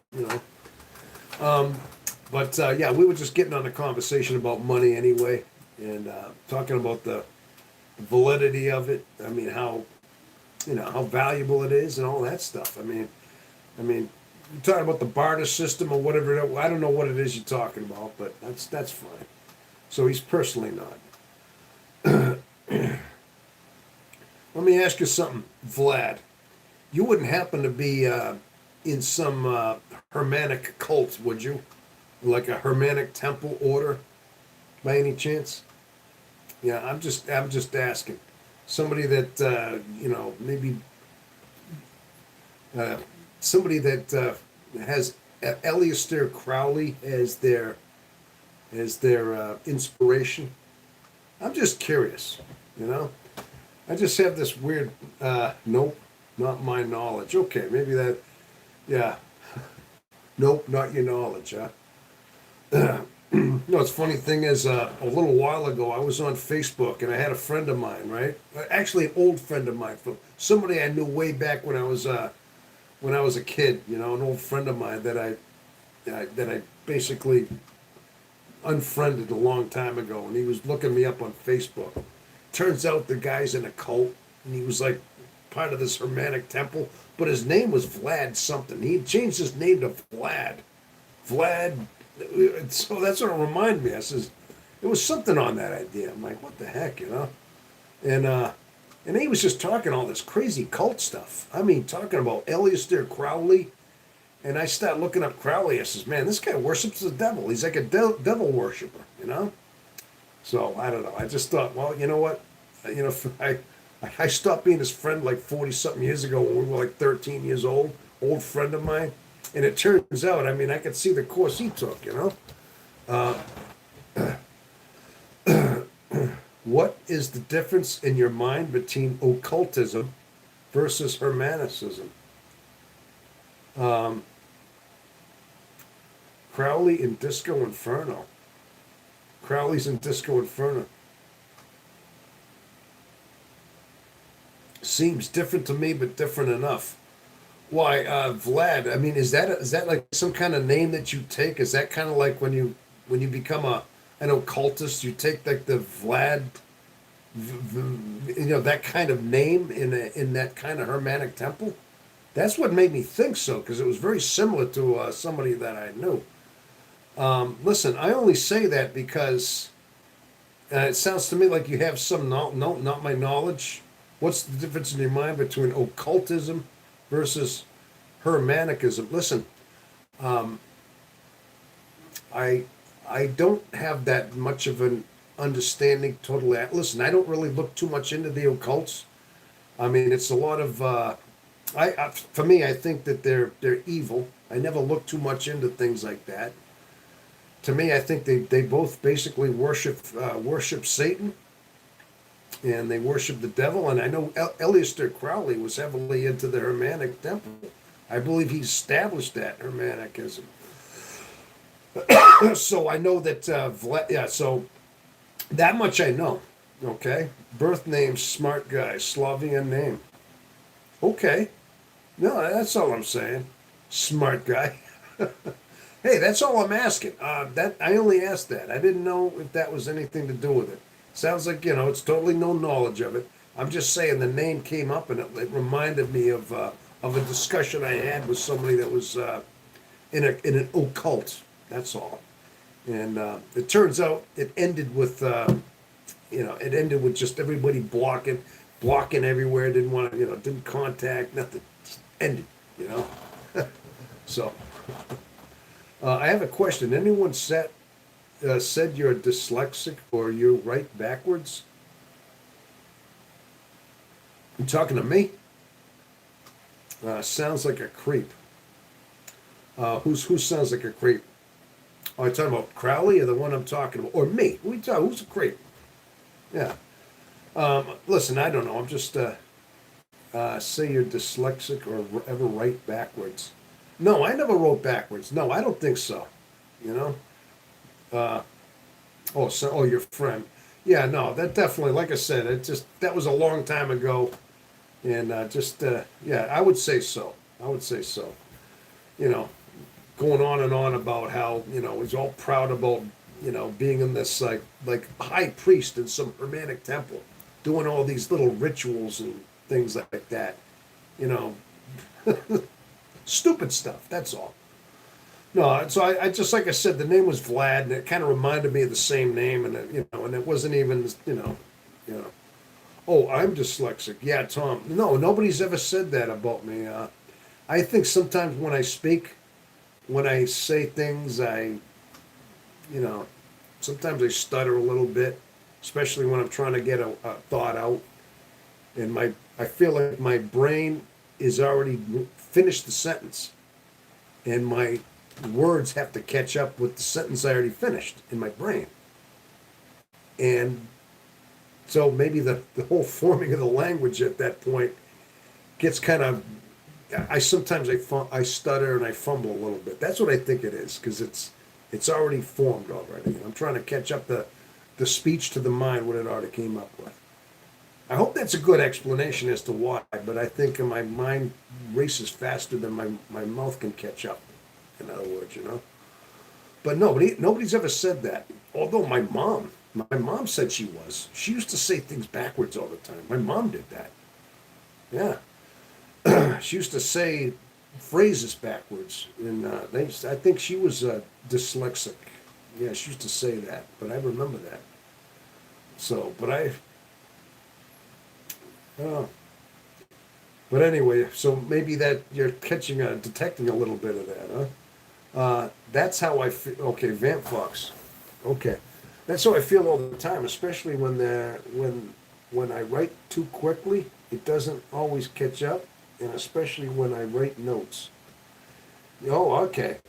I've been noticing too, like if I speak too quickly, that's when I start really messing things up. I have to slow it down, and I have to tell myself to slow down and just like say it a little slower, right? But then sometimes I hear myself back when I record slower, and I think, okay, I'm getting the words all out, but I sound it sounds slow. So, especially with INFJs, I have a theory. People, let me see. I have a theory. People who have introverted intuition in their top two functions can be dyslexic. I'm studying this, especially with the INFJs. Huh? Okay, that's interesting. So you're studying that. You're thinking that the something about the introverted intuition somehow it's causing us to. Is it because of the fact that we're already forming those sentences before our ability to spit out the words is there? I mean, maybe that's what it is. That's all. What I said just came out. To explain why I'm doing what I'm doing. That's what I have to say. Okay. So. Oh my gosh, Mason, JFK. Oh my God. Yeah, they're coming out again. Here we go again. um, okay, we have the. Hey, there we go. We have the John 3:16 out there. Yes. Okay.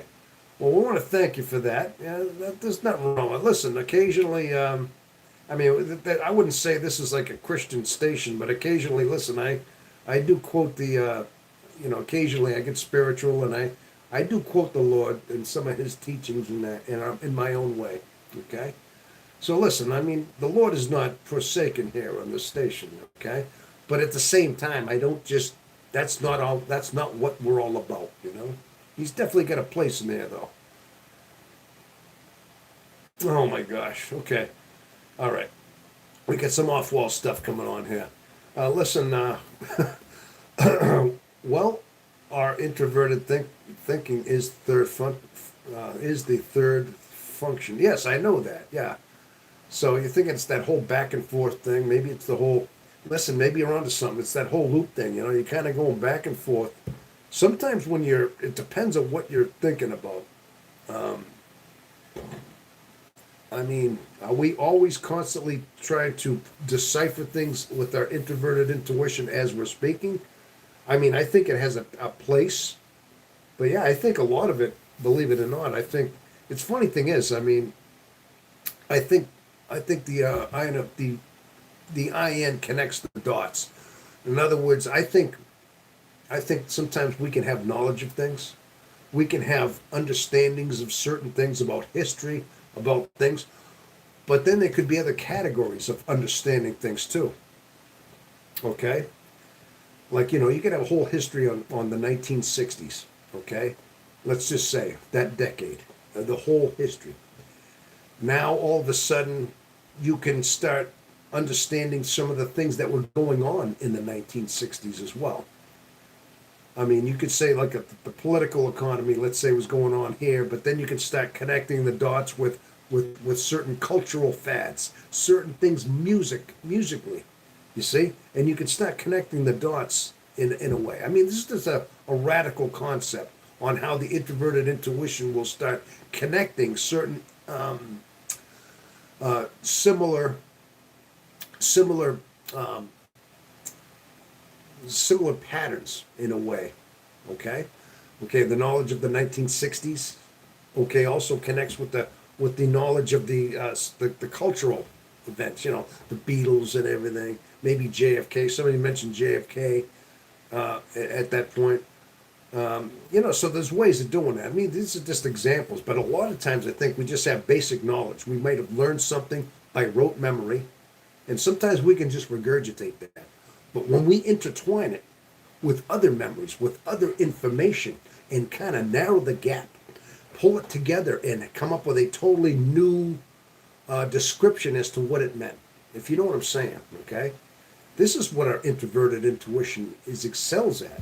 And that's why I think we have this ability to just know a lot of different things, because we connect the dots, we connect the patterns just by understanding that introverted intuition. That brings things together, solidifies them, and then we kind of.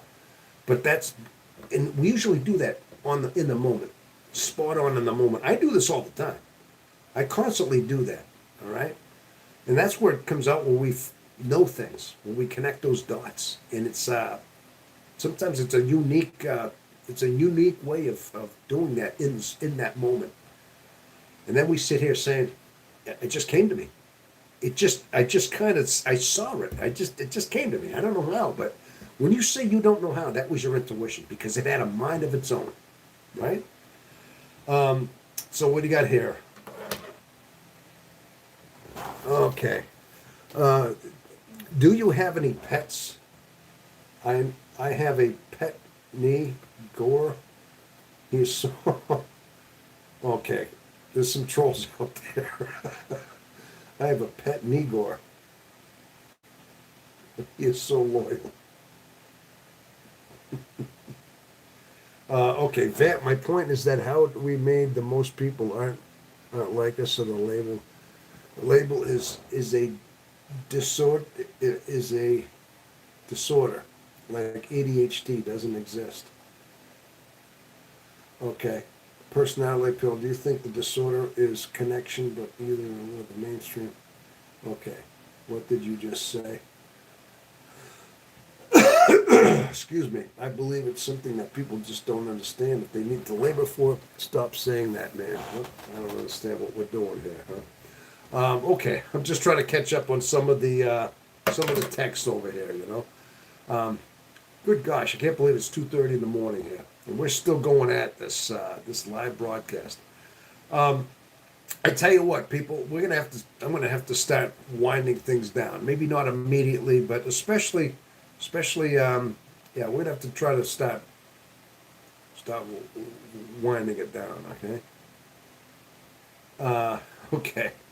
I think so. I think sometimes I'm being baited to say things that. that probably they're hoping that I say, It's like just so I'm not gonna take the bait, I gotta kick off my shoes. There you go. I don't know why I didn't do that sooner. I've had these shoes on the whole time, you know what I mean? So, yeah, that's. But like I said, Jethro, that was a very good point you got about about studying the intuition and the whole. But the thing is, you're thinking that maybe dyslexia, okay, is the. I mean, basically, I know it's like almost like it's like you get tongue-tied, tongue twisted, and say things backwards and things like that. And I could see that happening if, yeah, you're saying things out of turn. If you're already trying to say things you haven't quite, you know, you've already thought of. I mean, I can see that happening, right? But that's interesting. I wonder too, is being that INFJ's look at me, see that? INFJs are also neurodivergent in that way. And I know sometimes neurodivergence, whether or not this is still a proven thing or not, but they speculate that maybe there's something there with the hemispheres in the brain because of the introverted intuition. Technically, there's a deeper understanding. These hemispheres are able to connect with other hemispheres, which is also the basis for the neurodivergent, which means just that. Which means that basically hemispheres connect to the brain that don't typically do that, and that could be rare. And that could be the understanding is where the introverted intuition is born. That could be the whole basis of it, because it's still a very mysterious complex concept. And as you know too, it's the ones that have a very dominant function in that, being that it's rare, makes it probably IN is neurodivergent. That you're looking at two different hemispheres. That's why you're able to connect the patterns. These patterns are communicating with other regions, other cerebral zones in the brain. Okay. Now, whether or not there's any proof of that, I'm just throwing out speculations as to why this is happening and why there's a lot of that whole dyslexia, possibly because of the fact that, we're already like 3 steps ahead in our mind and we're having to get everything to catch up. And that's that whole process that it bogs us down. All right? Sometimes I have the whole sentence and the whole paragraph said, and then when I start repeating it, I leave things out. I mean, because I'm trying to spit out what I'm thinking, and sometimes I have to go back and say, "Oh, I left this part out." Okay. Will you? Okay. Well, would you say that backwards to a lot of people, because logic is a third function? It makes sense. Okay. Oh, gosh. Please give us a shout out. You gotta do a say, we give you a big. Huh. Oh, okay. Imagine that. Somebody's promising me to give me a donation if I say something. Oh my gosh.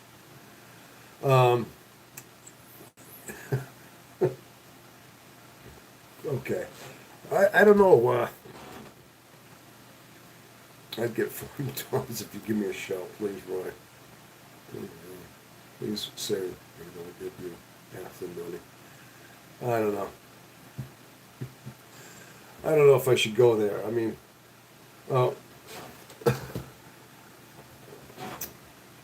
Royce, is that what all I have to say is Royce? Now, okay.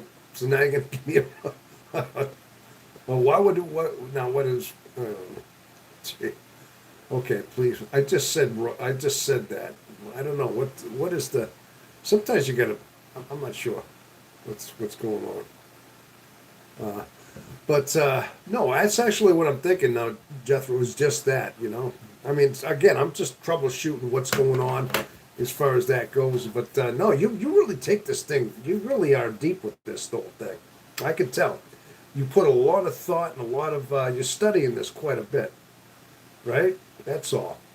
And I think you're really putting a lot of emphasis in that. I mean, now this your own study. This is pretty much how you're thinking in itself, though, huh?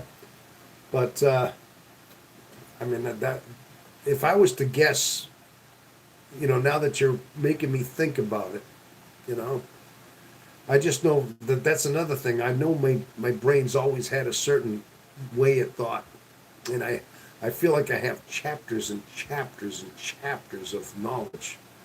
I mean, categorized chapters of knowledge that I've accumulated my entire life, like almost like I said, like files in a library, books, and encyclopedia files of things that I've learned, And like I said, I can honestly say that sometimes these chapters that are in this shelf up here will connect to another chapter or another book in a totally part of a different library at that moment to make these bridge these connections.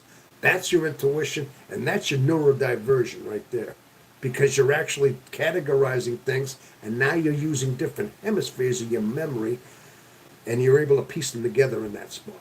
Yeah, I think that's the depth of neurodivergence right there. Okay, now I'm piecing this together as a troubleshooter, just talking to you right now. Can it be proven? No, but I think that's the depth of where it goes.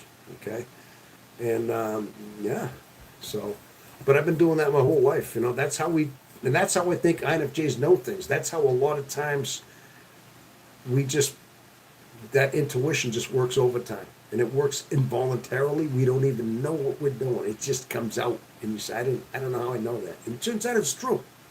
Half the time we don't know how we're saying, how we're finding this stuff out. This is what baffles the mind. Scammers get scammed. Oh yeah, I get that. Scammers get scammed. All right. So, but that's interesting stuff you got there, you know. So, but like I said, when you put me on the spot to think about things, typically I don't spend a lot of time thinking about it. But then that's what I mean. These are the rabbit holes I talk about. That's why I always encourage people to ask questions. You know, throw a little bit of give me something to think about. It's almost like I enjoy that. I don't know. It makes me want to do that. Like all of a sudden, you're giving me a concept and something to decipher. It's almost like a code. It's like a puzzle. It's like a Rubik's cube. I'm trying to get it going. So, if you're getting any kind of study out about how it works with me, that's what I have to say right there. Is that, you know?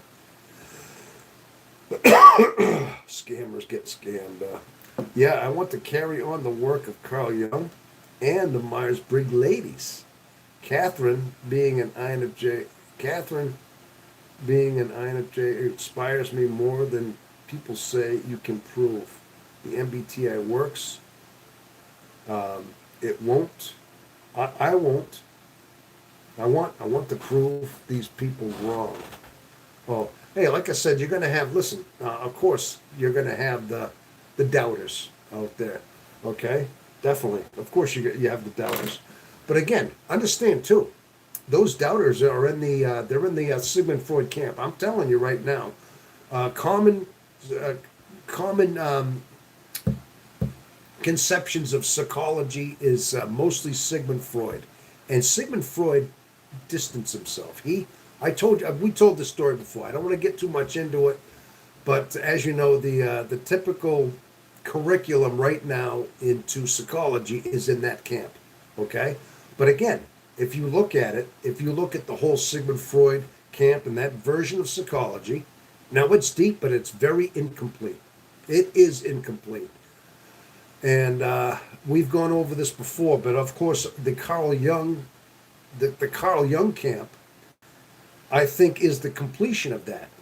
Now, it's a shame that Sigmund Freud was so stubborn, so rigid in who he was. It is a shame because he did not have he didn't grasp the concept of what Carl Jung had. He just was not seeing it. Like I said, it was like trying to describe an art gallery to an exhibit he had never had access to. Being Sigmund Freud, he was just very stubborn and rigid in what he believed. But now, that version of psychology is what probably better than 80% of the universities are gravitating toward. Anybody that's studying psychology gravitates mostly to that. That's like the curriculum. That is the main modern day psychology. Now, Carl Jung is a fringe. Carl Jung is out there, and I think, but he appeals to the introverted intuitives, as I've had said before. He's appealing to that, to our side, because of the whole Myers-Briggs, and also because of the fact that he mapped out what we see. Okay, and that's why he resonates so well with a certain segment. But again, like I said, we're in short numbers. We're very yeah. So basically, what you're saying, these are the people right there that deny the whole MBTI, because they think Carl Jung was not. He didn't know what he was talking about, basically, because they came from that Sigmund Freud rejection side. Okay, that still carries on today. Now, I did put out that video. It didn't do that well out there. I mean, it was just me talking. I think I've actually elaborated it better on these lives about that whole Freud Jung feud that they had. Okay, Sigmund thought similar, was just a different way of putting it out to the world. Okay. Yeah, but he had some similarities. There were some things that they agreed on, some things, but there was some things left out there, some key elements. Like I said, he did. He had some. Again, the spirituality thing. Uh, he. Whether or not you want to believe that or not, but a lot of times there's no God. There's no God in the teachings of Sigmund Freud. It's no spirit there. Okay, we're just we're protoplasm thrown together, and we have a certain psyche that gears everything. There's no depth beyond us, and anybody that believes that is mentally ill. They're believing in dual delusions. Yeah, that's that whole camp there. No, I don't believe that. Again, if you ever listen to Carl Jung's biography. What was it again? Memoirs. I've been listening. Actually, Carl Jung has a few audiobooks out there, and he talks about that. And he got deep. There was one category he was getting into that I said, "Oh my gosh, this is exactly." He was talking about. It's toward the end of the book, the audiobook, and he had a heart attack at some point in his life. He had an out of body experience. He felt like he was unconscious from his heart attack, and he wasn't revived yet. But he felt like he was floating above the earth, and he was looking down on the earth, and he saw the earth like from afar. But he said he had a lot of like visions of like how, he was seeing how timeless the mind was. And I said, then I'm hearing it saying, oh my God, this is stuff I've been saying. This is stuff I believed most of my life. Just like the whole talking about, and it was like blowing my mind, like how similar, like what I've heard, what I know that I'm hearing on this, that he just already mapped out. I see a lot of like similarities in what I've already discovered, and I'm hearing it not that I've heard it first.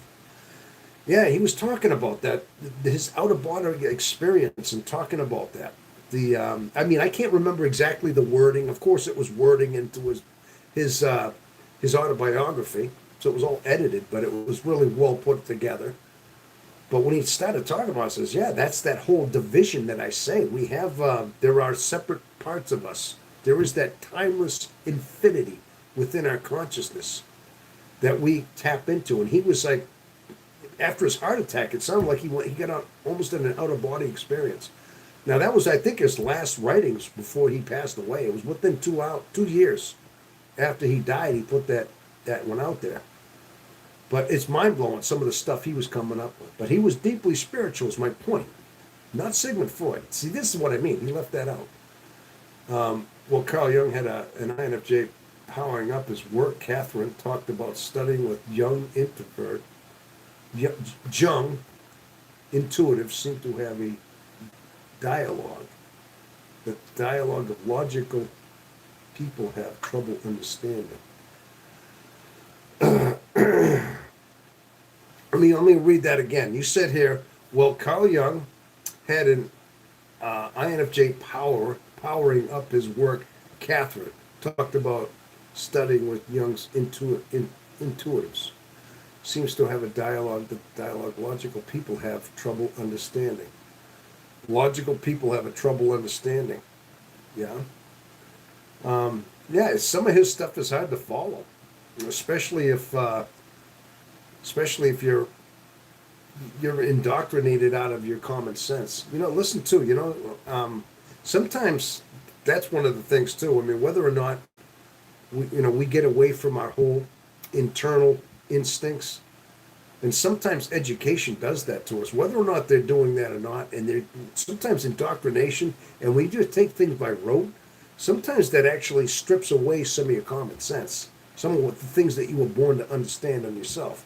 when you start consuming too much. I don't know if that has anything to do with it or not, but sometimes you get blind to things that should be common sense to you. Okay, so whether or not that's it, or maybe it's just the fact that they're not that type, they're not, they don't see that version of introversion. They're not seeing it. I mean, that's my point. There is that a majority of the personality types are not INs. It's only 5% if you take them in a totality. Introverted intuitives are only 5% of the population. That leaves 95% that are either introverted sensors or extroverted sensors, right? You would have to say. I don't know if you take that factor into the fact that, that's why most of them just are not, they're just not grasping the concept of what Carl Jung was throwing down, because they're not seeing it. They can't see, they're not really understanding it, because they're not geared the way that INs are geared. Okay? I guess that's the point I'm trying to make. That was what I was trying to say in the video, is that we're highly outnumbered. You see what I mean?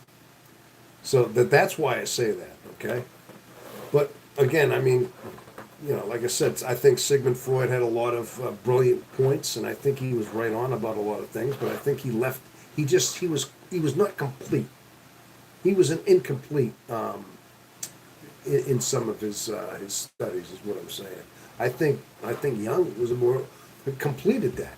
He took that and completed it in some ways. Okay. Again, that's my opinion at that point. That's the way I think of it, but I mean, just the way I kind of construct everything in my way of thinking there. That's all. But yeah, it is interesting that you're, you think you actually want to. Now, listen, Jethro. I mean, it sounds like you're very inquisitive about this kind of thing, and I think, if that's the avenue you want to go down, your YouTube channel, if you start the personality pill and you start talking these kind of things and start elaborating on these concepts, then yeah, you can have a certain audience. Yeah, you can, definitely, you know, elaborate on that in that way. I really think, yeah, that's good. That's definitely good. But your passion is there too. I think you have a good passion for it. You want that understanding. You definitely do. All right. So, not sometimes, all the time, because school takes a lot of your time, and people should be studying themselves more than schoolwork isn't the best for all personality types. I realize this has been dropped out. Well, okay, I get that. So you're basically saying, yeah, you're taking schoolwork, okay? In other words, that's just that. You could learn your psychology by what's wrote, by what is actually written, by the text of what was presented. Like, let's say the teachings of Sigmund Freud, the lessons that he instructed. Okay, what you're saying is enough people should be looking within themselves. They should be introspecting and figuring them on their. I'm going at it again. Too much. They should be figuring themselves out, and they should be studying their own selves, like you said, introspecting, trying to get an idea of their own mind instead of just looking at the textbooks. That's basically what I'm saying, is that sometimes exactly what I said is when you study too much at rote doctrine, occasionally it takes away your common sense. Okay? Sometimes you get so caught up in the whole rote knowledge of it that that's all you do is consume it by memory. I think education is supposed to bring forth the knowledge within. Your common sense is supposed to merge with your knowing, your knowledge of what you're learning, but you're supposed to consume it with your own intellect, your own common sense, your own comprehension of what you're saying, not just repeating it by rote. I think I know what you're saying. I'm just kind of translating what you said, basically. Uh,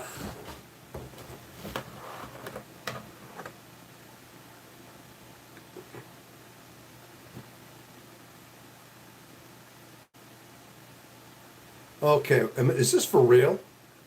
Or is this a YouTube Autobot? Your YouTube live critical stream error. Your stream has encountered an irrecoverable error.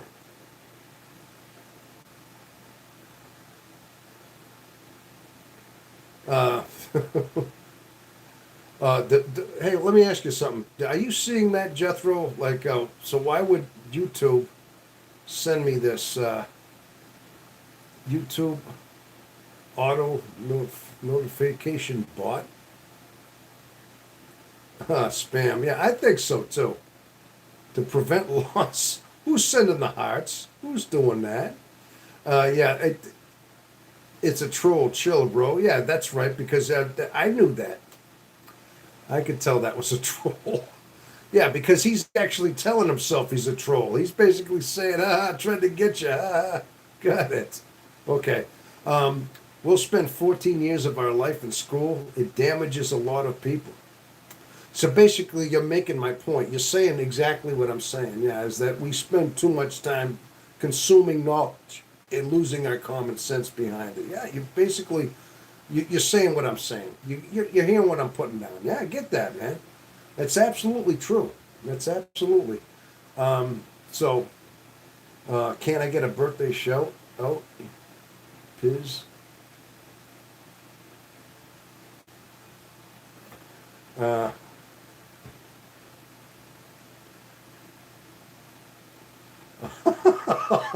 I'm not saying that. Oh, they try so hard. Look at this. A big shout out to my friend. Yeah, okay. Oh my gosh. Some personalities do fine in settings. Yeah. Vlad, have you been with a woman in the last year? That's a little too much information. Have you? I mean, come on. Have you been with? I mean, that's a little bit too much information there. So yeah, I know.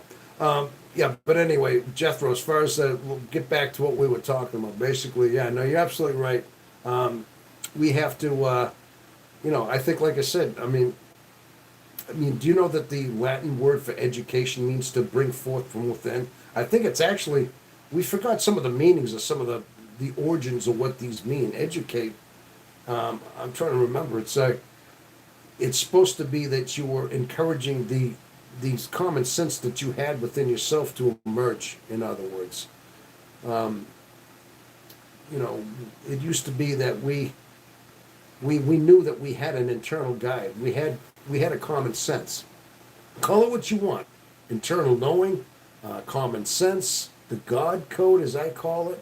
There's a lot of things that we were born to know. Just as animals have instinct and they were born to know certain things, and they have certain ways that they construct their nest that's exactly like the same kind of robin that builds the exact same kind of nest. You see, it's all an inner code that they have. Okay? That orbital nest. All animals have that instinct. Human beings have an instinct that we forgot. That exactly what you're saying, that somehow we've been indoctrinated out of us. Okay? And a lot of times it's encouraged. Now we have a deeper understanding of that. I mean, we have a much deeper, more complex inner knowing that even goes beyond natural animals. It's more. It's on a spiritual level. It's on a deeper, much spiritual level. It goes beyond just instinct. I mean, part of it's instinctual, but a lot of it is internal. It's an internal compass of conduct, an internal code of of direction. Okay, and it's supposed to be the direction that we follow, that where we unfold as human beings, where we unfold as who we are. And of course, as you said, I mean, again, it's all part of that whole individualization that Carl Jung had mapped out too. He was right on course of that. Okay, he was all part of that. Yeah, he mapped that out.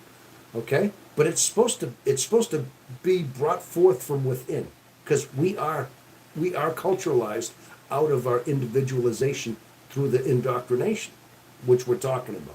Okay, it changes us. It changes our way of thinking. It changes our natural ability to just have a concept within ourselves, which we were born to know. Okay, it's in culture, society indoctrinates it, pulls us out of us.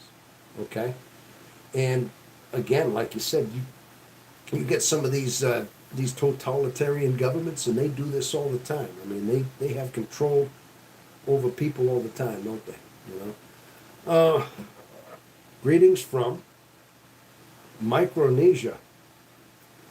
Is that an actual country? Micronesia. Say hi.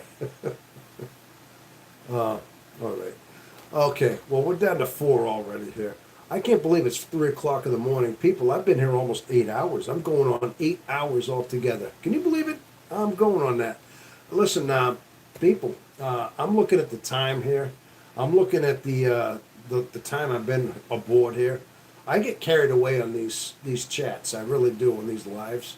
And sometimes I don't know where the time went. But I'm really going to have to wrap it up here. I really am going to have to, okay? So after saying that, now it's knowing the time. I want to thank each and every one of you for attending today. Thank you. I'm only kidding. That was a Steve Martin routine. I thank each and every one of the audience. You did. He said, I want to thank each and every one of you. He thanked the whole audience. Oh, all 150,000 of them, whatever. Okay, I didn't do it that much. But I do want to thank everybody for showing up. And anybody that's sticking around that had passed through here, if you're new to the channel, if you happen to catch me, if you're still out there and you like what you see, I hopefully, if you're more than just a troller, I hope you got something out of this, okay? And I do want to thank everybody for stopping by. Hey, I got 33 thumbs up today, so that's pretty good. That's pretty good. I'll take that as a positive for tonight's broadcast, okay? Vamp, listen, Vamp, thank you for stopping by again. And again, like I said, I'm so glad you stuck around. Vamp, from the bottom of my heart, I hope you can rest easy, and I hope things can go better your way. Hey, you are a cool white guy. All right. Hey, all right. Yeah, I know. Usually white guys aren't very cool. We're kind of nerdy, white and nerdy, like Weird Al Yankovic said. Yeah, look at me, I'm white and nerdy. I'm just so white and nerdy. Yeah, you ever see that video, Weird Al Yankovic, white and nerdy? Usually that's what we are. You don't have too many cool white dudes out there, do you? Well, thank you for that compliment that I'm a cool white dude, So I guess that puts me in an elite an elite company over there. I'm the frog and king. I speak for the frogs. I do feel a lot better with the nap I had. Oh, good. I'm glad you got. I do notice that you had to take a nap. You laid down, and I know I kind of do these long marathon ones here, and I'm glad you at least came back, huh? So that's good. But that's good. Mystery Ash, cool white dude, huh? Where are you from? Okay, I'll answer that. I'm from New Hampshire. Yeah, I'm from the northeast part of the United States of America here. And where might you be from? Soy milkshake, question mark. Mystery Ash. Yeah, where are you from too? Where are you from, Mystery Ash? Are you from the US of A? That would be the United States of America there. Yeah. Oh, you don't want to answer my question. What do I do for work? Oh, okay. From Missouri.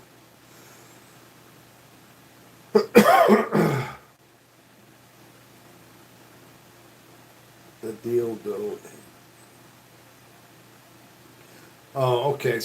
I could see a lot of you are trying to throw together little words there that get me to say it, and then after I say it, I said something weird and vulgar and derogatory.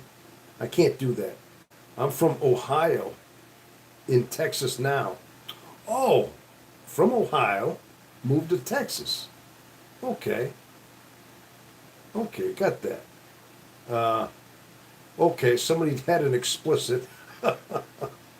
Yeah, no, I got that. I saw what you were trying to see. I got that. Now you want me to say something vulgar over here. Listen, I try to keep uh,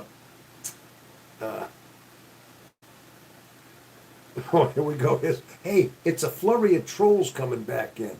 I noticed that. They just flurry in. It's like a, you ever see like those, you ever see those birds? Every so often you get like a flock of birds and they come into your yard and they start picking everything and then they take off.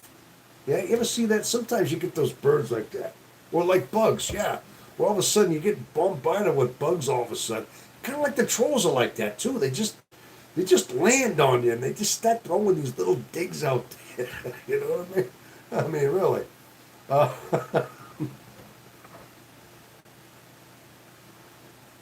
oh, okay. Okay. Seagulls. Seagulls, yeah, I got that. Are you married? Mystery Ash. Am I married? Oh, my, am I getting hit on again over here? I don't know if I can believe that. It makes me wonder, I mean, if everybody's for real, you know? I keep getting married. Am I hit on? Am I married and all that stuff, you know? Uh, Farts with wolves. So, may I ask what your channel is about? Some of your names are freaking hilarious out there. Ah, is it the milkshake or the burger? Hey, you know, sometimes you trolls. At least one time, you get me laughing. Sometimes I know you trolling me. I know you're bugging me out there, but you know, I gotta laugh it off. You know, my channel. If you want to know what my channel is about, somebody's asking me. It's my channel is called the INFJ Experience, and I talk about the MBTI type, especially the R type, my type, the INFJ type. That's all. But also we talk about psychology and just the human animal, basically the workings of our mind, what basically what drive us, what drives our minds, and you know just what makes us who we are, what makes us tick. That's all, and why people just like to troll, you know, things like that. Like why do random people just like to invade your your channel and come up with little sayings like that? Well, what makes people do that? You know, it's, you know. It's like monkeys flinging poo. Yeah, you ever see those monkeys in the zoo? And these monkeys, if they get mad at you, they start flinging their poo at you. You know, and these are the ones you got to put the plexiglass in their cage because they fling poo. You know, it makes you wonder. It's kind of like these people. That's all I can think of is these people that troll you like that are these monkey flingers. Ooh, they're flinging their poops. You know. Kind of like that author Spots on the Wall. Ever heard of that book called Spots on the Wall? And the author was Who Flung Poo. Okay? It's kind of like that. That's what it reminds me of over there. Froggen, are you Final Fantasy? Okay, now I'm getting all the are you married? Am I married? Why? Are you asking? And Mystery Ash, are you female? I'm just curious. Are you really hitting on me, or are you just trolling me? I don't know. I mean, I keep getting hit on, but I don't know how real it would be. You know what I mean? Yeah, that's all. Well, two books. Uh, oh gosh, got grapes over there, huh? Silly little. I ain't no troll. I'm not saying everybody is, but sometimes chocolate. See, I have to read some of your things without reading them out loud. But anyway, that's what I do. We're about the MBTI type, but occasionally I like to. Sometimes I joke around too. I will crack jokes. Listen, I come down to earth, and I like to goof around a little bit too. That's all. Um, is an RPG game from the '90s? RPG game from the '90s. Um, You're not married. Okay. Are you married? You're not married. No, no, I'm not married actually. No, I was married for 20 years. I've been divorced for almost 5 years. I separated from my wife about 5 years. I was married for 20, and yeah. So yeah, I mean, I've been in 5 years of discovering. I mean, I think I needed the time to totally discover who I am, to authenticate. I'm trying to discover basically what I was meant to be, my purpose in life. Okay, and part of it is yeah, just being on these channels right now. You got tired of her, yeah. Okay, she got tired of you. Okay, you're not married. I don't play a lot of games, role playing games. So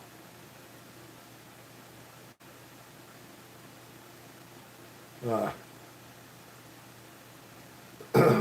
okay, he got tired of her. Uh, well, you said that twice. Okay. But anyway, so it looks like it's funny thing is I say I'm getting ready to wrap it up, and all of a sudden they all just start coming out of the woodwork again. Like where were they just a minute ago when I had two like that and nobody was saying anything? And I say, well, it's time to go. It's like boom, boom, boom, boom, boom. Everybody starts showing up all of a sudden, you know? Rap, Kabul, you know. So it's not rap. All right. So, but anyway, yeah, we're gonna have to do that. I don't know. I was scrolling. So, oh, that's funny. Yeah, somebody keeps trying to get me to say things like that. My gosh, you can tell the trolls out there. Oh my gosh, always do. I don't know. Sometimes, like I said, I don't get offended. I just they can crack me up. Uh, oh, okay. Now they just know I'm laughing at them right now. You know, it's like whatever. That's okay. Boy, we got some real angry looking. What do we got? A bunch of memes going over there. Look at that stuff, huh? Did you do your chores? Yes, sir. Just sir, I. Oh, something tells me that's a radical. Something tells me that would be like a very, like an angry woman would come up with that. Yeah, isn't that right? Did you do your chores? Yes, sir. Like some henpecked guy, you know, like so dominant, so overly like, you know what I mean? Would come up with something like that. Yeah, somebody's got a lot to prove. Some angry feminist that's got a lot to prove, I would think, really. You know, so I mean, I could tell. So definitely, obviously, holy spamming. It's like they're trying to keep you on. Yeah, I noticed that. That's what it is. Yeah, they're doing a pretty good job of it because I'm just seeing it and I'm laughing about it. You know what I mean? You know, more watch time for the chant. Hey, Jethro, Jethro, don't say that. Don't say that. Don't. You don't. We, I think we kind of know. We know what's going on there. You know, if they want to keep throwing that, on, then that's fine. You know, why should I do it? I mean, I'm not going to repeat all this stuff, but it's funny, right?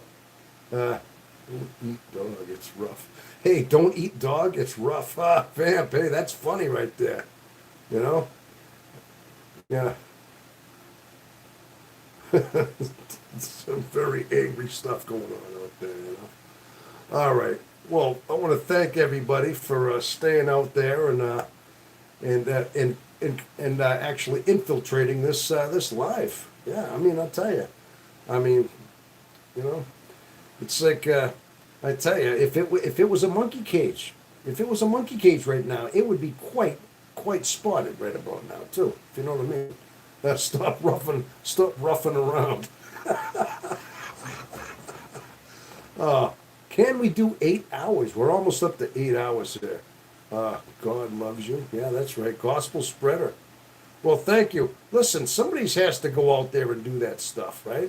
Got a lot of little hearts going on there, very much, you know. Yeah, you know what? Like I said, again, I try to do this once a week. Sometimes I see this, I see a lot of you people are just here probably a one-shot deal, you know? You just, it is what it is, you know? But it's almost like some people, I mean, it makes you wonder, people, if you have a lot of, you didn't grow up very much, you know? You didn't get past like maybe the third grade when you were just throwing things at the teacher's chalkboard, you know?